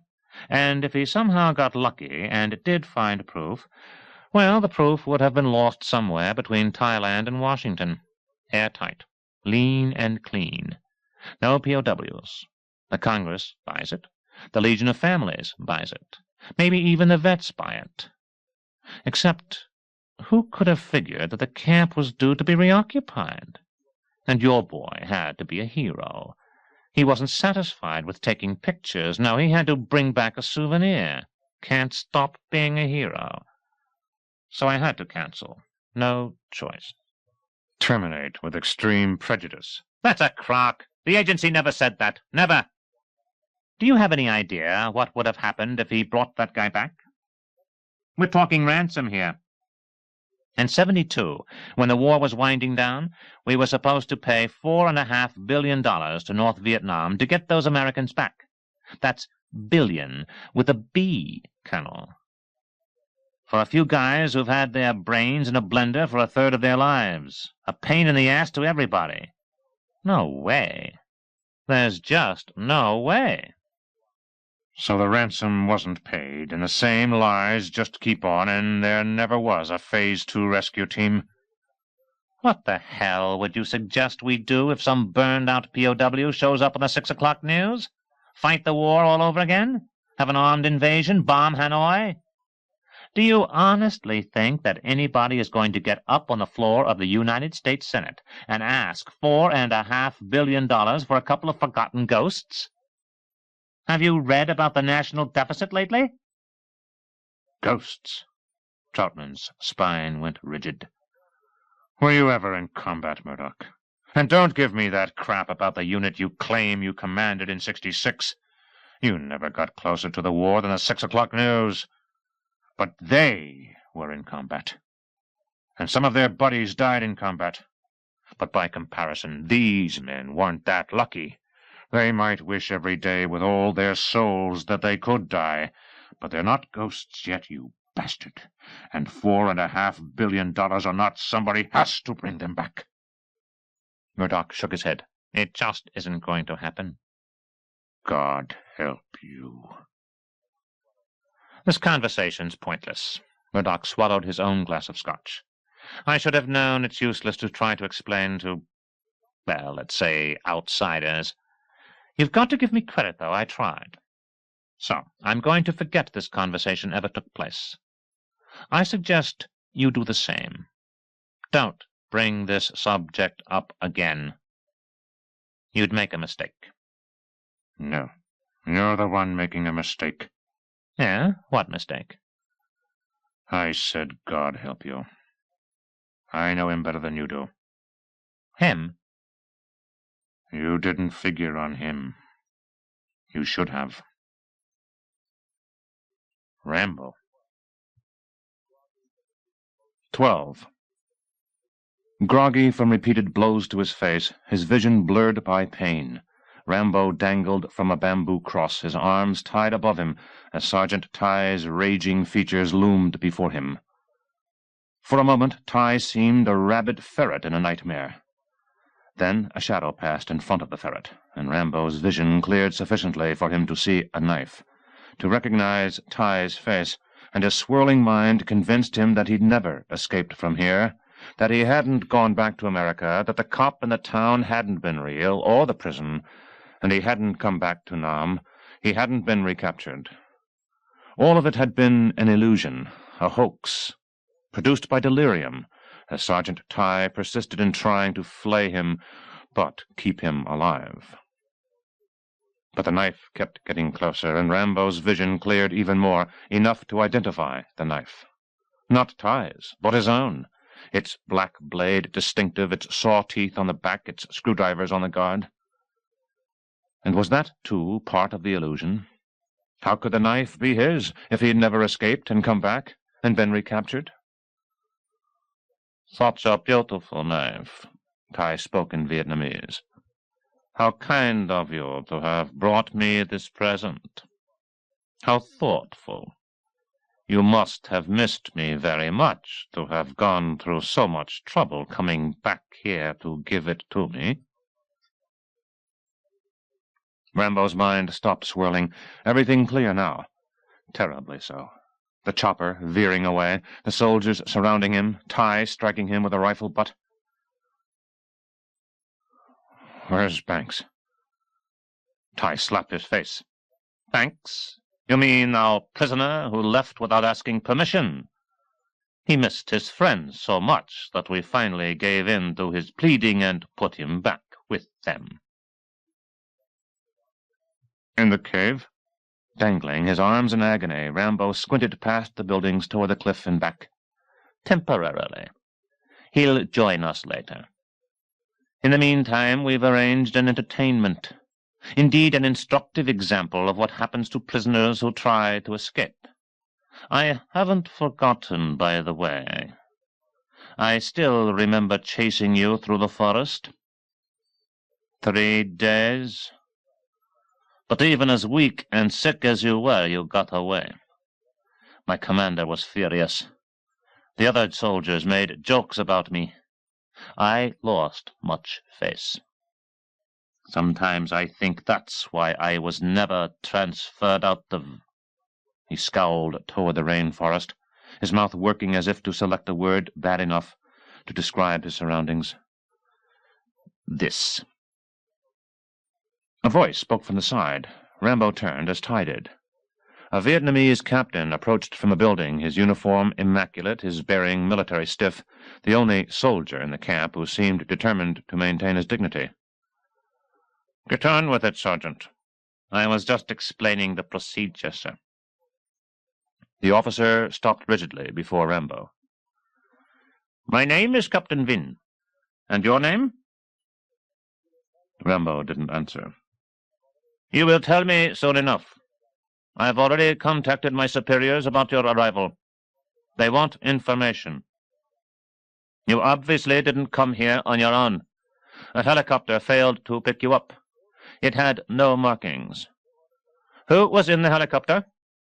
Who ordered you to come here? Rambo didn't speak. You will tell me. Soon. Vin gestured to Ty and stepped back as if he didn't want to sully his uniform. He wiped his hands. Ty nodded, turned to Rambo, and held up the knife. Perhaps you expect the scars on your back and chest? Not this time. We've made an improvement in the camp. I think you should see it. Bewildered, Rambo felt the bamboo crucifix being lifted by soldiers shoving down on a pole attached to it across a fulcrum. His feet dangled higher off the ground. He was swung to the left, the movement adding more strain to his arms. And the bamboo crucifix stopped. Hanging, peering down past his chest as it heaved, straining for air, Rambo saw a pit. It was 8 feet wide. It went 10 feet down. With the burning sun at its zenith above him, he saw the floor of the pit quite clearly. No shadows, nothing to distort what he saw, to play tricks with his vision. And yet he was sure that his eyes indeed were playing tricks. Because the floor of the pit was moving. Snakes, he thought at first. But he knew, he could plainly see that snakes weren't causing the movement. A ripple. A rise and fall as if the earth was breathing, almost bubbling. And that was when he realized the floor of the pit wasn't solid. He squirmed, alarmed, his shoulders aching, because he realized something else. Though the floor of the pit wasn't solid, it wasn't liquid either, halfway between.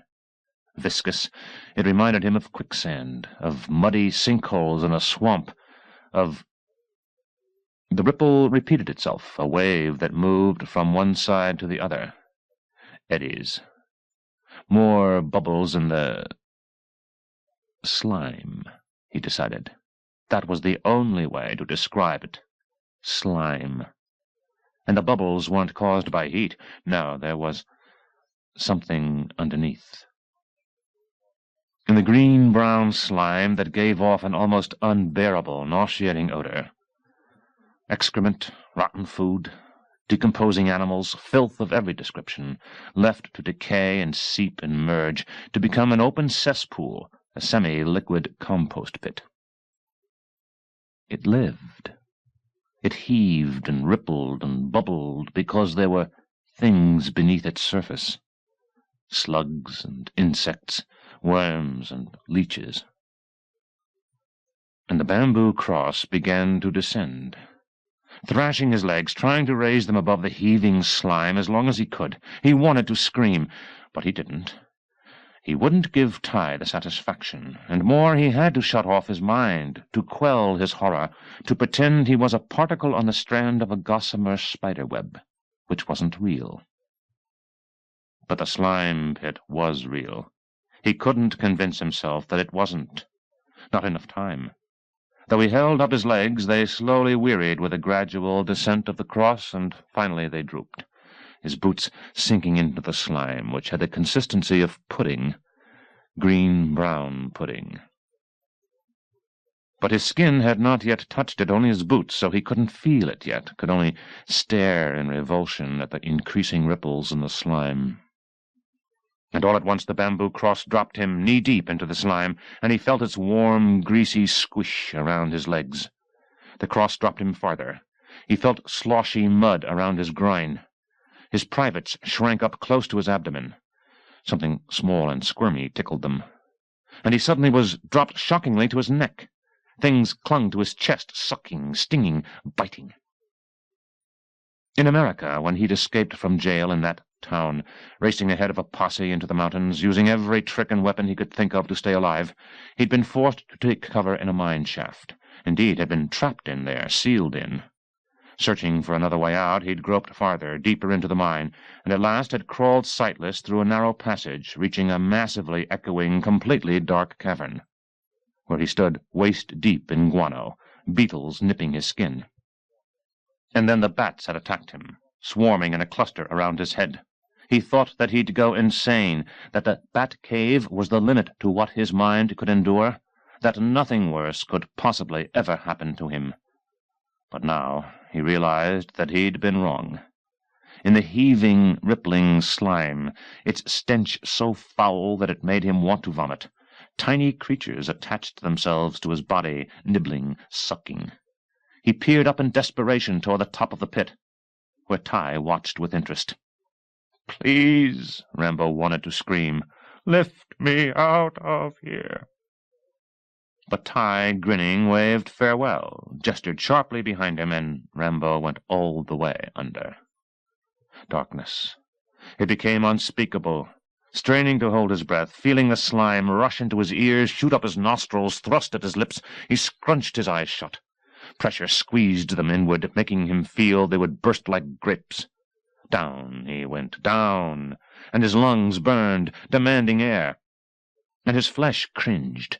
Something licked the rim of one of his ears. Something burrowed up a nostril, spreading it. He wanted to snort, to expel the thing, but he feared that the effort would make him breathe reflexively. He'd gag, he'd open his mouth to cough, the slime would rush down his throat. The creatures would enter him. He'd drown. His mind teetered. Can't take it any longer. Breathe. Have to. He struggled, but couldn't free his arms to brush off the things on his chest, his neck, his mouth. And as his consciousness dwindled from oxygen starvation, his senses began shutting down.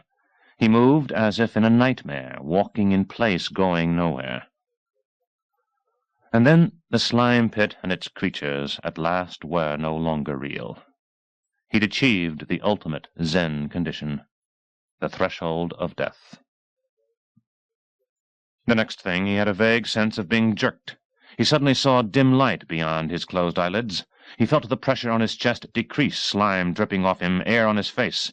As the cross was hoisted abruptly up, he snorted, expelling the slug that had squirmed up his nose.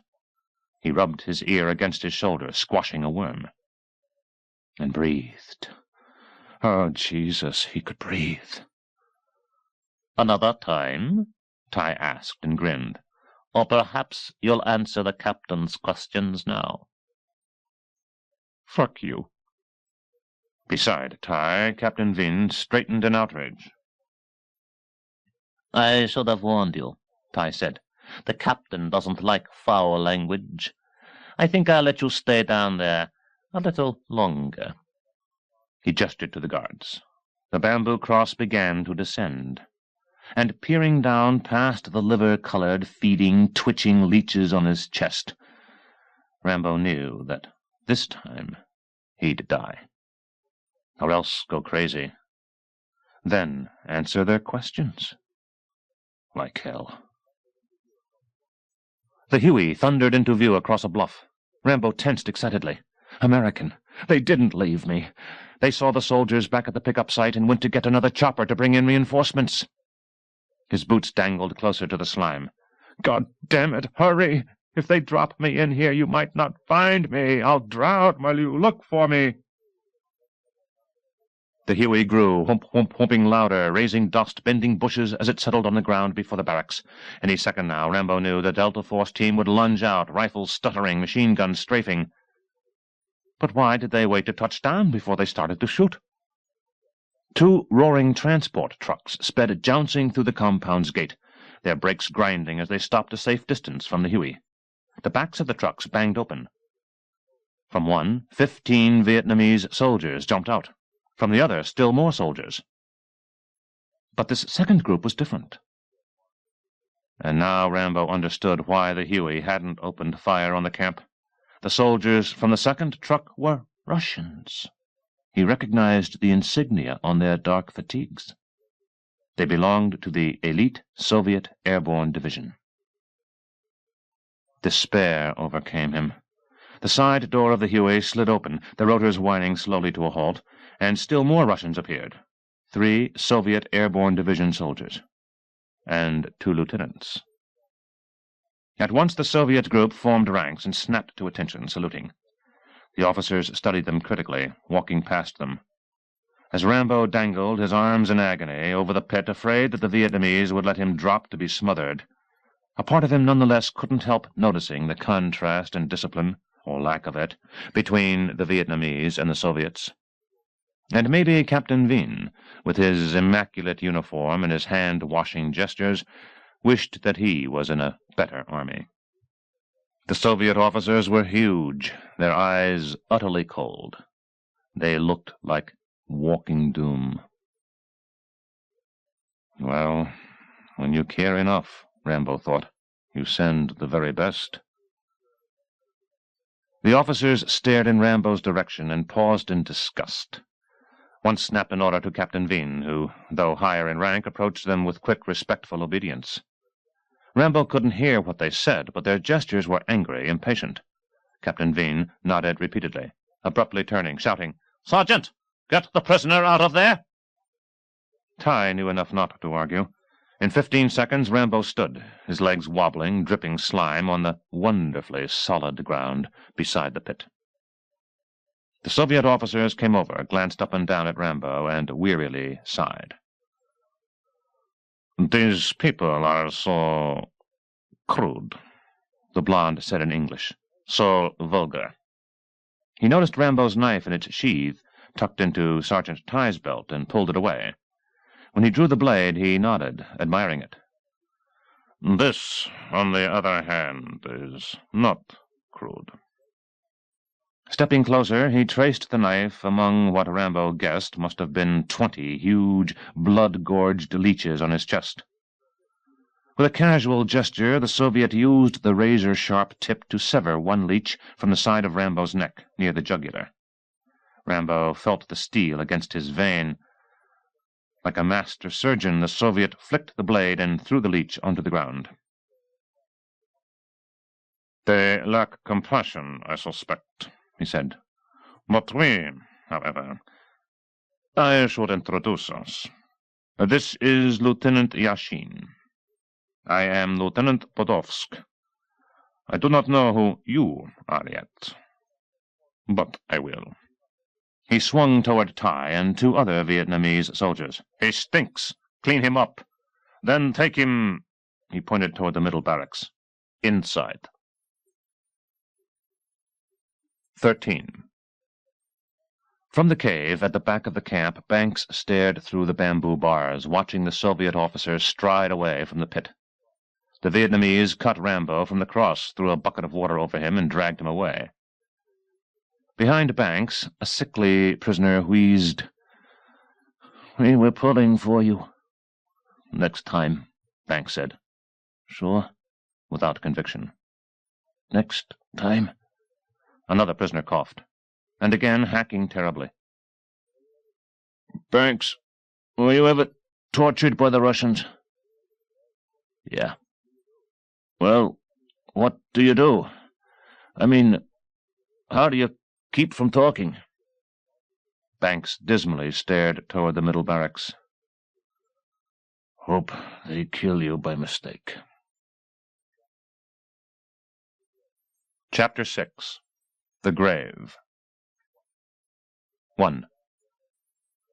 As 2 guards dragged him into a makeshift office in the barracks, Rambo felt a hand shove him hard from behind, smelled Sergeant Ty's foul breath, and lurched ahead. Ty kicked at his ankle. As the guards let go, Rambo fell to the floor, reaching down to break his fall, scraping his hands. The Soviets considered Ty's action, seeming to debate whether it, too, was vulgar.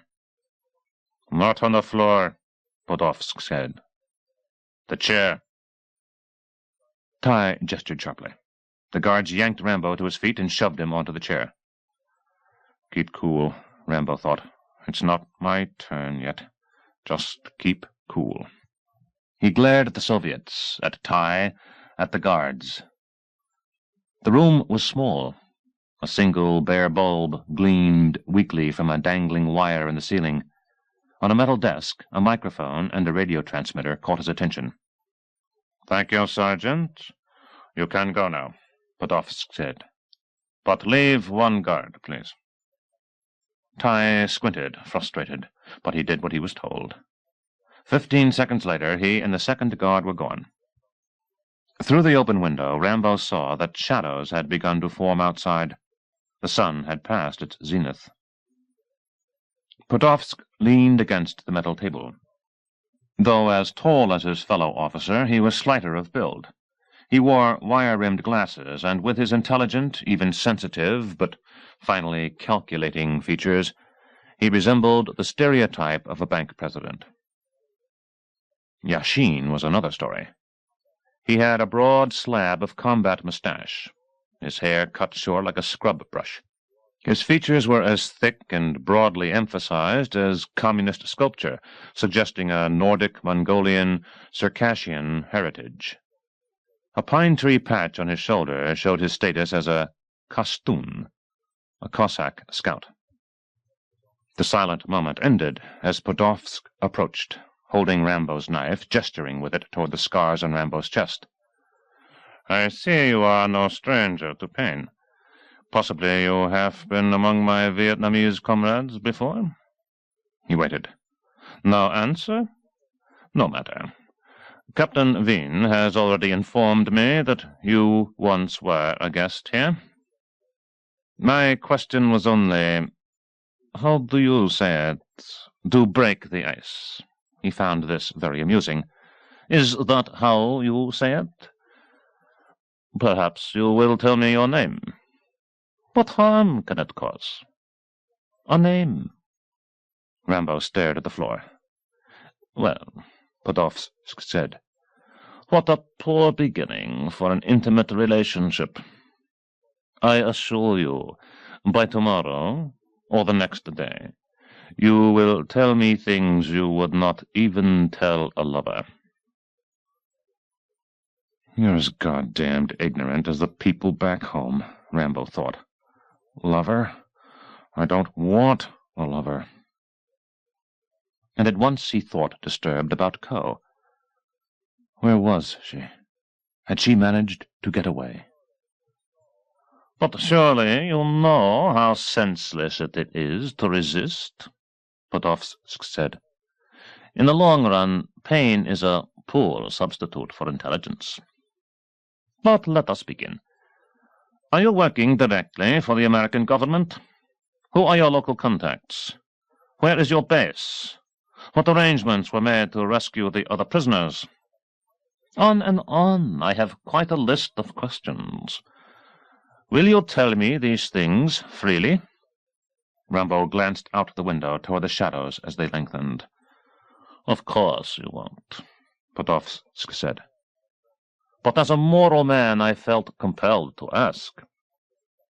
What you must understand is that we have to interrogate you. We have no other choice. We will find out the answers to my questions." He pointed Rambo's knife toward the chiseled features of his companion. "To Yashin here. He doesn't speak much, have you noticed? You are a piece of meat, a laboratory animal, an experiment. To me, however," Podolsk lightly tapped the knife against his uniform, "you are a comrade similar to myself, but different, of course, opposed to me by a matter of politics and fate. Such is life. I know your national loyalty prompted you, mistakenly, of course, to try to free your capitalist war criminals from this People's Republic. I can appreciate loyalty, of whatever misguided sort. But this, your capture, this incident is embarrassing. You must understand. We must have an explanation. After you answer my questions, I wish for you to use that radio and call back to your headquarters. Say you found no prisoners. Say your operation was a failure. Will you do this?" Podolsk held up the microphone. Rambo continued staring toward the lengthening shadows beyond the open window. "Well," Podolsk said, "forgive me for boring you. Sometimes I get too eager. I get ahead of myself.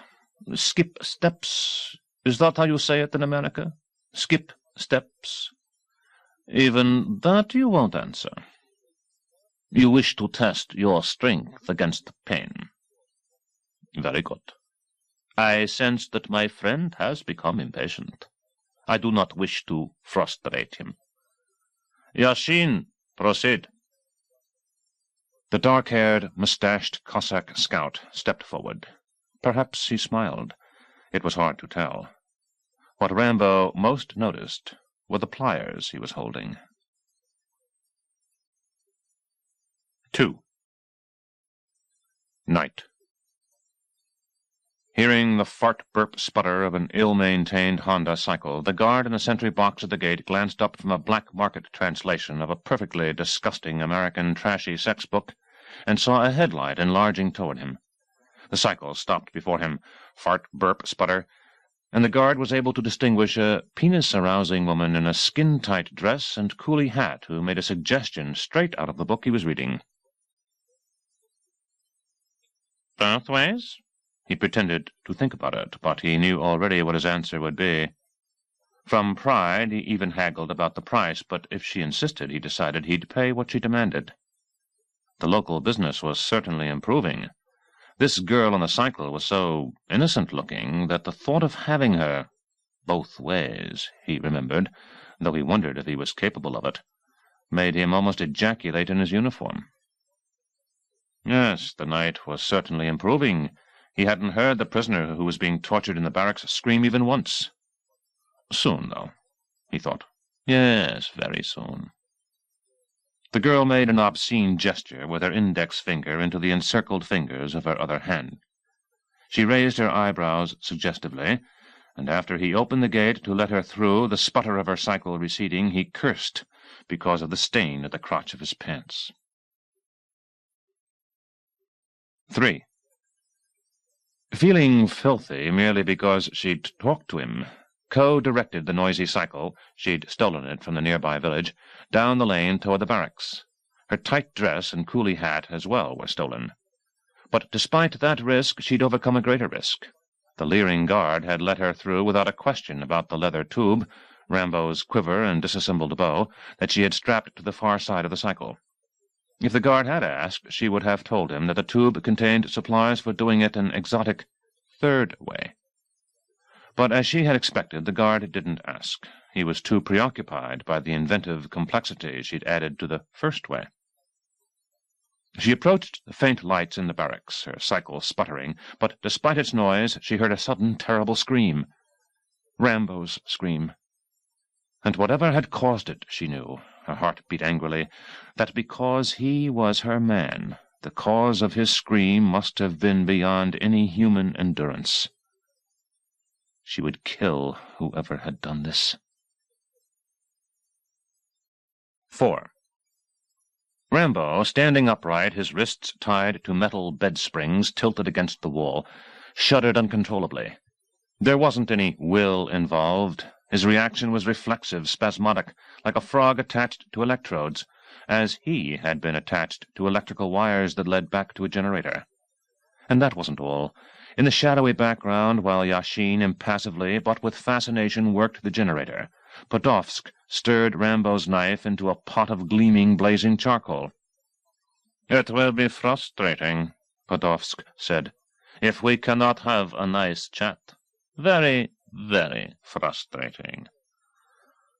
Once again, my first question, what is your name?"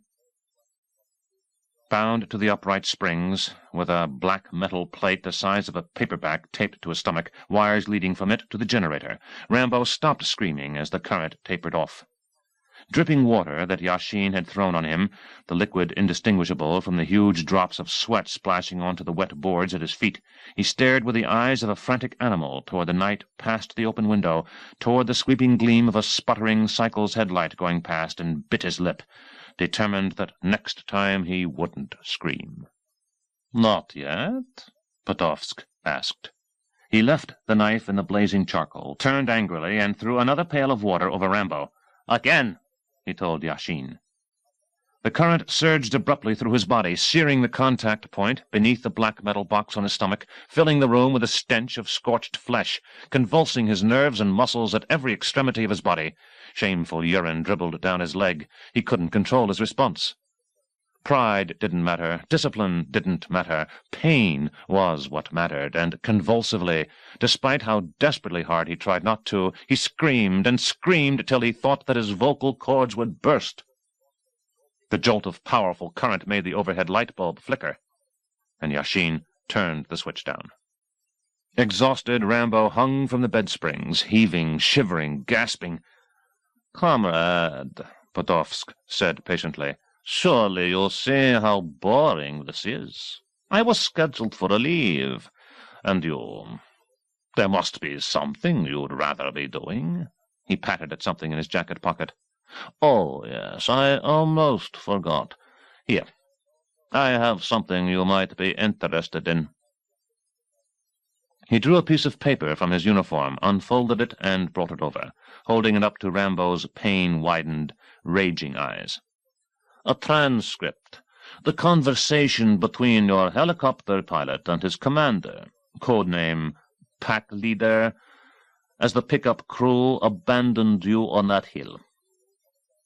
Can you see through the sweat in your eyes to read it? No? Then let me do the favor of reading it for you. I'm sure you appreciate the effort from our overworked cryptography staff. With impressive commitment to their republic, they managed to intercept the message from your spy satellite and unscramble it." Adjusting his glasses, Podolsk studied the unfolded paper. Let me see here. Yes. Dragonfly, Wolf Den. Colorful names. I assume they made sense to you. But let me get to the good part. Pack Leader, we have them in sight. Jesus, it's Rambo. Aside from the anti-republic pseudo-religious epithet, well, you must realize now that I knew your name all along. Rambo. And I knew the answers to my other questions as well. So you see, the pain you're so admirably enduring has been needless. You could have saved all of us a great deal of time and effort. But I mustn't interrupt myself. Let me continue with the transcript. Another good part. Christ, he's got one. He's got one of ours. The translation is free, but you get, as you say, the gist. And this is the best part. From Wolf Den. From Pack Leader. Abort the operation immediately. Return to base camp. With exaggerated grace, Podolsk moved the paper close to Rambo's eyes. Abort. Return to base. My. Correct me if I'm wrong. It seems they intentionally abandoned you. On direct orders. And these are the people you protect with your silence? Podolsk sounded astonished. With your pain? How misguided can loyalty be? Don't you think it would be better, would make you feel better, if you got even with them? Speak to them on the radio. Denounce them. Let the world know the crimes they've committed. Podolsk's smile was friendly, appealing. Then we can give you medical attention, decent food, a chance to sleep. Not here in this pigsty, of course. In the excellent hospital at our base in Kamran Bay. Rambo looked away from him toward the night at the open window. Podolsk sighed. Not yet. Very well. You may continue screaming if you wish. There is nothing embarrassing about it. In this room, there is no shame. Podolsk snapped his fingers. Yashin turned the knob on the generator, and as Rambo felt the sudden excruciating surge of current through his ravaged, twitching nervous system, he did indeed scream. Long and hard. And Podolsk screamed with him. "Yes!" He was sexually excited, his eyes wide, his groin bulging. "Yes, you must scream! You must! There is no shame!" 5. Outside in the night it began to rain. As Rambo's drawn-out, hoarse, ever-louder scream shrilled across the compound, echoing horribly off the bluffs, making soldiers turn toward the middle barracks, a gentle mist became a pleasant drizzle, sweetly pelting the ground, hissing through leaves, drumming hollowly on the corrugated metal roofs of the buildings. The unseen clouds unloaded, and the drizzle became a full, heavy, thunderous downpour, bringing with it a breeze that seemed almost cool compared to the cloying, sultry stillness that had preceded it. Branches thrashed. Sentries sought cover. The wallop of rain on the metal obscured Rambo's scream. And in a room in the barracks to the right, Ko withdrew her knife from the renal artery in the back of the soldier she had just killed, removing her hand from his mouth, letting his twitching body drop to the floor. His head whacked hard against wood. Ignoring his blood on her stolen, provocative dress, she used the knife to shorten the hem, cutting a strip off so her knees showed, then making a slit halfway up her thigh. She grabbed the dead soldier's AK-47 where it leaned against the wall, shut off the light, and opened the door. Outside, the rain fell so thick and heavy that she couldn't see the guard tower. Good. The guard up there would not be able to see her either. She cautiously shut the door behind her, and, suddenly drenched by rain, hurriedly crept toward the Honda scooter she'd stolen, groping for the quiver and the disassembled bow that she'd hidden in bushes beside the barracks. Taking a screwdriver from a pouch on the scooter, she put the bow together as she'd seen her man do it. Her man. She jerked up, frightened, but not for herself, because despite the thunderous rain she could nonetheless hear that Rambo's terrible scream had stopped. She bristled with rage. Her man. If they'd killed him. 6. Lightning crackled past the window, the night for an instant day. Then darkness returned. The rain persisted. Rambo hung limply from the bed springs against the wall. His face was gaunt from pain. His muscles sagged from the devastation of convulsions. He wasn't sure how much more damage he could take and still survive. Podolsk seemed to share his thought, approaching concerned. Rambo mustered enough strength to raise his head. His vision was misty, but he managed to see Podolsk's mouth widen in a grin. "Good. You are still alive." "Impressive. You are strong." "The strongest I have ever encountered." Podolsk's grin dissolved. "But the fact is you are also nearly dead." "And for what? Is your life worth protecting the men who betrayed you? I see no sense in this. Make the radio call. Yes, please." The door banged open. As Rambo shifted his gaze and Podolsk spun, a dripping figure lunged in from the rain. No. Rambo realized that his blurred eyes deceived him. Not one figure, two. One man shoving another ahead of him. Sergeant Ty pushing Banks, controlling him with a thin wire that Ty had twisted sharply around his prisoner's neck. Ty gave it a needless jerk. Banks gagged. "You see how friendly I am?" Podolsk told Rambo. "I've arranged a reunion." He nodded to Yashin, who left the generator, motioned for Ty to step aside, and threw Banks brutally against the wall to Rambo's left. Groaning, Banks collapsed a heap on the floor. "To talk," Podolsk said. "To obey would be much easier. Less pain all the way around. Or soon you will see." Again he nodded to Yashin, who this time removed Rambo's knife, its blade glowing, from the coals. With the knife held up like a beacon, Yashin approached Rambo and brought the red-hot blade slowly, relentlessly, toward Rambo's eyes. The heat, the glow, made Rambo try to turn his head. But with his other hand, Yashin viciously clutched Rambo's chin and forced him to look at the blade. Its burning glow reflected off Yashin's eyes. "He has a memento for you of this occasion," Podolsk said. At once Yashin pressed the molten tip against Rambo's left cheek. Flesh hissed. The smell of scorched meat filled the room. Rambo thrashed in agony, somehow not screaming, imagining the seared, triangular, smoking burn mark. "Make the radio call," Podolsk asked. "No? Not yet?" "Shove it in his eye." As Rambo tried to jerk his head back protectively, banging it against the bed springs, Yashin, inexplicably, stepped back. And Rambo suddenly understood. Podolsk hadn't meant his eye. No, he meant Banks. Sergeant Tighe jerked the prisoner's head up. Yashin stepped closer. "If your life means nothing," Podolsk said, "perhaps the life of your friend does." Yashin stopped in front of Banks. While Tighe held the prisoner's head firm, Yashin began to move the glowing tip of the knife in a circle. Gradually, the circle narrowed. The red-hot blade moved closer to Banks' right eye. "You will," Podolsk said. "You will talk." And closer.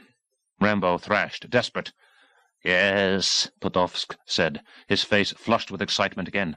"You will." The blade was about to pierce Banks's eye. "Don't say anything," Banks yelled. "Let the bastards do what they want." But the blade moved ever closer. Shaking, raging, Rambo imagined how the eye would pop, steamy liquid bursting out. "Yes?" Podolsk asked.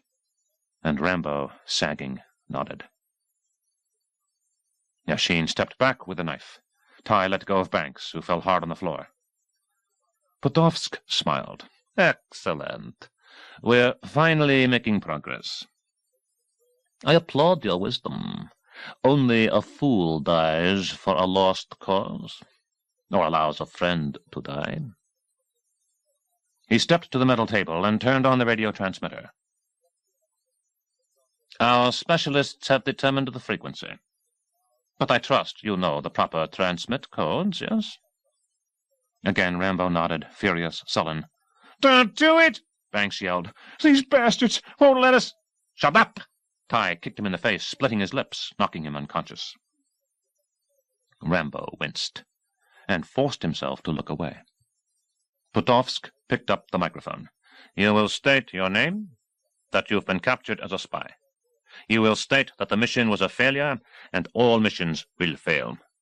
Tell them not to attempt such hostile aggression again. Denounce their war crimes. Understand?" Rambo nodded again. "Do it now." Podolsk turned on the microphone and held it close to Rambo's pain-twisted lips. Rambo struggled to breathe. For the first time in this room he spoke. His voice broke, crusty, hoarse. 220-56, Lone Wolf. He had to swallow to make his voice work. He coughed. "To Wolf Den. Receive." 7. In the hangar, Troutman stared bleakly at the map of Thailand, Laos, and Vietnam, where Rambo had been abandoned, where only God knew what hell he was going through right now, or if he was even still alive. Around him, technicians and military personnel were hurriedly packing equipment, loading crates into the Peregrine jet and the Augusta chopper. Other choppers would soon be arriving. "Pack up, move out," Murdoch had ordered, and on the double they were obeying. But this isn't over, Troutman thought. When I get back to the States, I'll nail Murdoch's ass to a wall. Amid the noise that the technicians made, packing equipment, Troutman suddenly heard a faint, hoarse voice from the radio. "Wolf Den, this is 220-56. Lone Wolf to Wolf Den. Do you read me? Over." At once Troutman's stomach burned. He slammed down the cup of untasted coffee that he'd been holding and swung toward the radio console. He wasn't the only one who jerked to attention. Technicians, military personnel, Erickson, Doyle, they all suddenly froze, snapping their gaze toward the radio. 220-56, we read you, Lone Wolf, the radio operator blurted into the microphone. Where are you? Over. From the corner of his vision, Troutman noticed a blur of movement. Glancing that way, he saw Murdoch appear at his office doorway. What the hell's going on? Murdoch asked. Why aren't you people packing? Sir, it's Rambo, the radio operator said. He's reporting in. Murdoch actually flinched. Rambo? No, that's impossible. 8. Sweating, his arms still tied to the bed springs, Rambo swallowed again. Hateful, he glared at the microphone Podolsk held to his mouth. A voice broke through the static, coming from the radio. We read you, Lone Wolf. What is your position? Over. Rambo didn't respond. The voice became more urgent. What's your position, Lone Wolf? Over. Podolsk whispered, Your position will be death if you do not answer. Yashin approached, making circles with a knife. 9. Troutman couldn't bear waiting any longer. Impatient, he snatched the microphone from the radio operator. John, this is Troutman. Where the hell are you? Static crackled. Johnny, come in! More static. A groan, a hoarse voice. Rambo's voice, Troutman thought excitedly, but the weakness and strain in it troubled him. Said one word only. 2 syllables. Murdoch. The hangar became even more still. Technicians frowned at each other. In the background, Erickson, seemingly indifferent, broke the frozen tableau by reaching for a beer.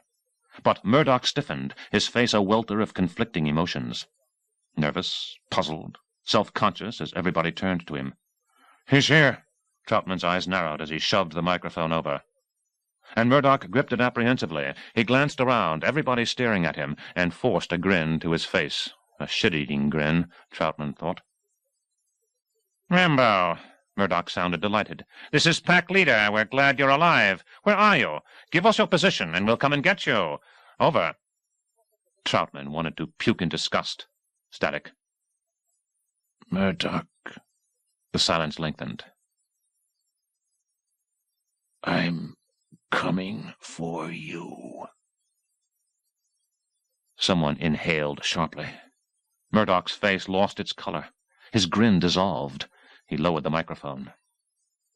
His voice shook. Christ. 10. You! Podolsk's rage was too great for him to choose a word to express it. His eyes widening grotesquely behind his glasses, he swung the microphone back to whip it at Rambo's face, abruptly changed his direction, and lunged toward the generator next to the radio. With a savage thrust, he turned the dial. And Rambo felt the sudden surge, the vicious jolt of current, the overwhelming pain as his body jerked horribly, convulsing, slamming him back against the bed springs. He screamed. He kept on. He couldn't stop. And finally reached the dark in himself, the deepest level. It was partly in his mind, partly in his chest, mostly in his soul. A black pit, incredibly compressed, compacted under pressure, held in stasis by rigid force. And as Podolsk turned the dial even higher, the current making Rambo shudder faster, convulse more disgustingly, shriek even louder, the black pit exploded. 11.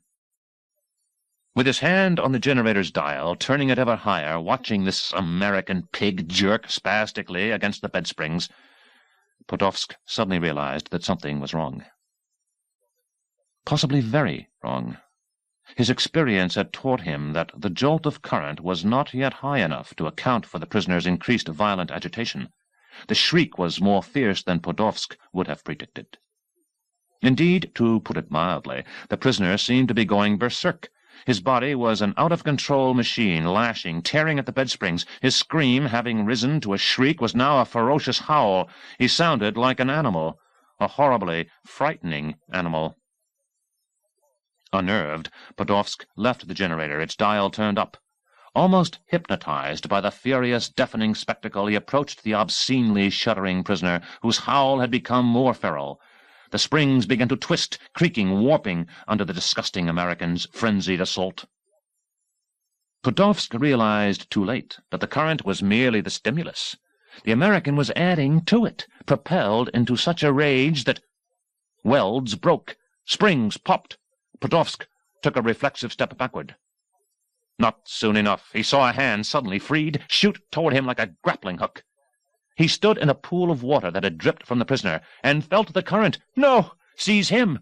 Transmitted through the prisoner, it jolted his heart. It made his limbs shake like a puppet. It made his penis become erect and ejaculate, and he felt the shaking, hasp-like fingers tear at his throat. 12. In a rage, Rambo threw him toward the generator. The Russian's body tangled in the wires that led to the black box on his chest. Wires snapped loose. The current mercifully stopped. As Podolsk hit the table, toppling the generator, Rambo ignored him, breaking his other arm free, swinging toward Yashin, who lunged with a knife. But Yashin wasn't quick enough. Ducking toward the floor, Rambo grabbed the microphone that Podolsk had dropped. He drove it up hard, cracking Yashin's jaw, blood and jagged teeth flying, propelling him across the room. But that still left Sergeant Ty and the guard, both of them raising their rifles. He couldn't get to both of them, widely separated, before their fingers tensed on triggers. And the floor exploded upward, splinters flying. The blast threw Rambo back against the bed springs. Reflexively, he raised his arms to protect his eyes from shrapnel. Smoke whirled around him. The stuttering blast of an AK-47 rebounded off the walls. And as the smoke cleared, he saw Ko leaping up from the hole in the floor, pivoting her rifle around the room. Podolsk and Yashin lay unconscious, bleeding. The guard was dead on the floor, and Ty was gone, the door open, angry shouts alerting the guards outside as rain cascaded past the entrance. Lightning flashed, followed by thunder. Rambo grabbed his knife from Yashin's stupefied grasp. Ko threw him the bow in the quiver. And as if they had trained together for months, he sprinted with Ko toward a window. Ko reached it first, leaping out. And then 13. As lightning gleamed again, a spotlight arced through the downpour. They frantically raced through mud toward the camp's perimeter. Seeing the light veer in their direction, Rambo halted just long enough to knock an arrow onto the bow, draw hurriedly, and shoot. With a thrum and hiss, the arrow left the bow. If its vanes had been made from feathers and not from plastic as they were, the arrow would have had its guidance mechanism softened by the rain and its trajectory deflected. But designed as it was, the arrow streaked directly on course, shattering the arc light. The darkness returned. But lightning illuminated them. Muzzles flashed, automatic weapons rattling, bullets whunking into the forest behind them. Ko fired controlled, repeated bursts in return. They hurried farther. Another searchlight came on, speeding toward them, and this time, as lightning gleamed, it streaked down like a blazing missile and struck one barracks. The entire camp, the searchlight, even the lights in the buildings flickered, dimmed, went bright, and died. The darkness was absolute.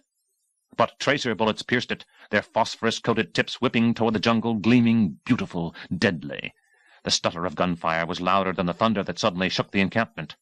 They reached the loose rolls and barbed wire. Rambo grabbed a strand, lifting, his hand bleeding as barbs cut deeply into his flesh. Ko crawled under. Then, realizing a better way, Rambo lay with his back on the mud, shoved the bow beneath the wire, lifted the bow above him, raising the wire, and squirmed beneath the barbs. They scrambled toward the second fence. As tracer bullets blazed ghostly past them, Ko halted, raised her rifle, and shot at a wooden post where the wires were attached. The post splintered, barbed wires snapping, whipping with a ping to the right and left. And as they charged through the opening, Rambo heard bullets make a thunk-thunk thunking sound into trees ahead of him, bark exploding, leaves disintegrating into confetti. But they were out. "You're amazing," Rambo said as he raced through the undergrowth. She was furious at him for wasting his breath to speak. "Didi Mao! Go, go!" The tracer bullets pivoted to their left, shredding another part of the forest. And she was amazing, he thought as he ran. She really was. 14. Podolsk's nose and mouth dripped blood as he raged from the middle barracks. Even more furious than he'd been when Rambo had tricked him with the radio, he scowled at the chaos of lightning, tracer bullets, thunder, frantic shadows, and contradictory shouts. In a blaze of lightning, he noticed Sergeant Ty pointing this way and that, a sadistic idiot who deserved every moment his commanders made him stay in this shithole. And where was Captain Veen, the genteel Captain Veen, who felt above it all, who kept his uniform immaculate and dreamed of being stationed in Hanoi with a subordinate who'd do all his work for him while Veen diddled girlfriends in his sampan in the harbor? Probably in his room, afraid of getting his uniform wet. Mother of Lenin! Podolsk charged, his boots squishing in the mud, the blood on his face trickling off in the rain, and angrily grabbed Ty by his collar. "Find him! Unless you want me to throw you into the slime pit, find him! Now!" Ty blinked in shock. At once Podolsk felt someone shouldering past him. Yashin. A blaze of lightning showed that when Yashin opened his mouth to speak, his front teeth were broken, jagged. "And when you find him," Yashin shuddered with fury. Amazing, Podolsk thought. He almost never speaks. "And when you find him, kill him!" Ty, his voice communicating utter terror, barked orders at his men, pointing toward the forest. And as the Vietnamese rushed away, Podolsk thought, "Why am I mucking around with these amateurs? I've got my own squad." He turned. In another flash of lightning, he saw his Soviet soldiers standing in military formation, their faces rigid, stark, rifles poised, ready for orders. Years ago, Podolsk had seen a black-market American film called MASH, starring Donald Sutherland and Elliot Gould, typical imperialists. The plot depicted a U.S. surgical team in Korea during the American invasion. At one point, the principal characters had been sent to Japan to operate on the sick heart of the son of an American general. In sweaty fatigues, they had entered a hospital with no concern about the germs they brought with them to contaminate the patients, and, eager to play the bourgeois, elitist, unproductive game of golf, they'd announced to a justly indignant nurse, "We're the pros from Dover," whatever that meant. "We mean to crack this kid's chest and be on the links by 2 o'clock. Selfish, arrogant, but clearly confident that they were the best. Professionals. This thought rushed for less than a second through Podolsk's mind as he strained to understand how he felt about his squad. Surveying them, he nodded. Yes, why did he need Ty and the genteel Captain Veen and these inferior fools? He had his pros from Dover. Confident, he started barking commands, and noticed that Yashin was already rushing with 2 other men toward the helicopter.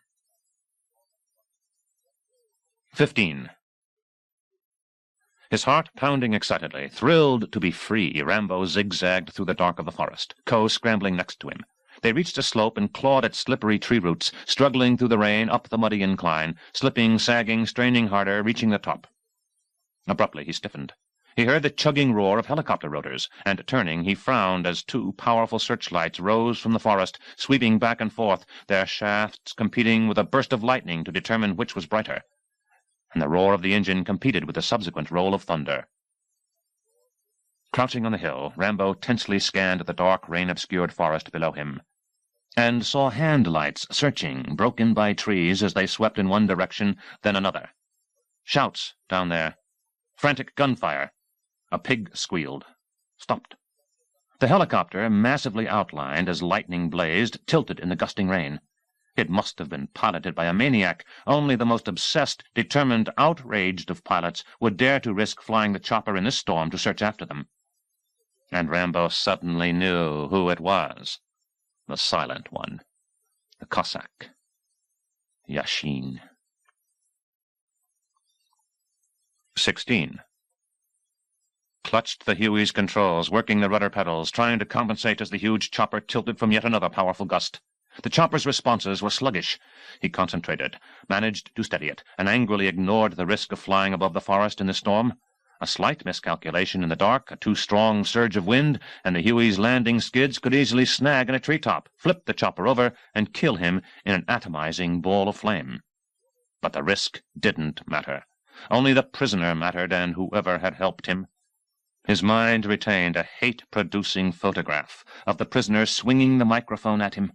As the trauma of the blow to his mouth began to lessen, as the pain of his missing front teeth throbbed, growing to excruciating intensity, he spat out blood and cursed.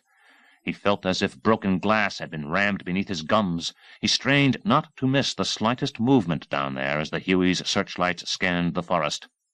A pig burst out of bushes, 2 Vietnamese soldiers chasing it, till they realized that it wasn't the prisoner. Tai suddenly appeared, shaking them with fury, shoving them up a slope. Rain lashed the chopper's canopy. Speeding onward, rising with the slope, Yashin saw other soldiers scrambling, raising their hands to protect their eyes from the Huey's searchlights. Now Yashin sped even higher, scanning the top of the slope. Despite the whumping roar of the chopper, he heard thunder, and abruptly realized that it wasn't thunder at all, an explosion. And, pivoting the Huey, staring down at the glare of his searchlights, he saw legs, one hanging in a bush, the other in a puddle. Continuing to scan his searchlights, he saw the body that the legs had belonged to. A Vietnamese soldier, flat on his back, eyes wide, mouth open, screaming soundlessly in shock, then slumping unconscious, possibly dying. Several soldiers gathered around. Wiser ones rushed forward. Tai appeared, shouting at those who hung back. And Yashin pivoted the chopper again toward the top of the slope, choosing the only draw that led down toward the blackness of the valley. In the prisoner's place, he thought, I'd take that draw, that valley. I'd want room to maneuver. I'd want to avoid getting trapped against these cliffs. And I can reach the valley much sooner. As Yashin fought another surge of wind, urging the Huey down the draw through the dark and the storm, he breathed deeply with excited anticipation. Yes, when the American leaves that draw, I've got a surprise for him. Because when the Huey had been captured from the South Vietnamese Army in 1975, its liberators had been delighted to find a bonus. One of the superguns that the Americans had so enjoyed using. Yes, Yashin thought, I've got a dragon. 17. Gasping, exhausted, Ko slumped against a boulder in the draw, hunkering low in bushes, ready to squirm even farther into the dark of the storm-tossed undergrowth if the helicopter's searchlights veered this way. Rambo stopped and knelt beside her, breathing hard. He raised his face to the rain, filling his mouth terribly thirsty, swallowing. His ordeal at the camp had sapped his strength, drained his energy. His body ached in every joint and muscle. The only thing that had kept him running was the instinct to save his life. And his sense of release, his exuberance in being free. But though he desperately wanted to keep his freedom, he knew that if he ran to the point of total exhaustion, he wouldn't be able to defend himself. Besides, he had to think of Ko. She had saved his life. And if she wanted to rest, by God, that's what they'd do. I haven't had a chance, he said, still catching his breath. To what? To thank you. Yeah, she said proudly. You'll get ass-kicked without me. He had to laugh, agreeing. We're a pretty good team. How'd you blow up the floor? With, she pointed toward his quiver, the explosive and detonators. Lightning gleamed. As the chopper's searchlights descended far below them, its whoomp, whoomp, whoomp, diminishing through the dark toward what presumably was a valley, he ducked reflexively into the bushes with her. You look like hell, Ko said. Wounds infected. He knew it, but he shrugged to try to reassure her. No, you hurt bad. Need medicine. Doctor, I get worried. Maybe you not so invulnerable as you think. He thought about it. Maybe not. What you do now? You try go across Laos? Reach Thailand? Yeah. His anger flared. I've got some business there. And then you go America? It's hard to... After my business, I might not be too welcome there. But if you do go... What? You take me with you. Rambo, I give you one more chance. Get married. You don't know me. Know you well enough. You take me United States. I see my son no win. See my brother. Maybe use degree. Teach economics. Buy Cadillac. Watch Dallas. Despite the circumstances, he had to laugh. But in another gleam of lightning, he saw the urgent need on her face. He sobered. You saved my life. You want to go to America? He nodded sharply. You got it. You make good choice. That's me, a hell of a guy.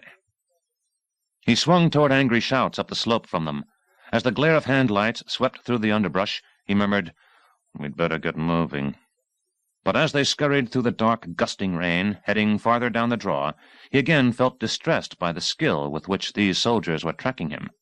Yesterday, when he'd been followed from the river, he'd used various tricks to hide his trail and slow down the soldiers, wading up streams so there'd be no footprints, leaving sharp-staked booby traps that would spring up from a gully and impale a pursuer, spreading branches and leaves across sinkholes, disguising them so they'd trap a hunter. But whatever he did, it hadn't been enough. The soldiers had continued relentlessly after him. Someone back there was a damned good tracker. Maybe the best Rambo had ever been up against. 18. Ty resisted the urge to smile. Yes, there, he thought, aiming his hand-light toward the rain-soaked ground. Despite the deepening puddles, he saw the vague impression, the faintest suggestion of a footprint. None of the fools he commanded would have noticed it or have understood it for what it was. But he did. Just as, despite the rain and the narrow beam of his hand-light, he noticed the barely bent stem of a rubber leaf 10 paces farther on. In the rain, the stem was so supple that it hadn't broken when the American and his helper had rushed by.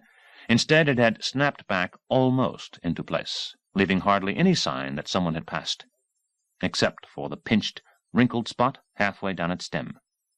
Yes, someone had passed here, all right. And now Ty saw a patch of dead fallen leaves where someone had slipped. To the fools who hurried behind him, the patch would have looked no different from any other, but to him, he finally did allow himself to grin, proud, excited. To him, the exposed earth in the middle of the patch had a shallower puddle than a similar indentation beneath a bush beside it. The rain had not had a chance to fill it, and only one thing could have caused that. Someone had passed here recently and exposed that depression in the ground. Recently, yes. Ty's smile became a rictus of hate. Very recently. Not long now. Not far. And then, as the Cossack had ordered, the American would be killed. But Ty's rictus broadened as he hurried, scanning the trail with his hand-light. Killed slowly, in delicious detail. Because I never got a chance to finish flaying him. And I'll use his knife. When Rambo had escaped from the prison camp the first time, years before, Ty had pursued him madly through the forest for 3 long days. Bad enough that the American had eluded him. Worse that the American had been sick, an easy opponent. At least, so Ty's commander had thought. The insults still echoed fiercely in Ty's unforgiving memory. And when word had come back that the American had reached America, and even been awarded his country's highest medal for his escape, the insults had become more extreme, the loss of face almost too much for him to bear. He'd been demoted to the rank of private. He'd been further punished by orders that required him to remain on this hellish prison guard duty. But he'd been patient, diligent. He'd worked his way back up to the rank of sergeant. And, more important, determined not to let his disgrace ever be repeated, he'd become obsessed with the techniques of tracking someone. In every region where he was stationed, and there were many regions, these prisoners were moved around a great deal. He'd sought out the expert trackers in all the local villages. He'd forced them to teach him everything they knew. Because, by Buddha, he would never lose face like that again. If another prisoner ever escaped, and if Ty was the soldier in charge of finding him, that prisoner would be found. Maybe then he'd be able to redeem himself sufficiently to be given a transfer, perhaps even down to Ho Chi Minh City, which during the war had been called Saigon and had been the utmost symbol of decadence. After this seemingly infinite horrible tour of duty, he wanted a lot of decadence. And as he saw another sign, and yet another, of 2 people who'd raced through the rain down this dark draw ahead of him, he almost started laughing with sadistic glee, because the American was to blame for his ruined career, and now the American was giving him a chance to make it a success. For an eerie moment, as lightning blazed, followed by explosive thunder, he thought he was back in the war. But though his country had won, he had not. And now, in a resumption of his own private war, he would have a chance to win, as his country had. 19. The rain persisted, but the night had become false dawn. As Rambo raced through bushes, he saw their outlines in the dusk. He noticed the silhouettes of trees. He saw the tangle of the forest. Running next to him, Coe looked alarmed in his direction. They didn't need to talk about it. Now that the dark was dispersing, they'd lost their advantage. The noises of the soldiers charging through the bushes behind them were too close as it was. If the soldiers managed to see them... Objects became even clearer. The rain a drab, clear gray. Rambo's vision extended to 10 feet ahead of him. 15, 20. And as he burst from trees into a clearing 50 yards wide, now he could see even that far, he almost stopped. His shoulder blades shrank. His spine tingled. Seeing the open space, threatened by it, he wanted to dart back into the trees to use them for cover and veer around the clearing. But Coe was already a third of the way across it. Unwilling to separate, Rambo raced after her. But with sudden horror he realized that the whoomp, whoomp, whoomp of the Huey was roaring louder, coming this way. He shouted to Coe to come back. She didn't listen, halfway across now. Committed, he ran even harder toward her. The Huey was suddenly there. A deeper, fuller, louder roar burst out of it. A column of orange fire erupted toward the clearing as Gatling gun barrels rotated in a blur. Oh, Jesus, Rambo thought. The Huey had a dragon. 20. Streaking toward the clearing, his eyes focused narrowly on the scrambling figures, one of which was unmistakably the American, Yashin rigidly gripped the Huey's controls, dipping, feeling his stomach rise, concentrating so hard that he bit down on his bottom lip. Only to be reminded, excitement had blurred his pain, that he had no teeth with which to bite down. Where his teeth should have been, brittle fragments lanced his mouth, and with savage anger he continued to press the firing button on the dragon. He'd waited, pretending to search the valley, his actual target, the exit from the draw. He'd been clever. Yes, and oh so patient, waiting for the figures to emerge. And now he would have his revenge. 21. The dragon. Rambo had seen it in action many times. No matter how often, he'd never gotten used to it, had never adjusted to its almost incomprehensible power. As fear made his legs pump harder, as he narrowed the distance to Coe, the ground to his right seemed to blow away. Jesus! Jesus! The noise was awesome! One of the most devastating anti-personnel weapons ever devised, the General Electric, Progress is our most important product, M134 minigun fired 6,000 7.62 rounds per minute. 6,000 of them. But that was only part of its effect. Its designers, not satisfied with overkill, had also added fireworks. Every fifth round was a tracer. A barrage from the gun created the impression of a solid shaft of fire stretching from the gunship toward the ground. And its sound wasn't the rattle or the stutter of an ordinary machine gun. Instead, it boomed a continuous roll of thunder, as if a prehistoric monster, able to breathe fire, had belched long and hard. And that was why soldiers had ironically called it Puff the Magic Dragon. In a solid blast, the clearing seemed to disintegrate. Wet grass, whipped up, pureed, as if in a Cuisinart gone insane. Chunks of mud became shoulder-high, stinging dust. And Coe kept running. Rambo reached her, sprinting with her toward the trees on the other side. The Huey streaked over, whump, whump, whumping, pivoting in as narrow a radius as seemed possible, and again Puff belched its thunderous flames. Ahead of Rambo, trees became kindling. Leaves were pulverized. Bushes turned into mist. The tracer bullets streaked past him like a whooshing orange ray that stripped vines from rocks and then blasted the rocks into clouds. But Rambo reached the trees as the Huey once more streaked overhead. Even in the rain it cast a horrid shadow. Whump, whump, whump. But Puff would be back. Puff would burp and reduce the edge of the forest to sawdust. He had to keep running, to seek the deeper protection of the forest. He suddenly realized Coe was no longer next to him. Not even close behind him. She was back at the edge of the clearing. And turning, dreading, he saw her sprawled with her head face down among bushes, the rest of her out in the clearing. Whump, whump, whump. The Huey pivoted, returning. No! His heart pounding so hard that he heard it behind his ears. He raced back, seeing the blood on her clothes, the terrible indentations in her back. and as he hung the bow and quiver around his shoulders, lifting her, his hands around her chest and her thighs, he felt Ko's blood seep through his fingers, stringy flesh projecting through them. "No!" he wanted to scream. Couldn't waste time. He had to get her away before— Burp! The dragon strafed the edge of the forest, looming directly toward the spot where Rambo had entered. And he'd never run so frantically, so hard, charging through the rain, past trees, through bushes, trying to put as much distance. The bullets never touched him, but the force of their impact against the buffering trees behind him stung splinters against his back, and threw him to the ground, over Ko. And he rammed his elbows into the ground so his weight wouldn't knock the breath from her. His elbows, though the ground was softened by rain, were scraped raw. Twisting over her, staying flat, he dragged her farther into the forest, mud clinging to him, blood trickling, rain, dispersed by the branches overhead, spraying over him, and finally stopped. Puff was impotent now. Puff could never breathe fire this deep into the forest. Whoomp, whoomp, whoomp. The Huey hovered out there, sounding frustrated, angry. He cradled her in his arms, her blood seeping over his waist and legs. She blinked at him, shuddering. "Wacky #1, Rambo." He rocked her, trying frantically to send his life into her, to will her to live.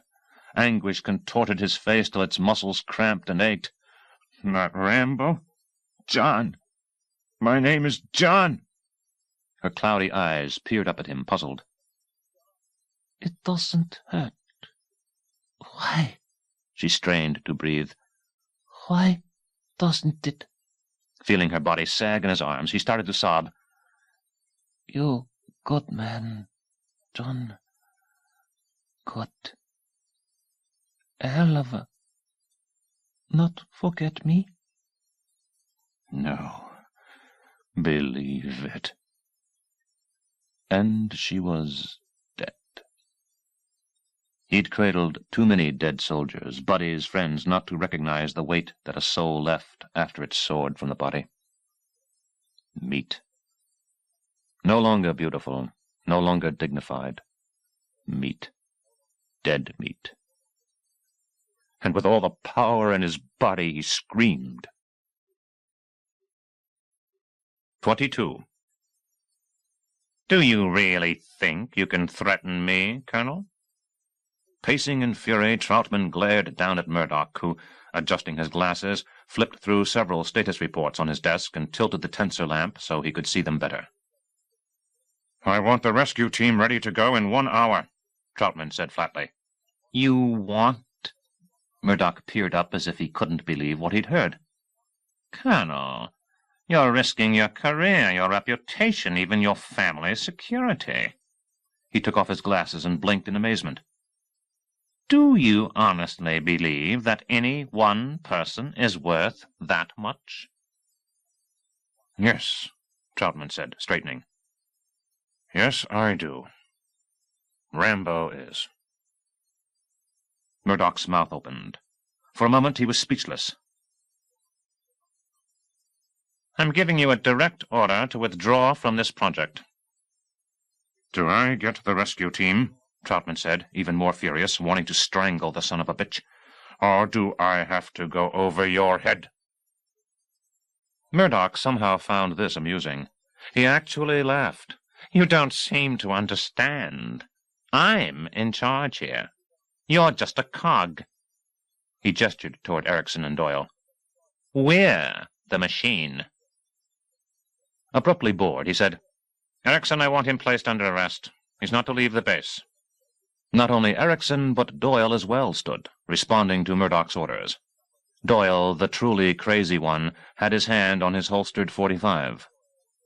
Troutman stared at the half-holstered weapon, and slowly turned, barely able to restrain himself, toward Murdoch. "Rambo never had a chance, did he?" "Well," Murdoch said, and shrugged. "Like you said, Colonel. He went home." 23. In the gray of dawn, Ty heard the dragon belching, caught a glimpse of the Huey whomping in stasis ahead above the trees, and suddenly burst from the undergrowth into a rain-swept clearing. His nerves thrilled as he sensed that the kill was close. The Huey was completely in sight now. It hovered, facing the opposite side of the clearing, thundering 100 bullets a second at the perimeter. In a fiery, roaring blur, the edge of the forest was torn apart. And directly in front of him, at his feet, Ty saw 2 furrows where the American and his helper had rushed through the knee-high grass across the clearing. His men gathered anxiously behind him. Ty, slowly, excitedly, moved forward. He saw no indication that his quarry had doubled back on the furrows they had made. The grass, every blade of it, lay in the same direction, toward where the Huey was devastating the forest. Even if his quarry had walked backward, returning in this direction, the pressed-down pattern of the grass would still have retained a subtle sign of it. No, they had gone straight ahead, and the anger of the dragon confirmed that they weren't far away. Ty reached the middle of the clearing, and here the tracks had been totally obliterated by the dragon's wrath. But it didn't matter. The Huey was pointing the way.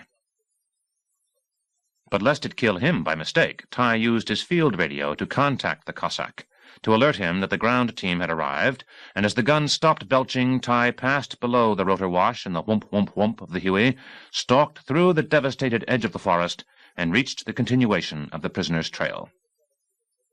But the footprints in the mud were deeper. Only 1 set of them. Ty's heart skipped when he saw the blood, fresh blood, not yet diluted by the rain. One of them had been hit, was being carried by the other, by the American, the large, deep boot prints suggested. Enthralled by the narrowing chase, Ty hurried forward. His heart skipped a second time when he found the impression where the prisoner had fallen with his burden. More blood. Much more. And here, farther on, he saw where the prisoner had begun to crawl, dragging his accomplice. Soon, Ty felt disappointed. It would be too laughably easy. 24. Rambo knelt before Coe's grave. He had lifted her body and, almost in a trance, carried it deeper into the forest. Her frail arms had dangled pathetically. When he found a sheltered spot that he thought she would like, rimmed by rocks clustered with the orchids of death that she had once talked about, yesterday morning, 200 years ago, he'd used his knife and, when that became too slow, his hands to dig the hole.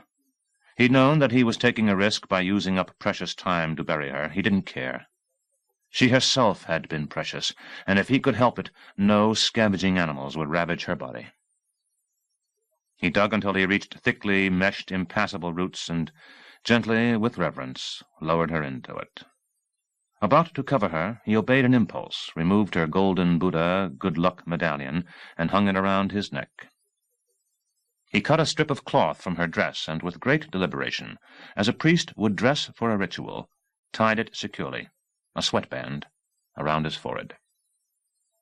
He covered her.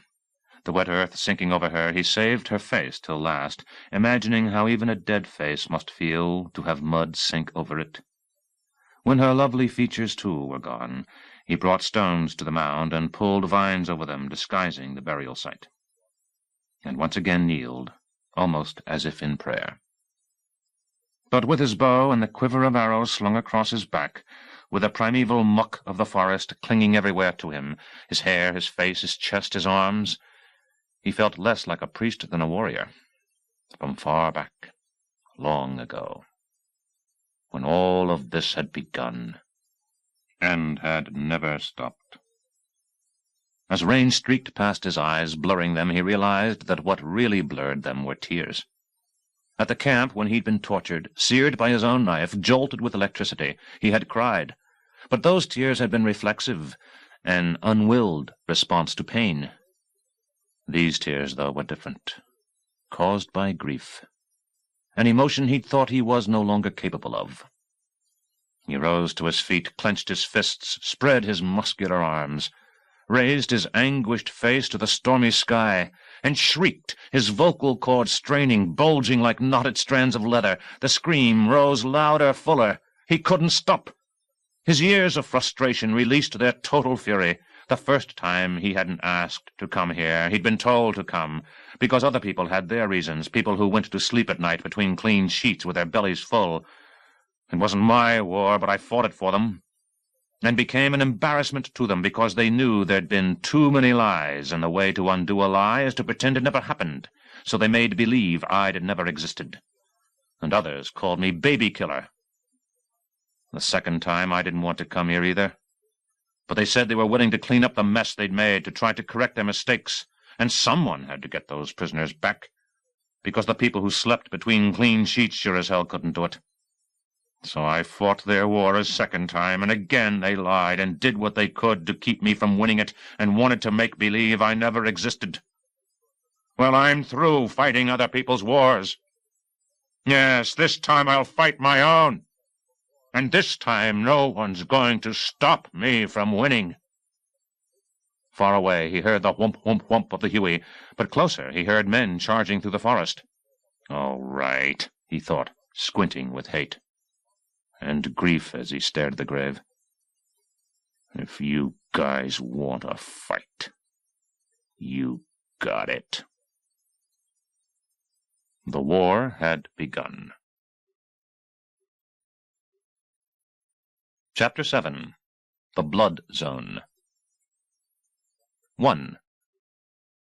Soon now, Ty thought ecstatically, charging through the forest. The muddy footprints he followed were closer together, sure evidence of fatigue. And each toe made a streak in the mud, as if the American did not have the strength to lift his boots. Weakened to begin with, the American was no doubt ready to collapse from the burden he carried. The hunt would end in minutes, possibly seconds. But I have to be cautious, Ty reminded himself. Even an exhausted animal can fight back briefly. There's no need to end this sport too quickly. It might be fun to prolong it slightly. He held up his hand, signaling the soldiers behind him to stop. Fascinated, he turned to explain the need for caution and frowned when he counted one less man than he expected. Of course, on the bluff above the base, a soldier had tripped a booby-trap and been dismembered. But Ty had made allowance for that. He ought to have 10 men. He had 9. Another booby-trap, he wondered. Or perhaps a soldier had fallen and sprained an ankle, or even got lost in the dark. The man would show up, and when he did, Ty would let him know what it felt like to lose face. Ty blinked. The rain played tricks on him, he was sure. The soldier nearest him abruptly had an object appear on his chest. A stick. An arrow. Blood. As the soldier fell back, another soldier had an arrow in his chest. And Ty lunged, panicked for cover, hearing screams around him. A hiss. A third soldier fell, peering stupidly at an arrow in him. Ty's men had already started firing. The combined stuttering blasts from their AK-47s stunned Ty's ears. As he shouted for them to stop, his voice seemed to come from far away. They fired blindly, shooting at everything before them, trees, bushes, vines, orchids, shredding leaves, splintering bark. Empty bullet casings flipped toward the mud. And Ty, his equilibrium off-balanced by the strident ringing behind his ears, kept yelling for them to stop. He shoved at them, cursing. They finally did what they were told. Crouched behind trees, they aimed trembling rifles, nervous, their eyes darting wildly. And one more man had been killed, an arrow projecting grotesquely from his left eye, the shaft in far enough that the barb protruded from the back of his skull. Ty wiped combined sweat and rain from his face. Glancing warily around, he tried to think. And he didn't like his conclusions. A minute ago, he'd had 9 men. Now there were 5. The bow from which these arrows came was powerful enough to kill on impact, the shock enormous. The vanes on the arrows were made from plastic, so the rain would not soften them and affect the accuracy of the archer's aim. The American's aim? But where would the American have found such a powerful bow, such well-designed arrows? And now that the accumulated roar of the AK-47s had ruined everyone's hearing, the archer could sneak more easily through the forest without fear of snapping a branch or rustling leaves. If he doesn't show himself, we can't know where he is to shoot at him. Ty hunched even lower and spoke to his handheld radio. 2. Maintaining the Huey's static position over the clearing, Yashin pressed his earphones closer to his head, shutting out the chopper's chugging roar. He heard an unsteady voice. "Search 1 to Dragon. Search 1 to Dragon. Come in." Yashin acknowledged. "Dragon, we are under attack. 4 dead." Surprised, Yashin kept his voice flat. "Draw his fire. He'll soon run out of ammunition. Over." "Dragon, repeat. I do not receive you." Impatient, Yashin spoke louder. "Draw his fire." "Dragon, he's too well hidden." "Shoot at his gunfire." "Dragon, I do not receive you." Yashin spoke even louder. "Have you got shit in your ears? Shoot at his gunfire!" "Dragon, he isn't using a gun." This time Yashin did allow himself to sound surprised. "Not a gun? Then what?" "A bow and arrow." Bow and... Yashin abruptly heard a commotion. Someone screaming, other men shouting, AK-47s rattling. He bit his lower lip with his broken teeth as the shots kept on and on. 3. It had taken all night for the camp's incompetent electrician to get the generator working again, but now that the overhead light was on, it didn't matter. Despite the murky rain outside, the morning was bright enough for Podolsk to see the radio. And communications mattered more than light. Very much. He'd stayed behind to coordinate the search, to receive transmissions from the various search groups, Soviet and Vietnamese, and relay information from one to the other, and of course to Yashin with the Dragon in the Huey. He'd listened with keener anticipation as a Vietnamese patrol seemed about to recapture the American. The patrol was commanded by Sergeant Tai, who'd earlier seemed as incompetent as the camp's electrician, deserving his assignment here. But as Tai's report had become more affirmative, Podolsk had wondered if he'd misjudged the man. Results deserved a reward.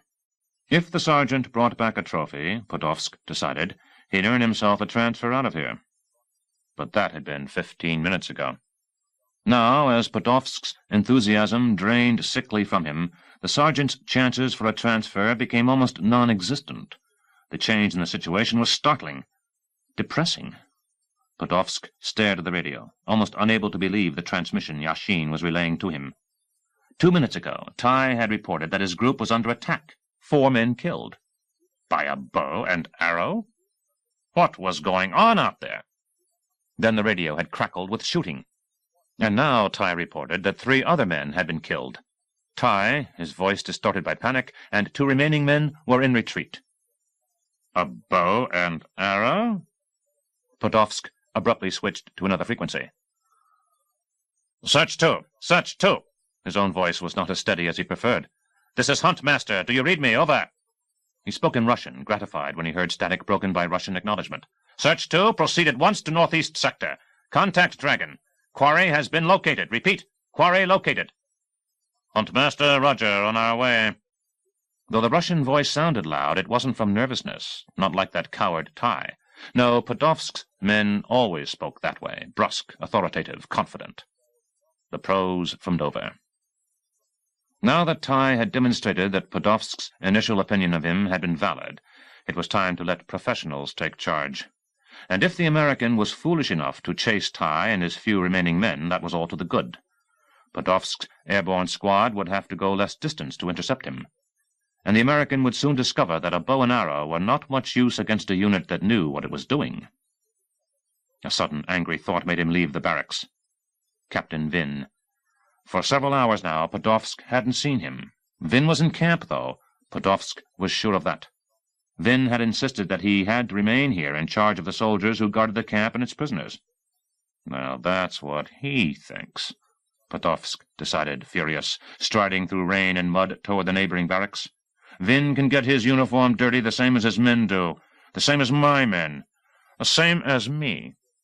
As if unconsciously to prove his point, Podolsk slipped in the mud and fell to one knee. His pants clung, wet, filthy, to his leg when he stood. Vin can get his ass out there and hunt for the prisoner the same as the others. He's not doing anything. The thought brightened Podolsk's spirits, and a further thought brightened them even more. Of course, there's really no need for Vin to go. My airborne unit will have executed the American in... Podolsk glanced at his military watch as he slogged through the mud. Oh, let's say 40 minutes. But Vin deserves the exercise. He needs to make an effort for a change. All the same, as Podolsk neared the barracks, he suddenly wondered if he ought to go back to the radio. But not to listen with satisfaction to the reports of the narrowing hunt. Instead, as an extra precaution, there's really no need, but just in case, to make sure. Yes, he wondered, perhaps he ought to radio for reinforcements. Because if the American could turn back his hunters with nothing more than a bow and arrow, what might he be able to do if he got his hands on a decent weapon? and Podolsk's spirits dimmed. 4. "Sir, AWACS is picking up some awfully strange reports," the radio technician said. Troutman, under military guard, stood angrily at the side of the hangar, watching Murdoch's people continue packing up. The "sir," of course, was directed not at Troutman, but at Murdoch, who pivoted, sweating, toward the technician. "Strange reports. From Rambo's last position, when he called in." As if Murdoch didn't want to be reminded of Rambo's threat. "Murdoch, I'm coming for you." He barked at a workman going by who nearly dropped a crate. "Be careful! That decoder's worth 2 years of your pay!" As the workman blanched, Murdoch swung again to the radio technician. "So what's so strange?" "Well, it seems there's—" "Say it, for Christ's sake!" "Some kind of battle going on. I don't know. The way the communists are talking, it might as well be a war." "War?" Frowning, Murdoch stalked closer. Troutman felt a spark of excitement in his chest. "With Rambo," the technician said. "What?" The spark of excitement in Troutman's chest glowed warmer. "The way I'm getting it," the technician said, "and it's hard to know for sure. The transmissions keep overlapping. Rambo was being held a prisoner when he called us." The technician tried to listen to his earphones and talk to Murdoch at once. "But he got away and—" "Damn it! What?" "Well, he killed 7, maybe 8 soldiers with a bow and arrow. After that, he stabbed a Russian. He strangled a Vietnamese with a vine. He strangled another Vietnamese with a string on his bow. He impaled a Russian with a spear. He's picking up their AK-47s and shooting till they're empty. He's even rigged some kind of catapult and brained a Russian with a rock." "Spears and slingshots," Troutman said from the corner. "Isn't that what you said he was good at?" "Just shut the fuck up!" Murdoch snapped. "And here's the weirdest part," the technician said. "This drove the communists out of their minds." "You're going to make me ask?" Murdoch shouted. "He got his hands on a Soviet, threw the guy from a bush, and the other commies thought the Russian was Rambo and shot him to pieces." "That's something I didn't tell you," Troutman said. "What's that?" Murdoch glared. "The kid's adaptable." "And now the Soviet who's taken charge of the base," the technician said. "Wait a second, I'm getting something." He nodded. "Yeah, the Soviet sent for reinforcements. He's called in help from all the Vietnamese soldiers at nearby bases. He's asked for a crack Soviet platoon from his own base at Cam Bay. And, yeah, he's got a— holy shit, a Soviet Mi-24 flying in. Christ, a chopper that big with that kind of firepower, cannons, rockets, heat-seeking missiles? You'd think they were fighting Nam all over again." "Well, in a way," Troutman straightened, "they are." Murdoch spun. "Makes sense." "The same as that police chief back in the States had the war brought home to him." "I said makes sense." "That town. The police chief figured he had the cops from towns all over the state. He had the state police, the National Guard, not to mention every asshole civilian with a rifle who thought he was Daniel Boone. So how could all of them lose? Well," Troutman's voice was steel-sharp, "they found out. Because they didn't understand what elite meant. They never grasped what men like Rambo were taught to do, what Rambo is. That's why we call it Special Forces. But he came back and showed them, didn't he? Gave them a practical demonstration. Helped with their urban renewal project, no extra charge, made a few renovations. What he actually did was, Murdoch, in case you didn't read his file as closely as you claim, he leveled the whole damned town for them." "All right," Murdoch bristled. "Don't make me lose my patience. Just what the hell's your point?" "Point? Simple. That Soviet commander's about to get a taste of what that cop felt.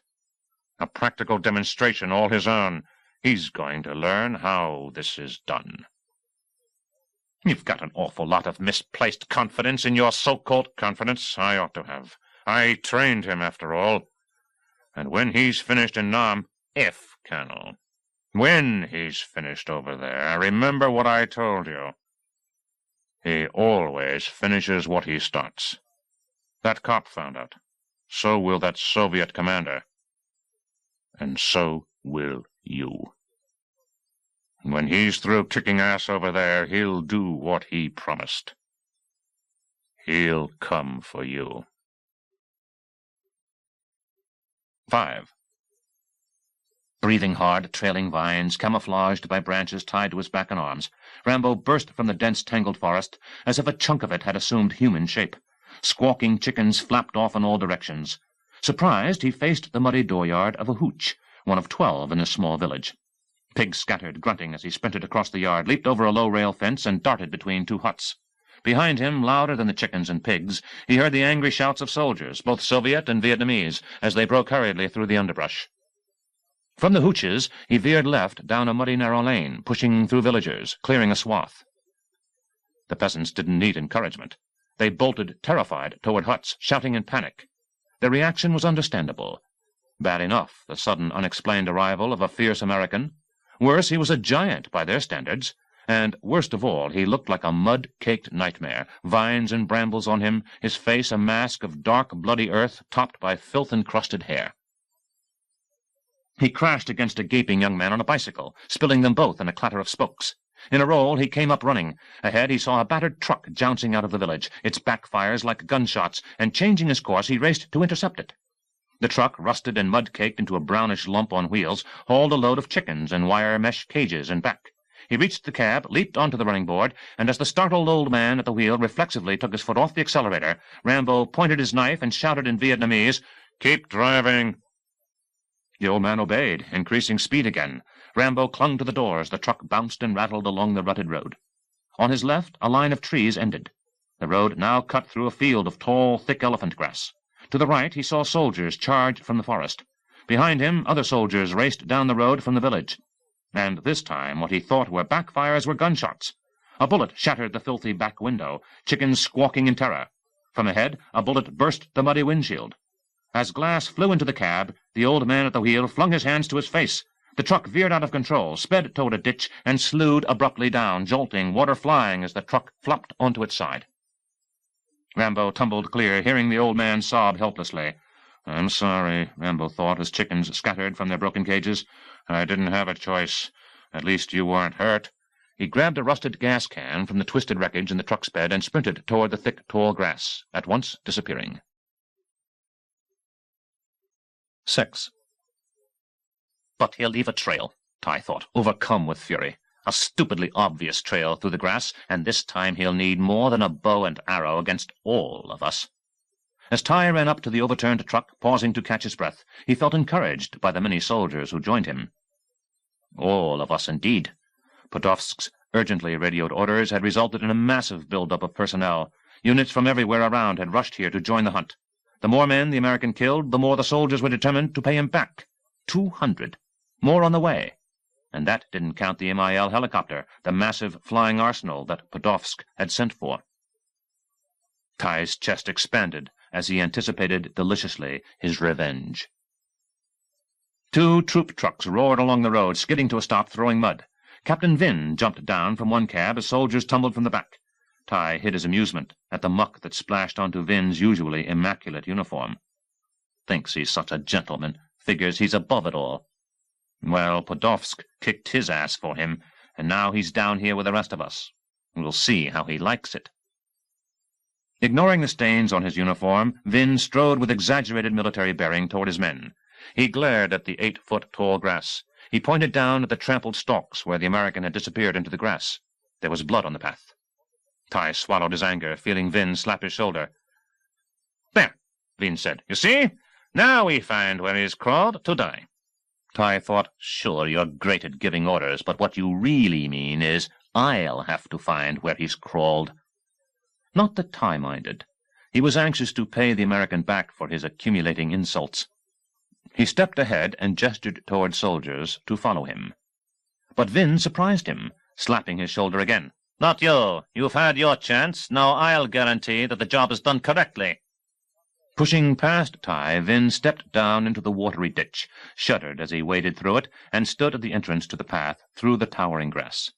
The soldiers scrambled to join him, splashing across the ditch, and even before they reached the top, Vin had already entered the grass. They hurried after him, disappearing. Only the tips of the radio antennas showed above the waving stalks. Then the antennas, too, were gone. Ty bitterly stared at the field. Sure, when it comes to an obvious trail, Vin figures he's an expert tracker. He gets to do the easy part, and take all the credit, and get transferred. Shit. 7.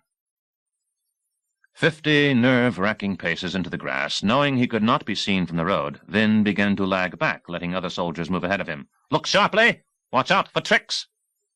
Hanging farther back, he glanced uneasily around him. The grass, pressing close against him on each side, made him feel smothered. The air in here was much more humid and heavy than back of the road, and the sounds were eerie, the swish of the grass, the echo of voices from the road, the overhead cry of a bird that turned in a spiral, staring down at him. He wondered if there'd be snakes in here. The only thing that reassured him was the wide trail of blood that the American, obviously wounded badly, had left behind. Sweat dripped off Vin's face. The underarms of his captain's jacket were soaked. He wondered if it would be unmilitary to roll up his sleeves. Fate, he decided, had not been kind. True, he'd managed to avoid combat during the war, his plush assignment in Hanoi marred occasionally by capitalist bombing, though the bombs had never fallen close to his office or his apartment in the city. With subordinates to perform his duties, he'd spent many lovely days on his sampan with his mistress. On his mistress, too. The thought made him smile, despite his present circumstances. But one day his superior officer had been replaced, and the next thing Vin had known he'd been sent to the outposts.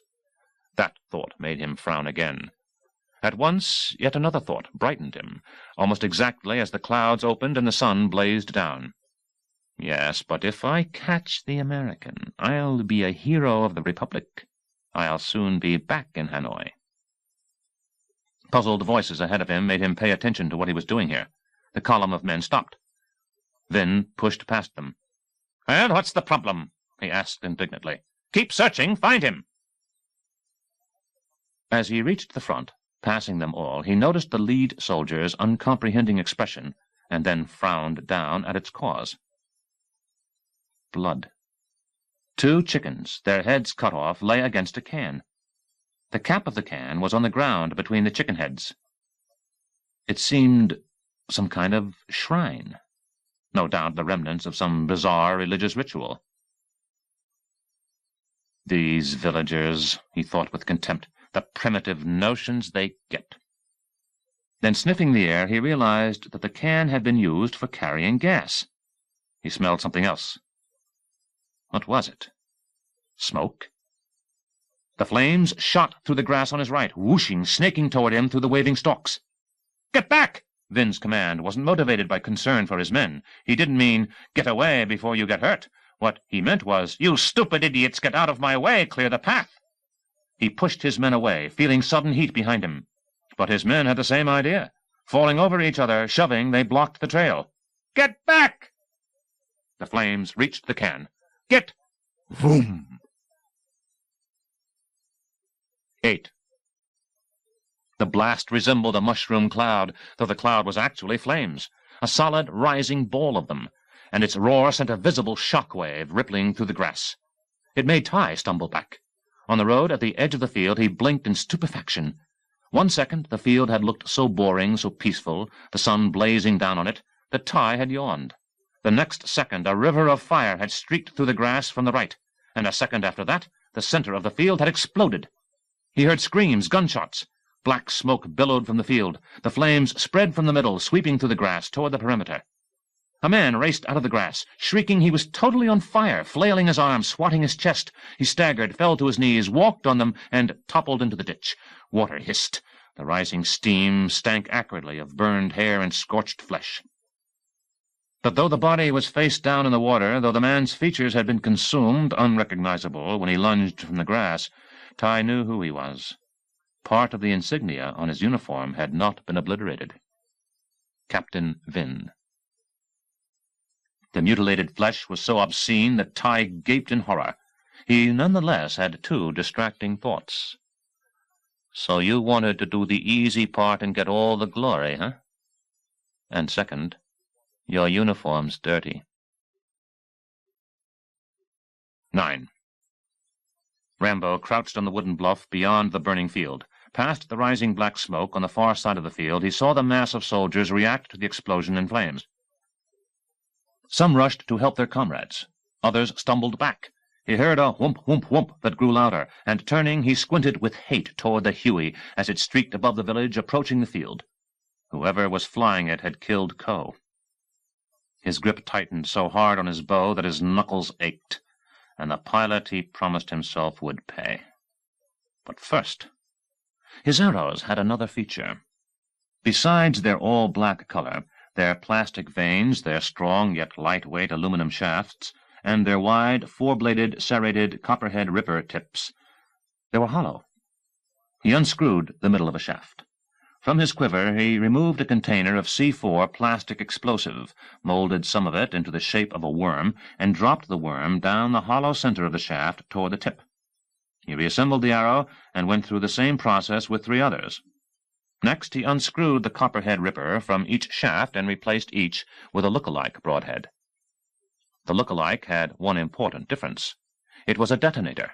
On impact, its small explosive charge would set off the plastic explosive. He set an arrow onto the bow, drew the string back to its full 30-inch extension, and felt the wheels at the end of each bow limb roll over to adjust the pressure, reducing his effort from 100 pounds to 50 as he aimed at one of the trucks on the road beyond the field. He shut out the world, except for the arrow, the bow, and the target. The universe stopped. And began again as he released the arrow. The wheels on each limb compounded the thrust of the string, increasing its force from 50 pounds to 100. At the instant the arrow left the bow, it hissed at 250 feet per second. But he wasn't surprised that, because of the distance and the obscuring smoke, he missed the truck 200 yards away. What he hit was sufficient, though. A section of road exploded. Men flew. Even from that far away he heard screams in the midst of the blast. He hurriedly corrected his aim, releasing another arrow, and this time he hit his mark, the truck erupting in a fiery wallop that was followed by a second explosion, the vroom of the gas tank. Shrapnel and flames enveloped more soldiers. He shot yet again. The other truck disintegrated in a blazing roar. And he even tried a shot at the Huey, but the arrow arced past it, descending, exploding near more soldiers on the road. Enough. He had to save his arrows. Earlier, after he'd routed Sergeant Tighe's men in the forest, killing 8 of them with arrows, he'd crept to each body. Though the tilted barbs on the copperhead ripper tip would normally not allow the shaft to be pulled back through the body, he could, in this case, easily retrieve the shaft by unscrewing the broadhead that protruded from the body, and thus, with nothing to impede the shaft, pull the arrow out. He had then screwed the broadhead back onto each arrow. But even then his supply was limited. He had to use them judiciously. As rifle fire was directed toward this bluff, the bullets not coming close to him, he eased back, deciding his next tactic. But paused as he saw 10 soldiers rush down the road and veer around the flaming grass, heading in this direction. And the man who led them, it was hard to tell this far away, the man who led them seemed to be Sergeant Tighe. As Rambo ducked down the brush-covered back of the slope, he heard the whoomp, whoomp, whoomp of the Huey. 10. "What is it now? Have they killed him yet?" Murdoch demanded. Flanked by guards, Troutman waited for the radio technician's answer. The operator shook his head. "Sure doesn't sound like it." "What the hell is that supposed to mean?"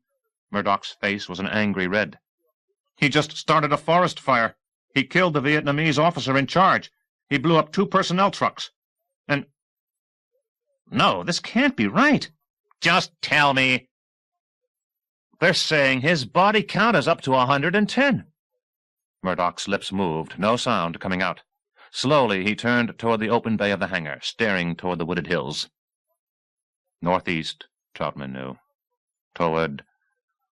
"What in God's name is going on over there?" Murdoch asked. 11. Tighe shifted through the forest. Mosquitoes feasted on his sweaty face, but he didn't dare distract himself by swatting at their itchy cluster.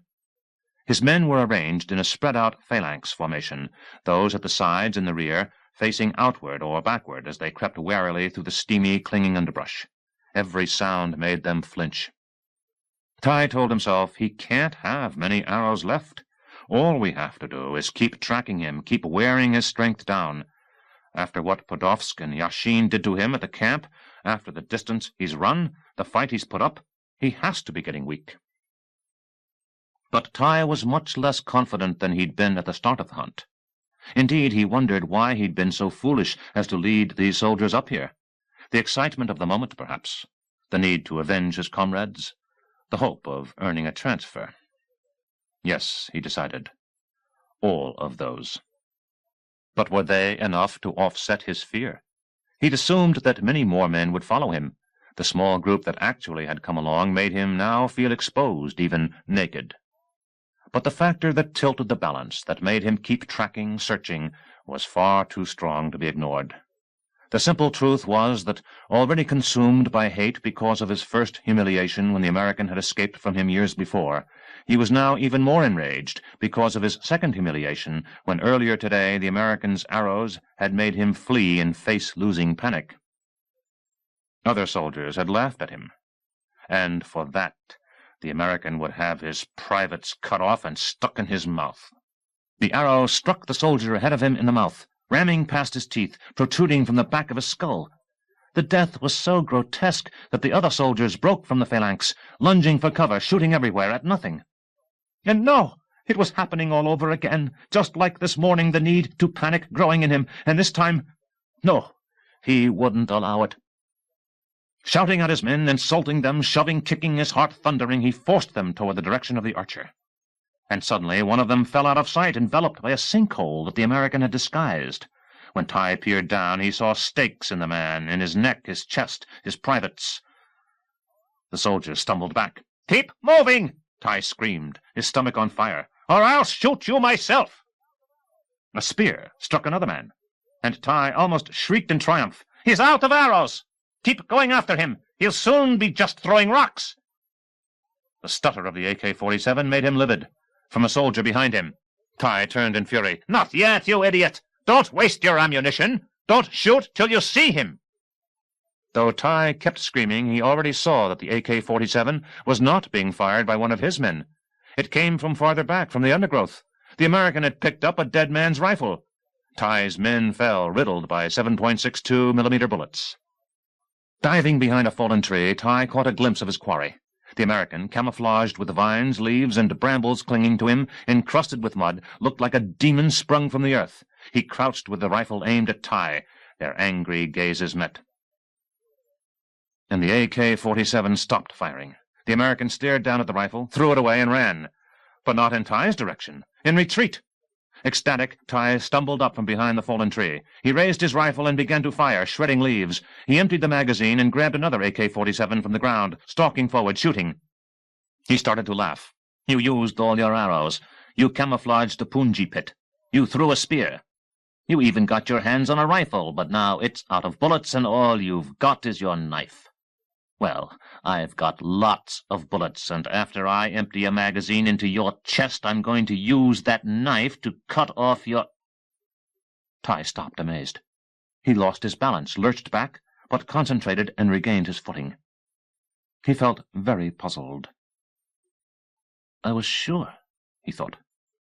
"I was sure you'd used all your arrows." But he understood how wrong he'd been, because one of them now projected from his stomach, a magic act of now you don't see it and now you do. And more important, now you feel it. Yes, oh my, yes. And it hurt so much, like several razors slicing into him, with a force that took his breath away. This happened in 1 second, and in the next he had an infinitesimal part of that second to realize awesomely. His guts blew apart. 12. For the scars on my back and chest, Rambo thought, and the scars in my mind, and the nightmares that never stopped. But he still had another scar, deeper, more agonizing, the death of Coe. He heard the whoomp, whoomp, whoomp of the Huey rushing over the forest. That's it. Come closer, he thought. Come closer. In rage, he retrieved an arrow from one of the soldiers he'd shot. As before, he would fill the shaft with plastic explosive and attach a detonator head. If he could lure the Huey close to him, trick the pilot into hovering away from trees so there'd be nothing to deflect the arrow, he could bring down the son of a bitch. Bring him down hell, blow him into specks. But he had to be careful. The Huey had a dragon. As he worked to retrieve an arrow from a body, the helicopter suddenly showed itself beyond a gap in the trees. Peering up, startled, Rambo clearly saw the face of the pilot beyond the plexiglass. The Cossack. And the Cossack straightened, seeing him. No time for the arrow. Sprinting, planning to double back and get it once he had the chance, Rambo veered past trees, slashing madly through bushes. He felt his shoulder blades tense. Any moment the dragon would belch. The thunderous, fiery column of bullets would follow the path he made through the forest, disintegrating his cover, isolating him until... But his cover began to disappear on its own, receding, dwindling. Shadows diminished, sunlight grew. My God, another clearing! Can't let him catch me in the open. Veering to the left, Rambo raced through scattered trees. But he didn't understand. The dragon had stopped. He's got a chance for me, but he isn't taking it. Out of ammunition? He risked a frantic glance up behind him. The Huey continued its roaring approach, but the dragon still didn't belch, and he was even more sure that the gun was empty. In its place he heard the stuttering blast of a smaller gun, an M60, and saw two objects flip from the Huey's open bay. Two long metal cylinders. Instead of falling straight down, they were carried forward by the speed they'd gained from the Huey, slanting in his direction, beginning to tumble. Worse than the dragon. Napalm. Rambo raced, desperate, his lungs swelling, aching, his legs pumping, stretching for maximum distance. Ahead, through the undergrowth, he saw something glint from right to left. And behind he heard the wallop of the canisters rupturing onto the ground, a powerful, liquid-exploding varoom that grew and streaked and chased him. 20-meter-long arcs of flame would be spewing through the forest. He smelled sick, sweet fumes, felt heat on his back, even saw his shadow ahead of him, though the sun blazed overhead. And as the flames began to sear his back, their massive rush throwing him forward, he dove, adding to the momentum of their push, toward the glint he'd seen through the trees. A rushing stream. Plunging into it, he felt the water cool his stinging back. He slanted lower into the water, kicking, thrusting with his arms. As the rushing current twisted him, he saw the surface, the flames sweeping over the water. The current twisted him again, and facing the bottom, he saw that the blazing napalm made the stream's muddy bottom look orange. Propelled, he scraped past boulders, wincing, trying to hold his breath. The stream dipped, rose, and dipped again, a grotesque amusement park ride, gone insane, and as the flames above him disappeared, unable to hold his breath any more, he struggled toward the surface, clawing through the water. The stream disappeared. His stomach rose as his body dropped. In sunlight, his lungs expanding, inhaling as he plummeted, he heard a rumble below him. The rumble amplified as he fell, a cataract. And all at once the rumble was directly against his ears, his body plunging into the pool at the bottom. Stunned by the splashing shock, he swallowed water, gagged, and kicked against a boulder he'd barely missed. He surfaced, gasping, spun by turbulence. Rubbing his eyes to clear them, he strained, peering up. High on the escarpment, a firestorm raged. And swooping past it, the Huey resumed its attack. Bullets from the roaring M60 splintered the rocky shore behind him. And the dragon? Out of bullets? No, it belched. And Rambo, inhaling frantically, dove kicking, clawing toward the pressure at the bottom of the seething pool. 13. Yashin watched the pool enlarge beyond the Huey's plexiglass as the chopper rushed down the chasm. He licked his broken teeth, feeling their jagged edges like broken glass on his tongue. With his thumb hard on the dragon's firing button, he watched the fusillade churn the pool, making the water seem to boil. In the bay behind him, a gunner strafed the pool with M60 rounds. Yashin wanted to empty his service pistol at it, to throw empty ammunition cases at it, to piss on it. He took his thumb off the dragon's firing button. The gunner behind him stopped the M60. The churning pool returned to its normal, frothing turbulence. Yashin urged the Huey closer to it. "Do you see his body?" he shouted to the two soldiers in back. They stared out the open ports on each side, but didn't answer. "The swirl of water should bring it to the surface." Or maybe not, Yashin thought. If there's an undercurrent, his body might have been caught between rocks at the bottom. "Then what about blood?" he shouted. "Do you see any blood?" They didn't, and neither did he. But the American couldn't have survived, unless the turbulence dissipated the blood so much that it wasn't obvious. He lowered the Huey. He had to look closer. "You!" he shouted to one of the soldiers, the man who normally flew this helicopter. "Take the controls. I'm going back there." The soldier obeyed, and Yashin stalked toward the back, peering out the open bay on the left, staring down. No blood. "Take it lower," he told the pilot. "But we're almost into the water now." "Take it lower!" The pilot obeyed. The water churned directly below him as Yashin studied its concealing froth. Mist from the rumbling waterfall entered the chopper. "This is pointless," Yashin thought. "We'll get ourselves killed." And then he realized the current would have carried the body downstream. "That's why I don't see blood. The blood will show up farther along." He nodded and told the pilot, "Take it up. Follow the stream." The pilot looked relieved to do so. As the Huey slowly rose, the soldier next to Yashin exhaled, and suddenly clutched the bulkhead, fighting to keep his balance as the Huey tilted. Yashin yelled to the pilot, "What's the matter with you?" "Air currents from the waterfall." The Huey tilted again. "Keep it steady." "I'm trying. The wind is—" Disgusted, Yashin glanced toward the soldier, clutching the bulkhead across from him. But the soldier wasn't there. Yashin glimpsed the blur of his uniform as he fell out of sight toward the water. And the American was surging up into the bay, dripping, filthy, his eyes like lasers.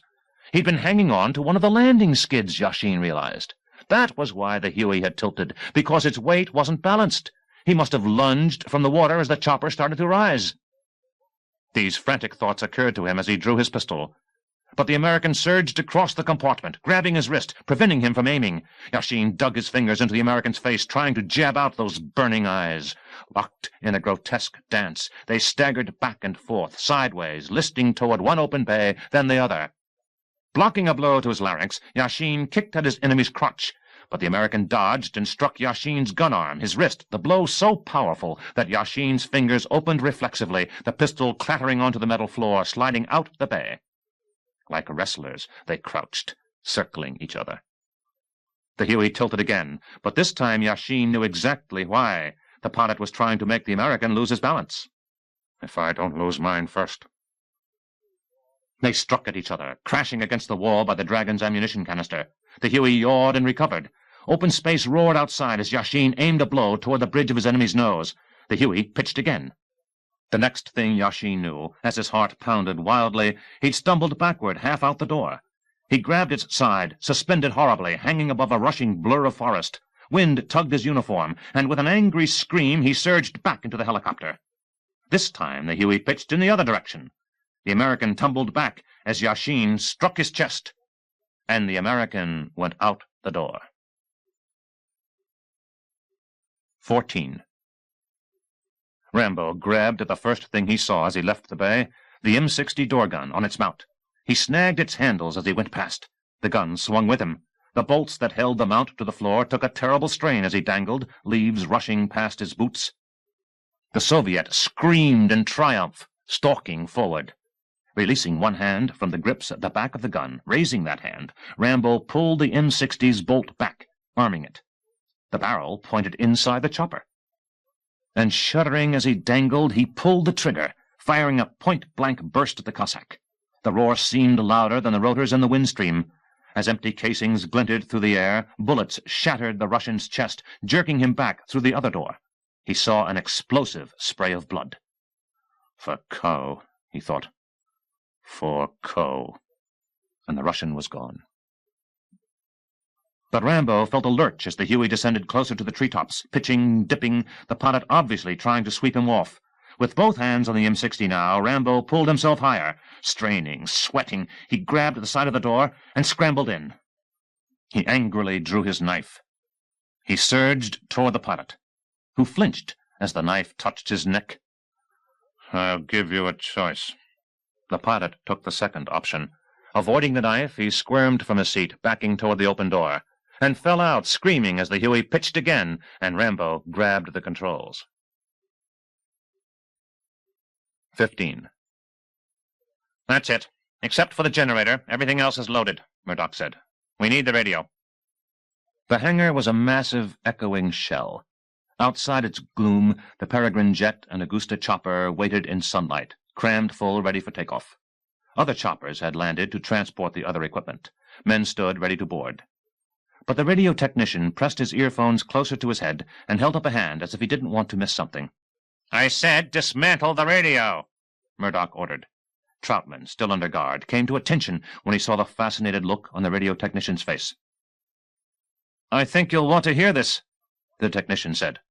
"Ah," Murdoch relaxed. "He's dead." "Not quite, sir. I'm getting frantic messages from the Soviet officer at the camp. He can't get the Soviet pilot in the chopper to respond. For a while he thought the chopper might have crashed." "For a while?" Murdoch frowned. "Then something else happened to it?" "Well, yes, sir. The Soviet officer's pretty sure now it was commandeered." "Say that again."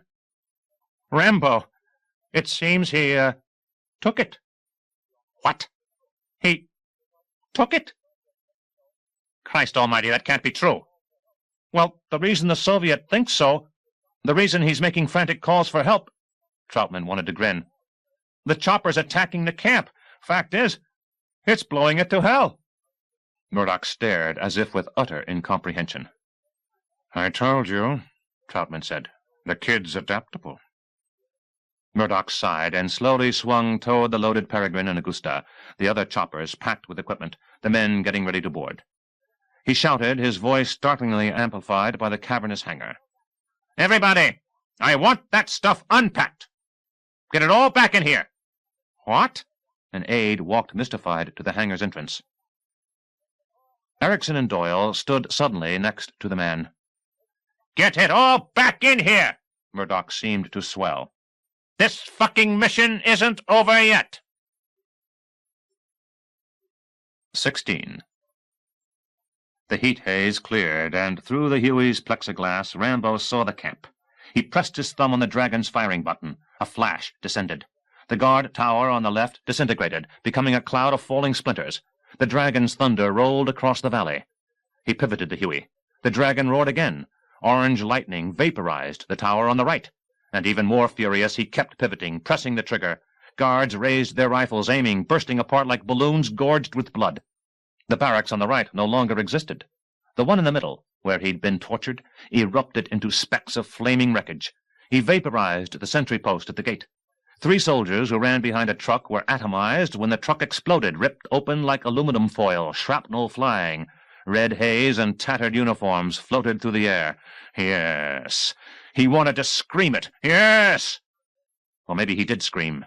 Maybe the hideous shriek he thought he heard from down there was actually from his own strained, stretched, raw vocal cords, his angry, twisted mouth. He'd never know.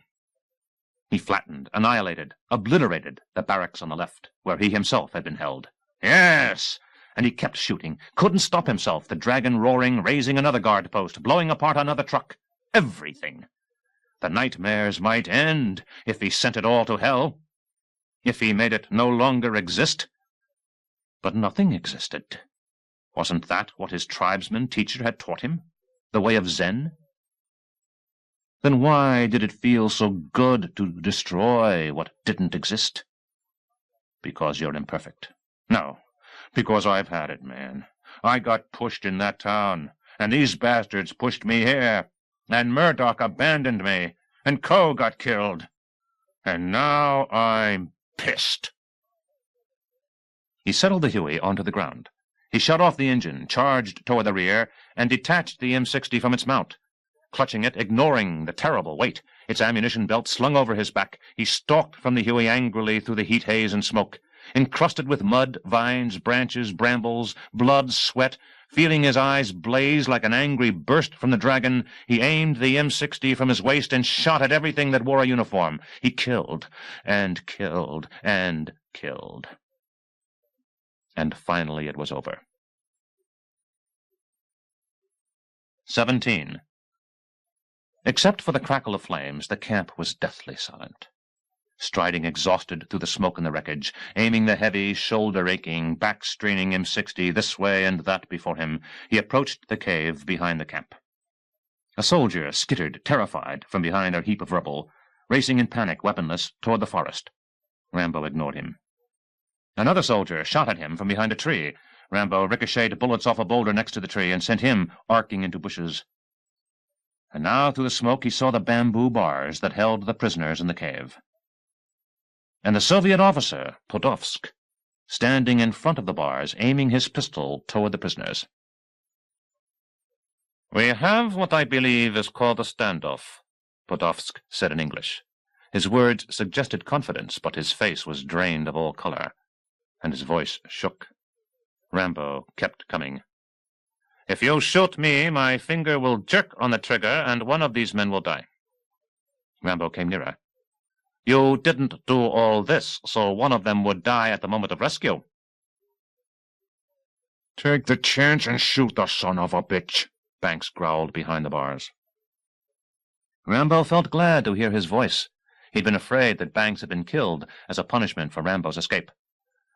"All I ask is your word that you'll let me go," Podolsk said. "My life for one of theirs." But Rambo kept coming, and Podolsk shuddered. "You won!" the Soviet shouted. "Isn't that enough?" He turned abruptly to shoot Rambo, and a hand lunged between the bars, clutching Podolsk's wrist. The hand had almost no flesh. It might have belonged to a corpse come back from the grave to seek revenge. The bony grip should have had no strength, but it clung to Podolsk as if in a death grip. By the time the Soviet had twisted free, Rambo's own hand was on the Russian's wrist, twisting, snapping it like a piece of kindling. Podolsk screamed. His pistol dropped, and Rambo let the M60 drop. It clattered. He grabbed the Soviet, dragged him, struggling 30 yards across the compound. "No!" Lifted him by a leg and an arm, high above Rambo's head. "No!" And threw him into the slime pit. Podolsk's scream died with a muddy splash. Things covered him. 18. Technicians, helped by soldiers, hurried to reassemble equipment. The hangar was once again filled with frantic activity. "Never mind that other stuff," Murdoch ordered. "I want the radar working first." Troutman shook his head, amazed, unable to adjust to the change in the man. After having abandoned Rambo, and indeed been anxious for Rambo to die, Murdoch was now working desperately to save him, to bring him back. "Make sure the Augusta's empty," Murdoch ordered. "Erickson, Doyle, double-check its weapons." For a stomach-sinking second, Troutman had a sudden premonition. There could be another reason for Murdoch's behavior. Another motive entirely. Not to save Rambo. Not to bring him in, but... No, surely not. Not even Murdoch would... 19. Rambo aimed the M60 on an angle away from the prisoners and shot off the lock on the bars that blocked the cave. He grabbed the gate and yanked it open. The prisoners stared, too stunned to talk or move. But all at once their awe became urgency. "For Christ's sake, let's go!" Banks yelled. The ones who still had strength lifted the sicker men to their feet. Rambo helped the man with malaria from the cave. They tried to hurry across the compound, but their progress was pathetic, like zombies shuffling more than running. One man staggered. Banks grabbed him as he fell. And at last they reached the Huey. But even then it wasn't over. A wounded soldier fired from the wreckage of a barracks, hitting a prisoner in the side, and Banks went crazy, grabbing an AK-47 off the ground, shooting until the soldier was riddled with bullet holes. Banks looked so wild that Rambo understood. For this man, too, the nightmares wouldn't ever be over. Or for the other men. Until you died, nothing about this damned war ever left you. Climbing, crawling, squirming into the Huey, they huddled together. Rambo lifted in the wounded man, hurried to reattach the M60 on its mount, and rushed toward the chopper's controls. As the rotors began to turn, and the engine whined increasingly, he heard another sound, faint, hardly audible. But he heard it all the same, and looking back he saw what caused it. Tears on their cheeks. He'd heard their sobbing. His jaw hurt. He faced the plexiglass again, the rotors up to full speed. And he was right. Nothing about this war ever ended. His heart shrank because ahead of him, diving out of the sun's glare, he saw the silhouette of a massive Soviet assault helicopter. Massive didn't even describe it.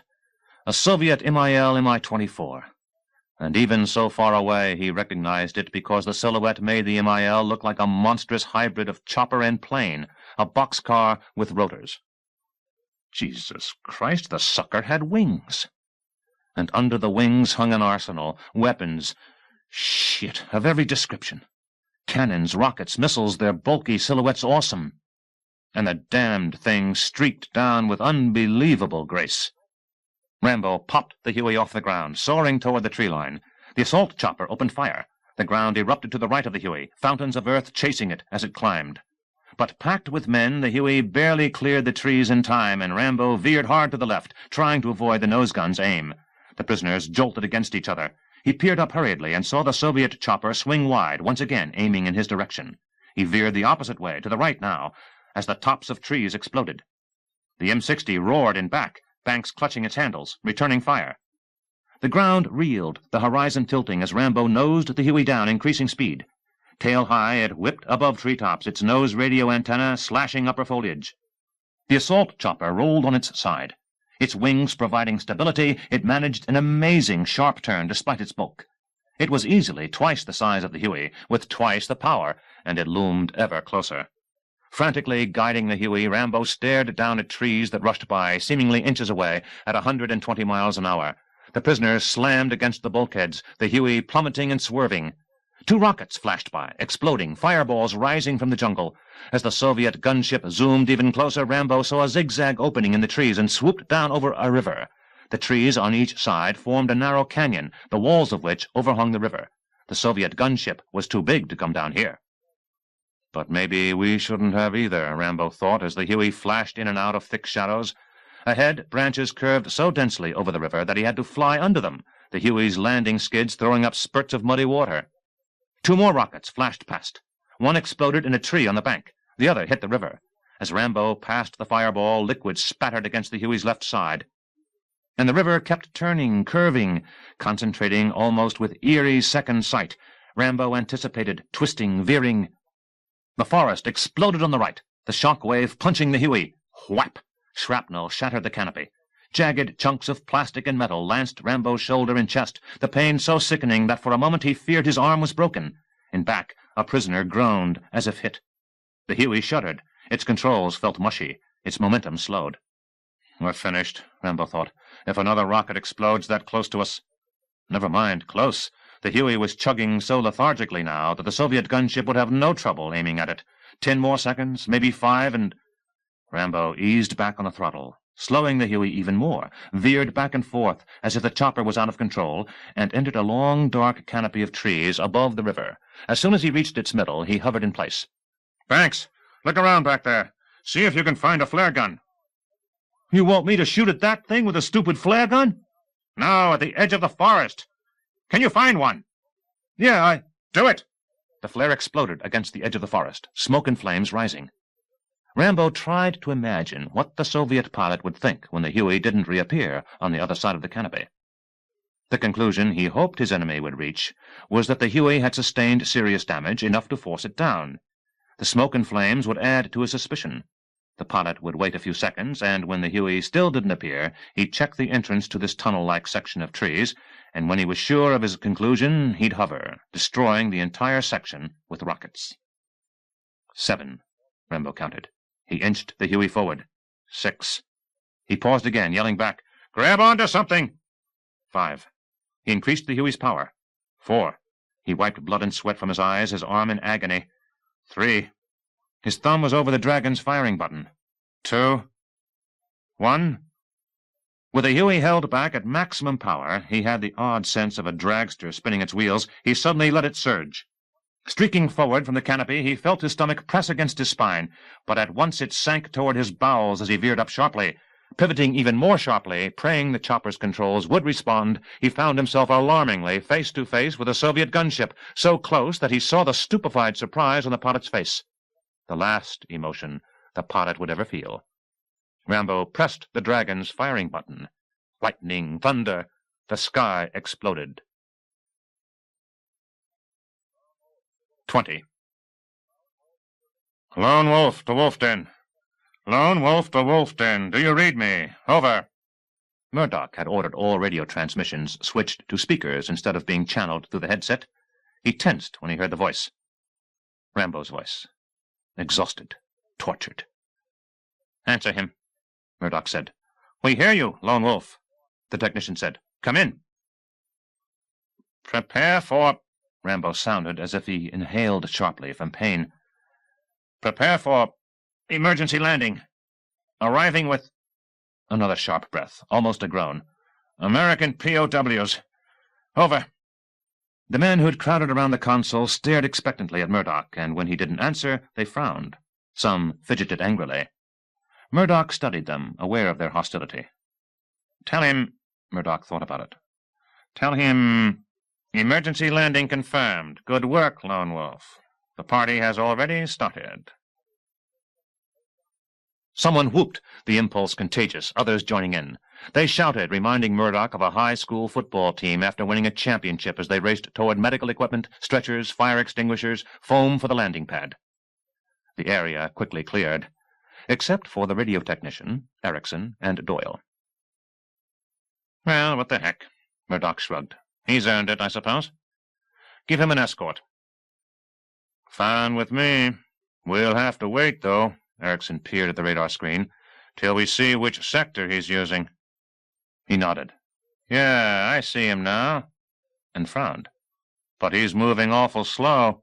In his place, I'd want to get my ass back here as quick as I could. No, something's wrong. All the more reason, Doyle said, to get out there and give him an escort. American POWs, the technician said, shaking his head. I might get patriotic again. I feel like I did in '73, when that other group came back. Yeah, Murdoch said. The war. It's over. But it doesn't end. 21. Yeah, Star Wars, Rambo said, talking to relieve his pain. When you guys get back in the States, you'll want to see it 6 times. Some people saw it 20. The prisoners crowded closer behind him, spellbound. Skywalker? Banks asked. Yeah, Rambo said, wincing, trying to keep the Huey steady in such pain that he fought the urge to vomit. And there's this guy with a black helmet and cape. Darth Vader. He's got this sword, except it's not a sword. It's a... There's the Mekong River ahead. The prisoners no longer cared about Star Wars. They had something even more exciting to consider. And beyond it, Banks asked. Is that... Thailand, Rambo said. And after that? Home. The word sent a hush through the Huey. Home, someone whispered. All these years, sometimes all that kept me sane was remembering. Tasty freeze, someone said. Pepperoni pizza. Hot dogs, French fries. Beer and the Dodgers. My kid'll be 16 years old now. He'll be able to drive a car. My wife. I wonder if she stayed. What's it like over there? Here, what's it like? In the world? Rambo hesitated. Well? Banks asked. What's the matter? Nothing. Rambo couldn't bring himself to tell them. It would be too much. A sin. Home? It's just the same, he lied. The good old U.S. never changed. Come on, man, it must have. Sure, in a way, I guess. Ronald Reagan's president. Ronald? Wait a minute. You don't mean the movie actor? Yep. Despite his agony, Rambo had to chuckle. Death Valley Days himself. Well, holy fuck. Yeah, I said that many times. And Rambo couldn't bring himself to tell them that Vietnam was about to change its name to Nicaragua, or that the sound of John Lennon's Give Peace a Chance had changed to the rattle of sabers. And maybe that's why Luke Skywalker's light sword was so popular. The clean depiction of war. If you had your hand cut off, you got a new one. In the movies. Yeah, John Wayne, Ronald Reagan, and the movies. No, he couldn't tell them about Nicaragua. It would be too much. Too goddamned much. As the Mekong River grew larger ahead of him, he saw a speck in the sky beyond it. 22. Murdoch sent the radio technician out of the hangar. "I'll handle this for you," he said. "You go ahead. Watch the sky for them." And when the technician was out of the hangar, he spoke to the microphone. "Pack leader to Hammer. When the unidentified, repeat unidentified helicopter has crossed the Mekong River into Thailand, shoot it down. Proceed to the crash site and fire your remaining rockets into the wreckage. No survivors. Repeat, no survivors. Is this understood, Hammer?" Erickson's voice came puzzled through the crackling static. Sir, I'm experiencing a little hearing difficulty." "What are you talking about?" "Over." 23. "Well, Erickson said in the chopper, my problem is I've got something stuck in my ear." What he had in his ear was the muzzle of Troutman's M16. In back, Doyle was sprawled unconscious. The tarpaulin, where Troutman had hidden between stacks of ammo cases, was thrown back. Troutman pressed the rifle harder against Erickson's ear and leaned ahead to switch off the radio. "Tell me, Erickson, wouldn't you rather run a tourist shuttle service in the south of France?" Ahead, through the plexiglass, he saw Rambo's Huey, and Rambo bleeding in pain at the controls. But Rambo could see inside the Augusta's plexiglass. Troutman was sure of it. Could see Troutman pressing the rifle to Erickson's head. And with the dignity of professionals, Troutman had trouble breathing. They nodded to each other. "Rambo, I love you." 24. Ignoring the foam on the landing pad, Rambo took the Huey straight inside the hangar, wavering, managing angrily to set it down. As medics and firefighters raced inside toward the chopper, he stepped from the open bay, clutching the M60, his expression so fierce that everybody scattered back. Except for one medic who peered inside the Huey and gasped at the blood that still sloshed. Rambo's entire body was covered with it. Dripping, he left a trail as he walked. Outside, the Augusta set down. As soldiers scurried to aim their M16s at him, Rambo heard a voice bark from the Augusta's loudspeaker. The voice was Troutman's. "Put those weapons down. Repeat, put down those weapons. That's an order from a very pissed-off colonel." Rambo turned, peering out of the hangar toward the Augusta. Troutman stood at its open bay, aiming its machine gun toward the soldiers. Troutman's eyes said everything. In '68 in Saigon, they'd spent an afternoon in a bar together. Troutman had said, "I've got 2 daughters. I'm glad they were daughters. I love them. I wouldn't want anything different, believe me.